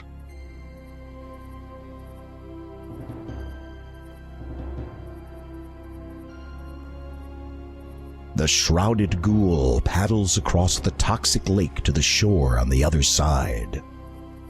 You re-enter the huge wooden doors and quickly make your way to the castle's main dining room. As expected, you find the Count and Countess awaiting you. You have performed admirably. Not only have you found the tiara I sought, you have rid me and this land of the deceptive and secretive Brotherhood of the Pack. They have committed many atrocities against my family, such as the deaths of our son and daughter-in-law. I have been forced to remain secluded all these years, unable to serve my homeland as I should, to evade the relentless pursuit of wiping out my entire family line. Is the Brotherhood really gone? Some of those wolves escaped. The rest of the pack followed the wolves that ambushed you. However, without their leader, they will find themselves as lost in mind as they are now in body, whether human, wolf, or any other form. Their hastened passage through my swamp will not see a return to their den, of that I can assure you. You have trapped them all in the swamp? The entire pack? An endless flight through the mire awaits them. Should my long-stilled heart ever feel pity again, perhaps one day I shall free them. As you listen to the Count's cold, unforgiving tone, you thank your lucky stars that he no longer sees you as a threat, at least not for the time being. I release you from my service, dear King. The nearing dawn no longer signifies an uncertain future for you.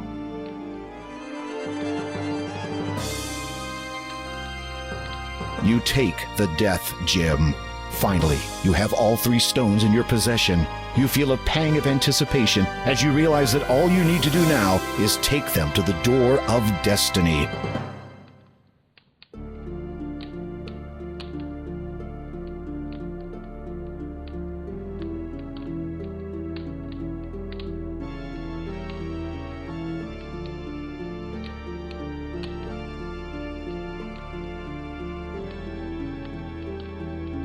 You said you were the former Lord of Kolyma?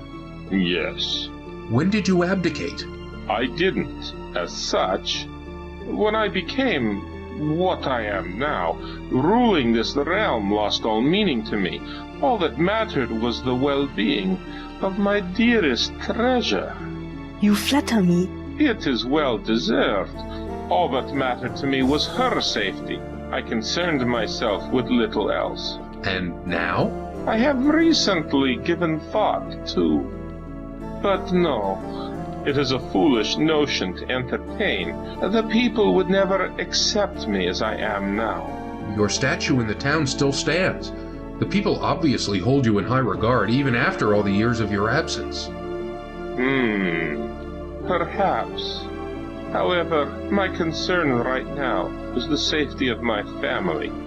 I have taken steps to ensure that they are better protected from our enemies. The Count has nothing more to say to you at the moment. The Countess has nothing more to say to you at the moment.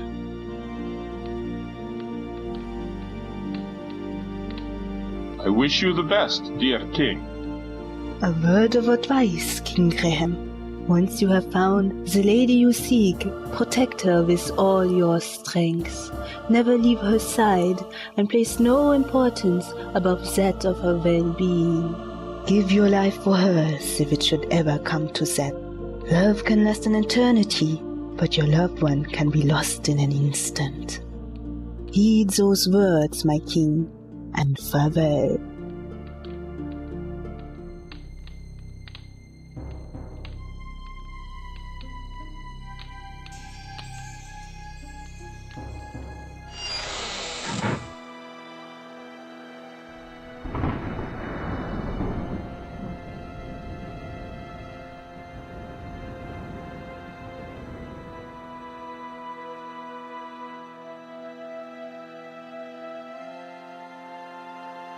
You climb back into the decrepit rowboat, and the shrouded ghoul ferries you back across the lake.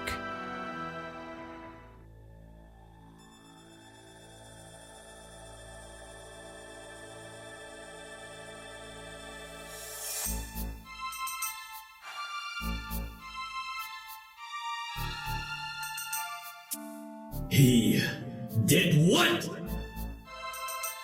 Well, it would appear that our Count's loyalty was to be questioned after all. Kaldor has decided to leave us, now that he again has his wife at his side. No one has ever left my service before. Yes, Father, it is most regrettable. It is unthinkable! Yes, Father, it is quite unthinkable. It is up to you then, Sister Hagatha. Yes, Father, it is... pardon? You will have to deal with it yourself. If Graham dies abroad, the crown will pass to me. And with it, the item will be known to me at long last. Father, are you sure? It is an ancient legend. It does exist, and I will find it. Do you hear me, Hagatha? Graham is not to return to Daventry alive.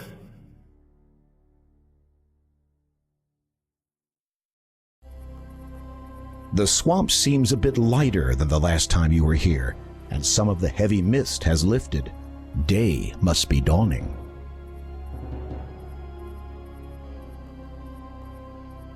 The boatman has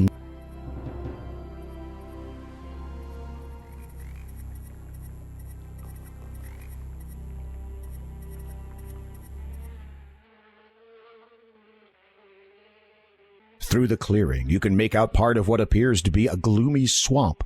It does not seem overly welcoming to visitors.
Yes?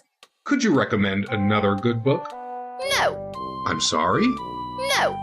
You have read every last one of our good books. The only other title you may find vaguely interesting is this one. The librarian points to the book sitting on her desk. It is entitled The Annual Book of General Knowledge. This book is entitled The Annual Book of General Knowledge. Browsing through it, you notice an interesting excerpt.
Oh no! The plank you stepped on was a trap.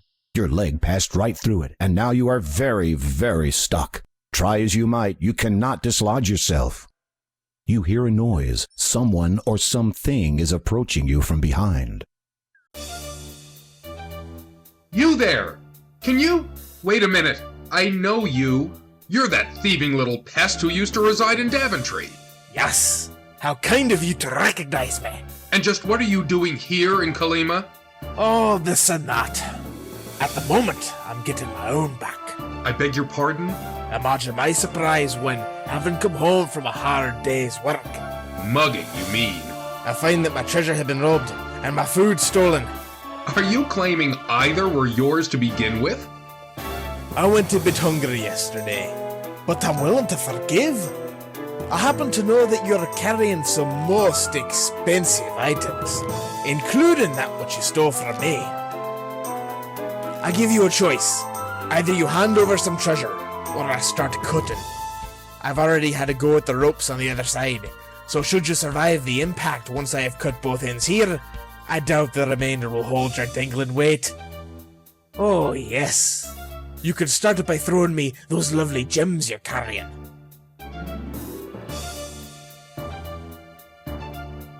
You give it a quick wipe.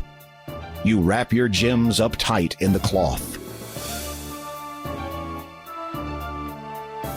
You fool! Now, if you want your treasure, then you help me. Not a chance! I'm not coming anywhere near you! Fine, then you stay where you are, and the treasure stays over there.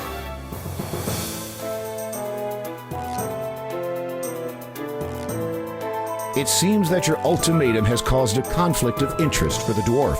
While he does not want to help you, his greed is demanding to be immediately satisfied. Having nothing else to do at present, you muse that kleptomania might be an inherent quality in dwarves in general. Then you notice the fraying ropes on the mountain end of the bridge. They are unraveling. He really did have a go at them earlier. Many trees shade your way.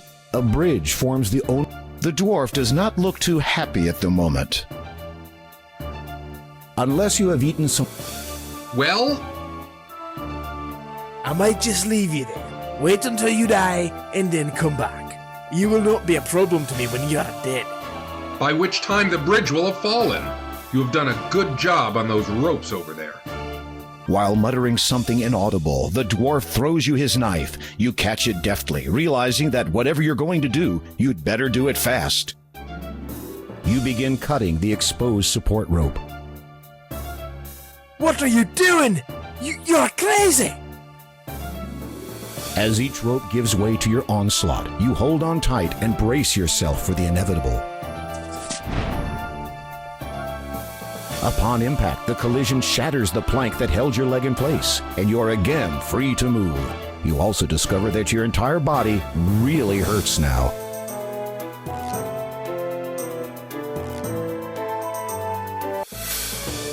You've made it to the other side safely. Of course, you have no way of getting back. Not that it concerns you at this point. You could at least get that back my knife. No! It serves you right for stealing from Daventry's magic chest.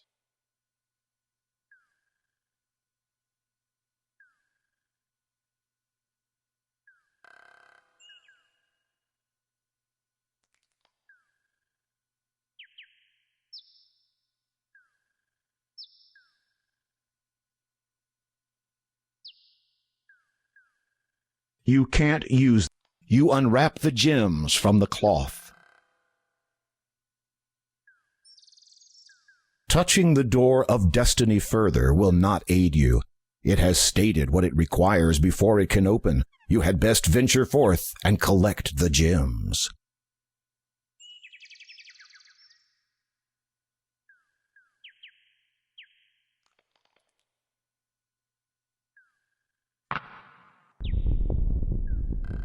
You push the gem firmly into the indentation.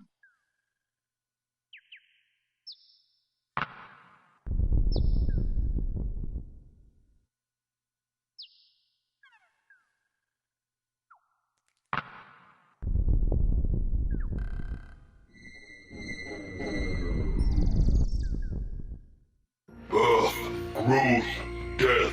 The cycle of this life is complete, now and forever. Speak, and my purpose is thus fulfilled. My passage to the next world may begin at long last. Then, if you please, I would bid thee open.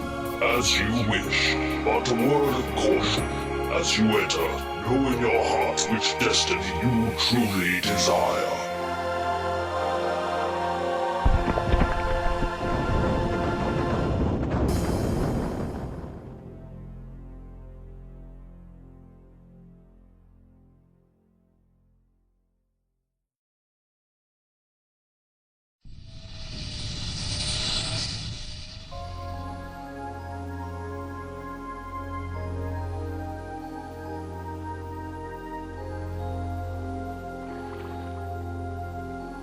The blue cliffs towering above the beach are totally unclimbable.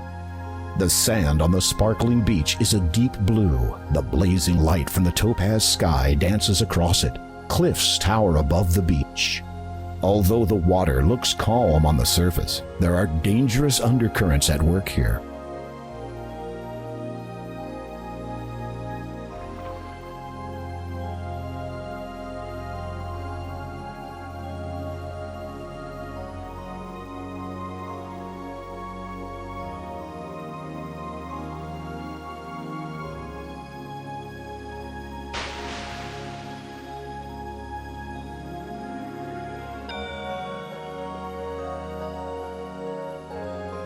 You cast the net into the tranquil sea. Upon retrieving it, you see that you have caught a large golden fish. It falls from the net and flops helplessly on the beach. The large fish is covered with shimmering golden scales. Its graceful fins and tail are almost translucent. Right now, the beautiful fish is writhing in agony. The fish gasps for air. If it does have anything to say, it cannot speak right now. You grab the flopping fish. Its mouth is wide open and its gills are extended. With great difficulty, you hold the fish as it twists and turns in your hands.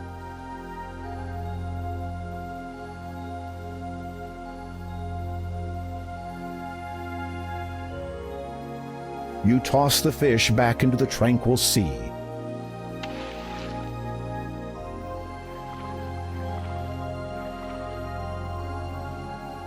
Thank you for not killing me. For your kindness, I will gladly take you across to the other side of this vast sea.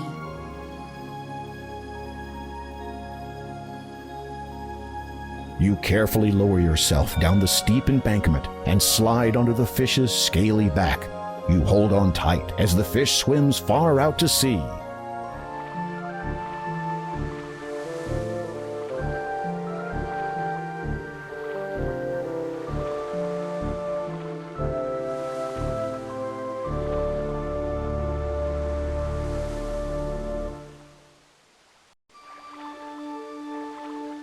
You slide off the fish's back and clamber onto the sandy shore of a surreal little island.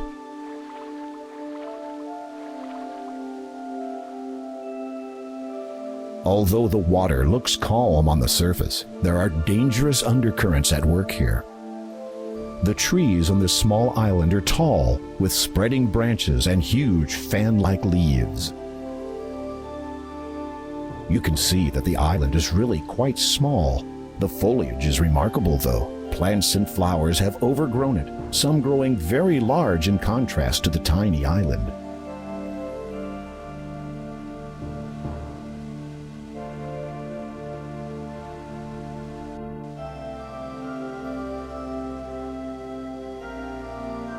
This is it, the very same tower you saw in the magic mirror back in Daventry.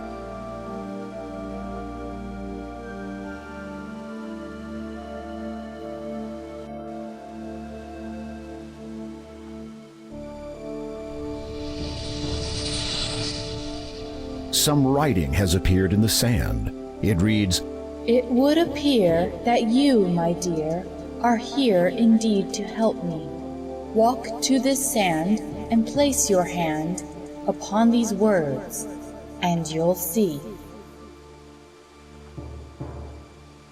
You place your palm upon the words in the sand.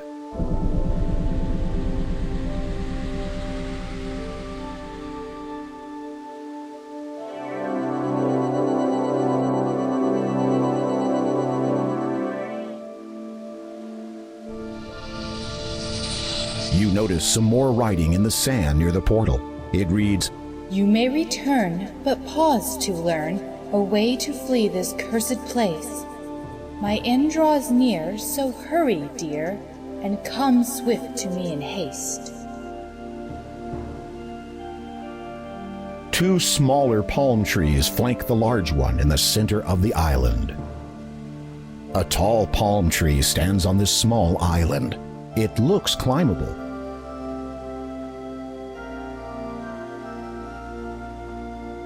You will need to climb higher. You are already climbing the palm tree. You will need to... The two smaller palm trees aren't really tall enough to be worth climbing, and there is nothing in them that you'll need. You are already...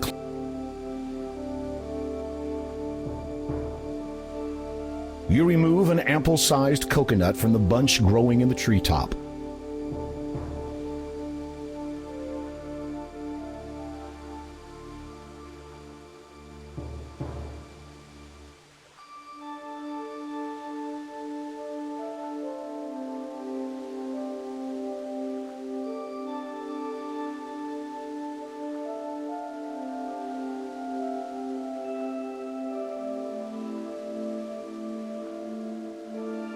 A chunk of quartz rock rests on the sand. You pick up the beautiful stone of quartz.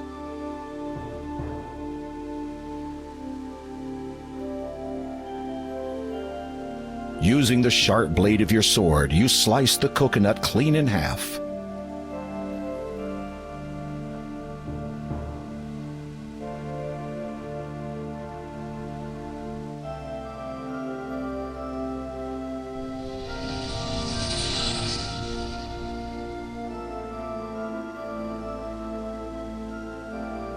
The milk spilled out of this coconut when you cut it in half. Consequently, it contains nothing that could be poured over the symbols.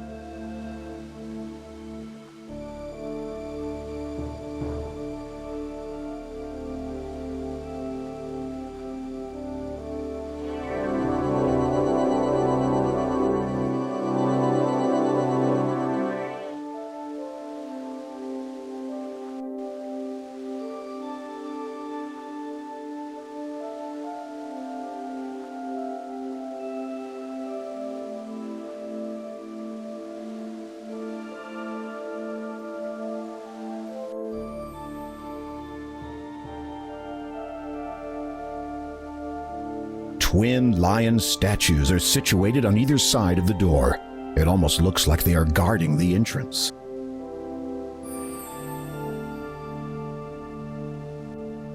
The center of the door is hollow, about the size of a small stone.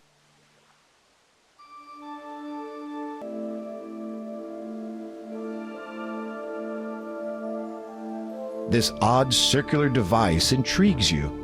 It depicts several different symbols around its outer rim: the sun, a mountain range, a drop of water, and a cloud. The circular gold object fits perfectly into the door's outer rim.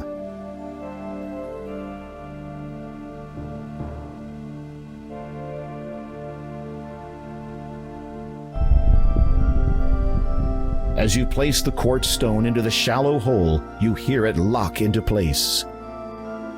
Suddenly, the statues rumble to life. The truth you will find from one such as I, for the other can only be mine. These words will provide you the means to get by. My companions, though, shall see you dying.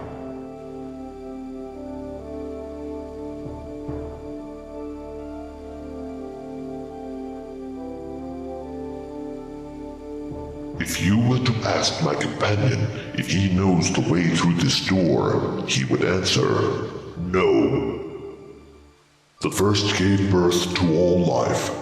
The second allows it to thrive. The third sustains all that wander it. The fourth will once a day hide.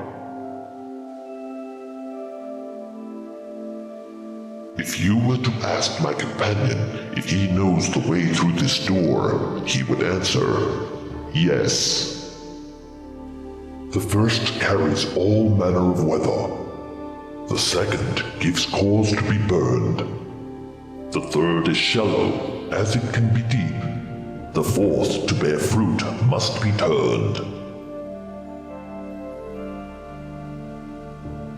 The tower is built of creamy, opaque quartz blocks. You see a large window near the top. For a moment, you think you can see a delicate hand extend from the window, waving a handkerchief. You rub your eyes, and the hand has vanished. You're a dreamer, Graham. The door is locked. The thick door is fashioned from a wood unknown to you.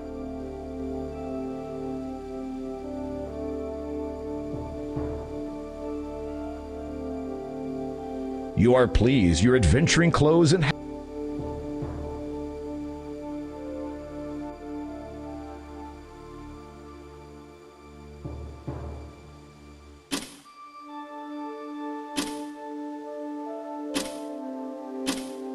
You do not know yet if you can leave this place. You'd better see to that problem first.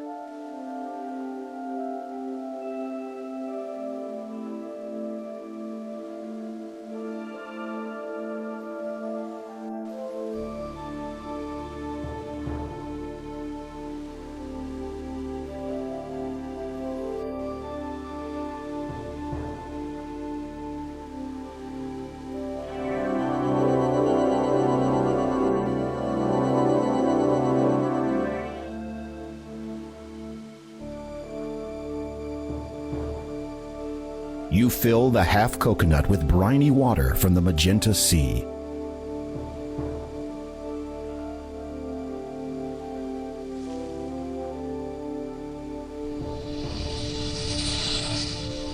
Some writing has appeared in the sand where the symbols used to be. It reads, Well done, my dear.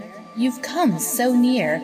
A king's quest is soon to end. But if now you go, alone you'd know, our broken path would ne'er mend. Suddenly, the sand begins swirling again. In place of the poem appears yet another portal.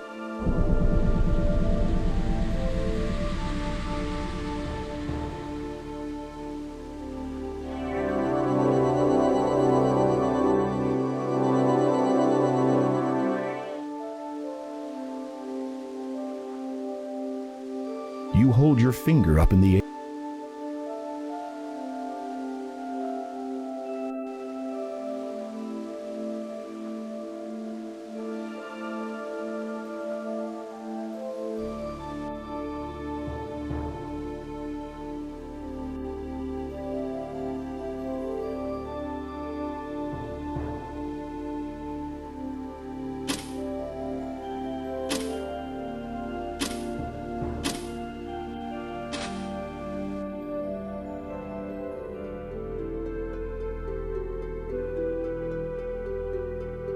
You are inside a dark and musty tower. Stairs spiral their way up to the top.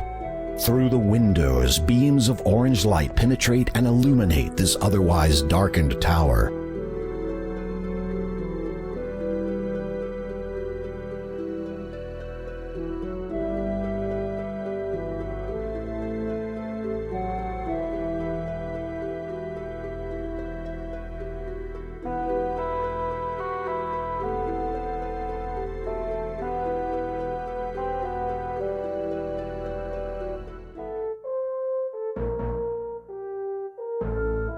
This is the biggest lion you have ever seen. He could eat you with 2 bites of his powerful jaws.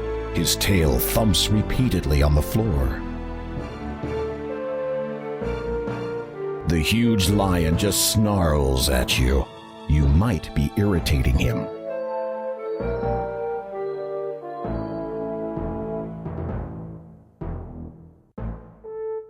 Distancing yourself from the lion as much as possible, you hold the emerald in such a way that the window's light passes through it and shines directly onto his tail. Instantly, something begins to happen.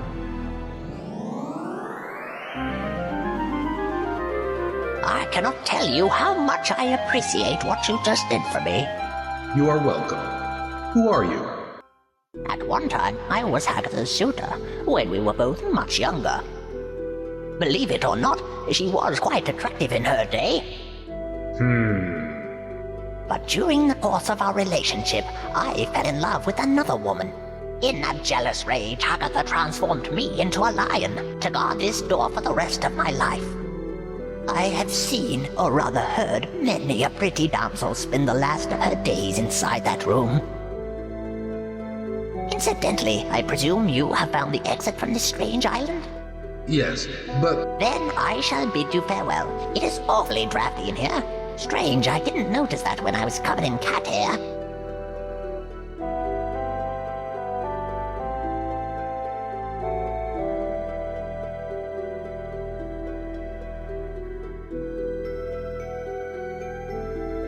There is a small pile of cat hair on the ground.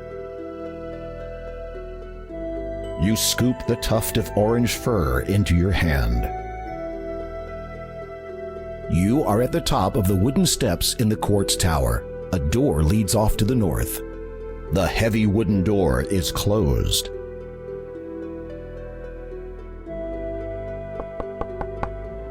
You knock lightly on the door. However, there is no response. You lift the heavy wooden beam that holds the doors in place.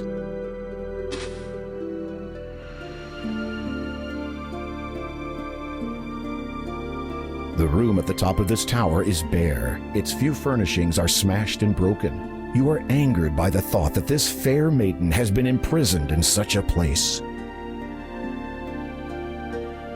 A battered dresser sits to one side of the room. Its once beautiful mirror is half shattered, and the frame is warped and covered with nicks and scratches. Broken furniture lies scattered across the room. She is even more lovely than she appeared in the magic mirror. She sleeps soundly and shows no signs of stirring at your presence. You feel as if you could watch her like this for an eternity.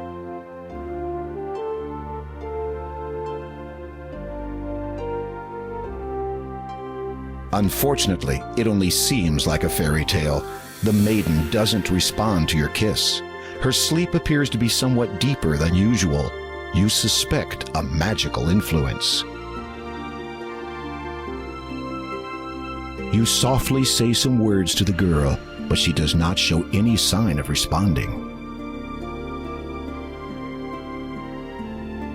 As you hold the emerald over the girl, you realize that the light from the window does not penetrate this part of the room.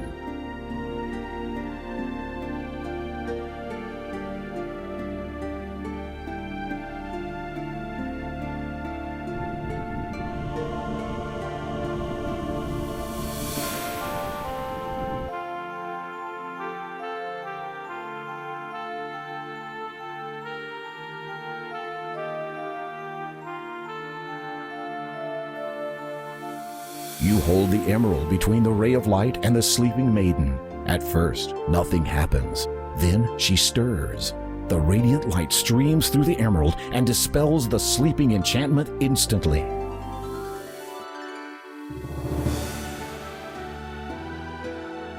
Hello, Graham. Hello. I think you have me at a disadvantage, my lady. Oh, of course. My name is Valenice. I've been watching you. Watching me? But how? In my sleep, from the moment you arrived in Kalima. The lines in the sand. Those were your words? This is a strange place, filled with much strong magic. Once you arrived, I discovered a way to communicate to you from my sleep. I hope you found my words to be of some aid. Indeed I did, my lady. My heart was warmed greatly when you expressed your longing to see me. I have come to learn a great deal about you, Graham, of your nobility and bravery. I know why you came here, and how truly deep your feelings are for me. I want you to know that I have come to feel the same way for you. Something about the way she looks at you speaks 1,000 words. She loves you, Graham. She really loves you.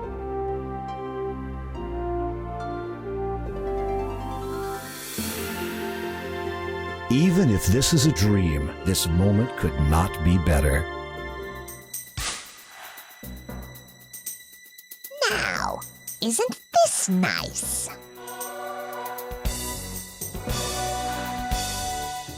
What a pretty pair.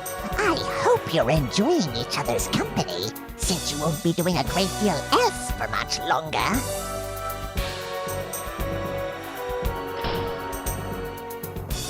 The door! Why, you... Which? I'm sure it would have rhymed. Silence. I will not be so spoken to by the likes of you. Why do you despise her? What has Valenice ever done to you? She has the attention of men all over the land. Attention that once had all been mine. I won't allow her to take it away from me. I think you should just allow the two of us to go. And why would I want to do that? We would leave your realm together, never to return. Then you would have all the attention you could ever want again.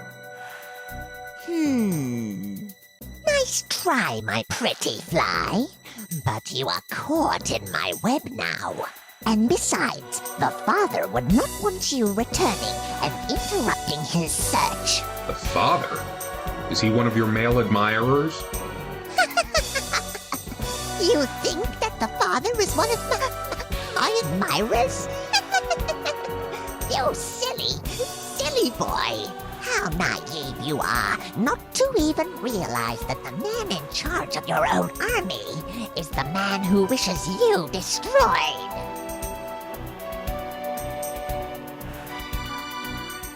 Hagatha is laughing hysterically.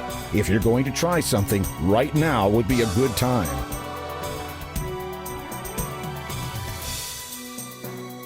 You push the tuft of cat fur into the vial. It quickly dissolves into the blue liquid. I have something that might interest you. A youth potion. Brewed from a nightingale, no less. You have it? Well, don't just stand there, you foolish boy. Give it to me. Yes. Yes. This is it. I thought I'd never see it again. At last, I have the finished youth potion in my hands.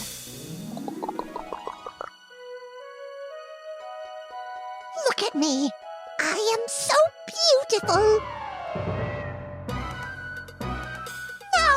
What have you done to me? Just giving you a taste of your own medicine.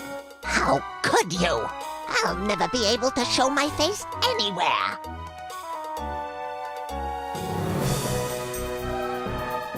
And I have fleas.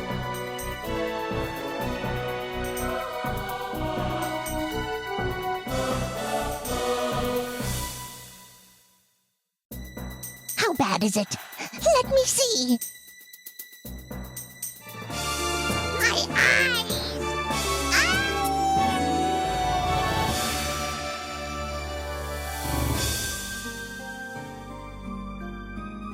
Hagatha's body is nowhere to be seen. I wonder where she went.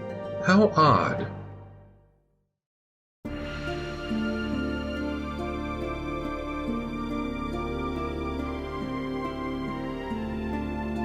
Yes. I beg your pardon? You were trying to think of the best way to ask me to marry you. As I said, I have seen you in my dreams ever since you arrived in Kalima, and I have come to feel for you the way I know you feel about me. So the answer to your question is yes. But I haven't asked you yet. There is a far better question you could ask, such as, where shall we be wed? In your kingdom or mine? Yours. There is something I must attend to in Daventry that may ruin the occasion otherwise. Whatever you decide, my dear. You manage to break open the door. The two of you venture to the smaller island, where the portal still swirls expectantly. As you step through it, you find yourself wondering where it will teleport you.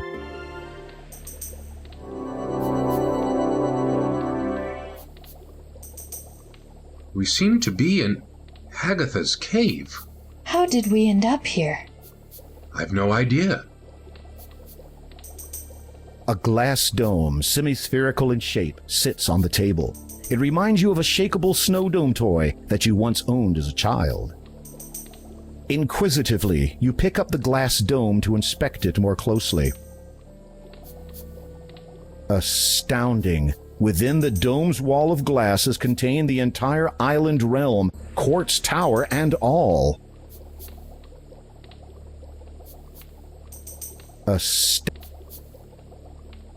Why ever would you want to take that? This item denied you of your freedom. It is only right that you may do as you please with it. Or you could accept it as a wedding gift. Valanice takes the dome from your hand. I shall keep it as a reminder that, regardless of what transpires from this point on, I have experienced worse. Graham, I don't like this place. Let's leave. Large, heavy logs have been piled near the workbench. Obviously, they are used to fuel the insatiable fire. The iron cauldron is bubbling with a nasty-smelling brew. A hot fire burns underneath. The skulls probably belong to unfortunate travelers who fell into Hagatha's clutches. Apparently, she is not a vegetarian.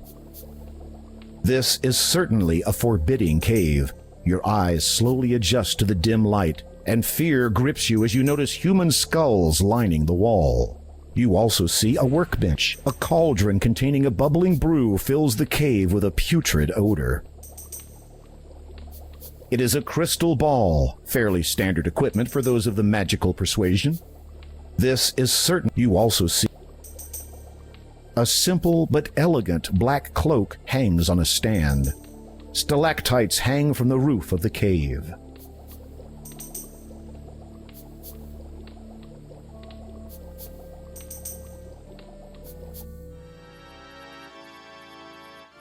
As you exit the cave, you notice that it is night already. Also, the two of you seem to have some company. Beautiful night, yes? Yes, certainly.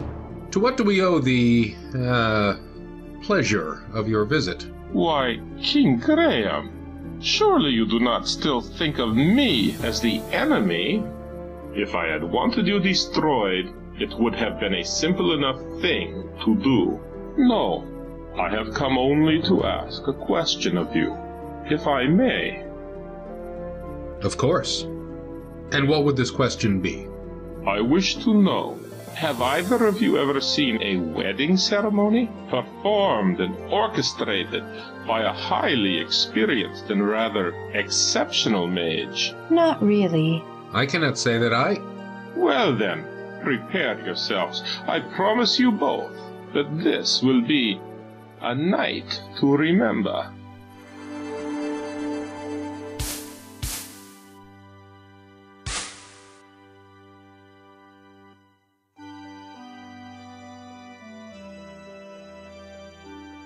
People of Kolyma, it is my desire to be reinstated as your custodian and protector, if you will still have me.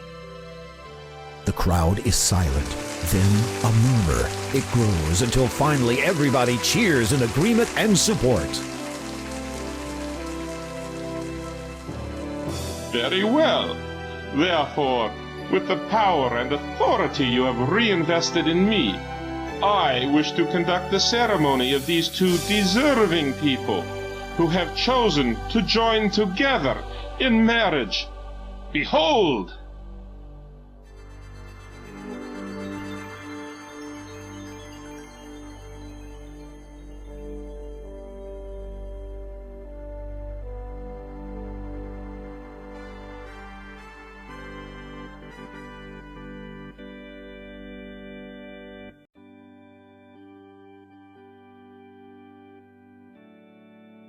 King Graham of Daventry, do you take this woman to be your lawfully wedded wife, to love and to hold, for richer or poorer, in sickness and in health, as long as you both shall live?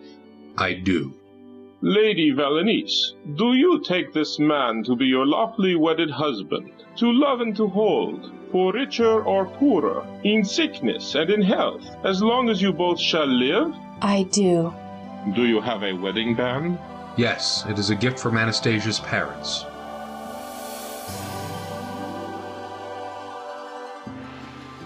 I now pronounce you husband and wife. I think you know what comes next.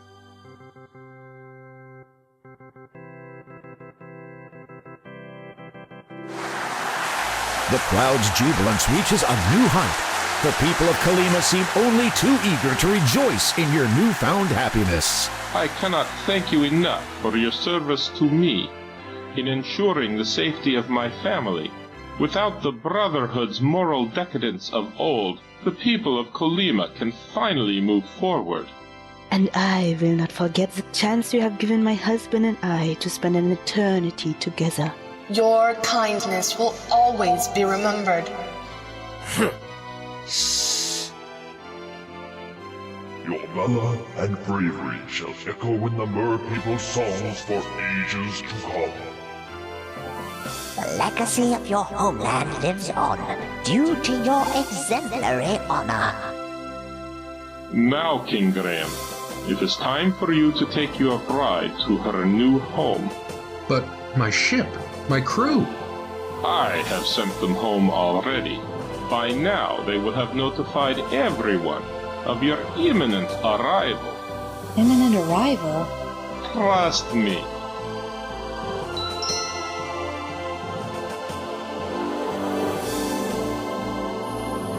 Good luck, Graham. I wish you all the best, both of you. Give my regards to the father.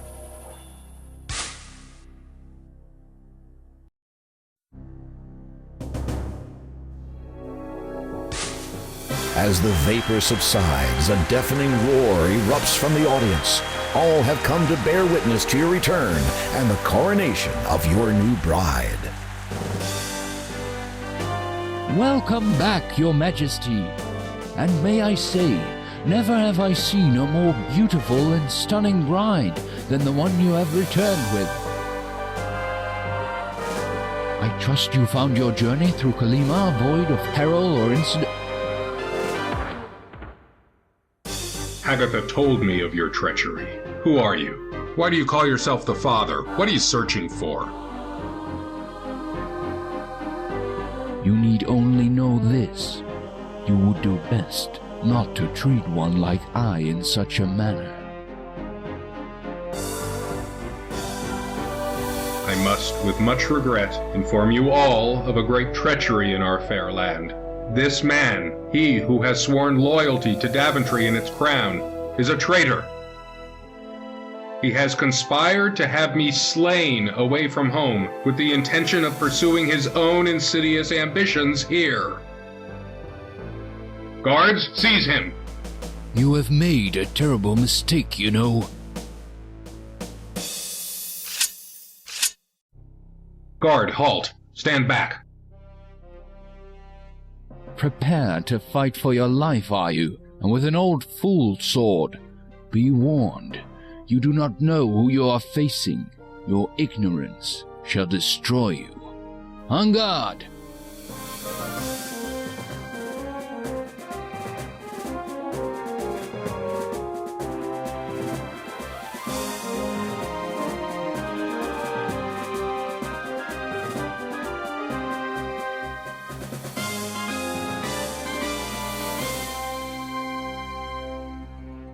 It is over. I think not.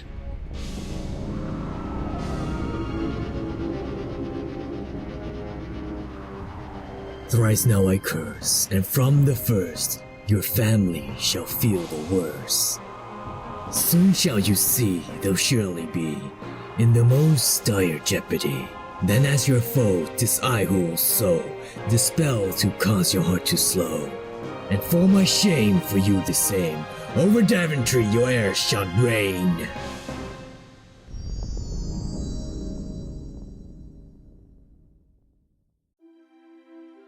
Who was that man? I don't know, but I will find out someday. I swear it. Listen, we will deal with any curses as we find them, or as they find us. Come, you must show me around your kingdom. I wish to become accustomed with the realm in which we will be raising our children. What about your coronation? Later.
Between us won't be torn in two.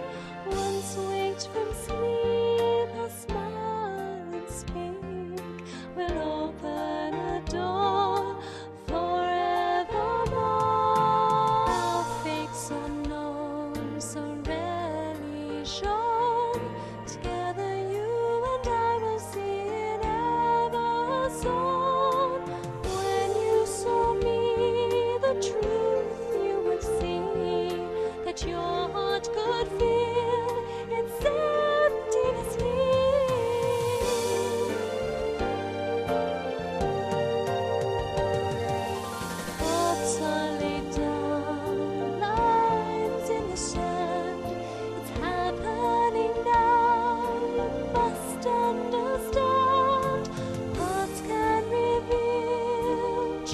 just what they feel. Roads began anew and I saw you.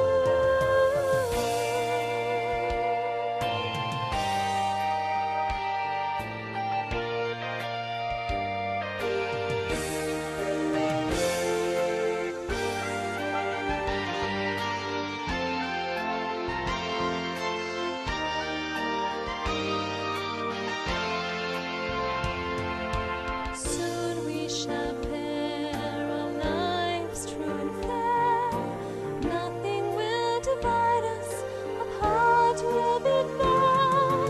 As the wings of destiny brings, the future draws near. Hold tight, my